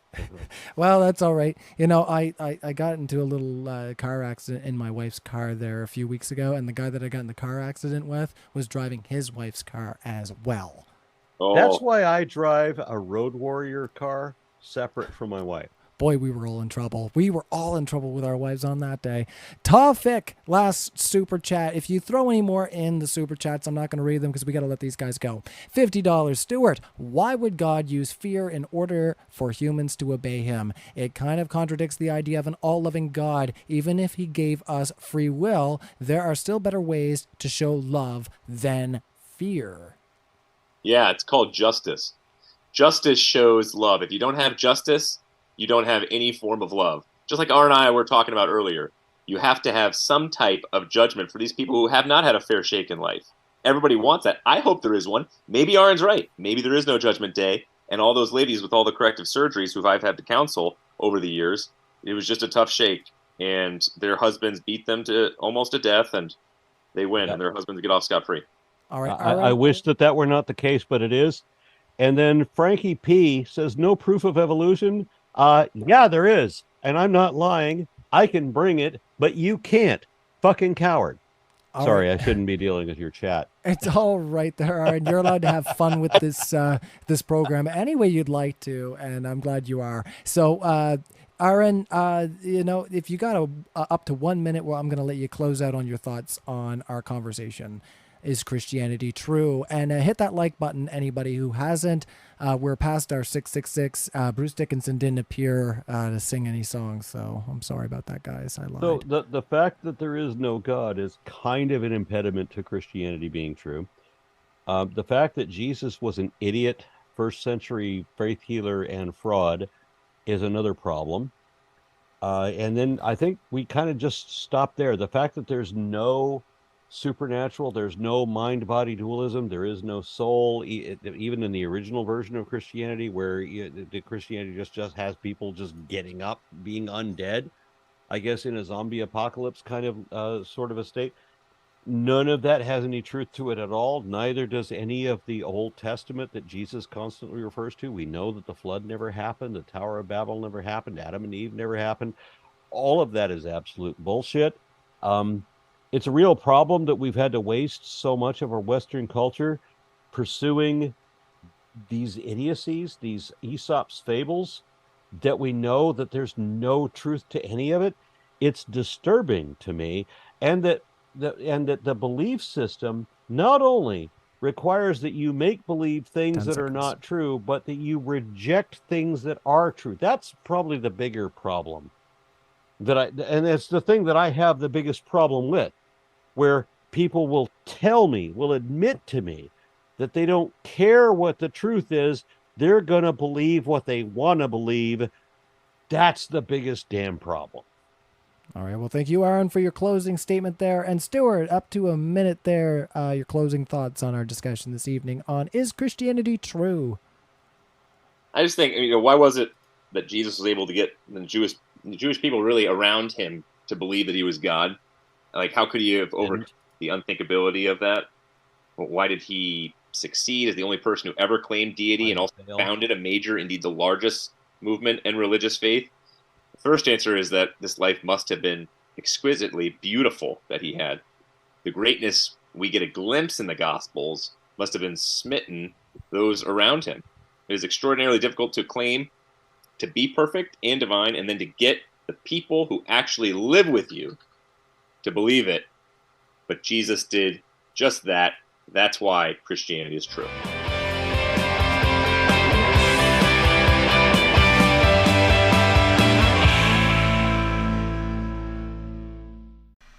Phew! Well, welcome back to Next Generation Saints. I'm your host, Nick Coons. That was a lot of information to digest, and the positive thing is you can come back and listen to this any time. So before you get going and turn this podcast off, I want to go ahead and remind everyone to go ahead and like and subscribe to this podcast wherever you may be listening to podcasts. It really helps out, and again, scientifically proven fact that makes you a better person to do so. So until next time, we meet again. May God richly bless y'all, my dearly beloved.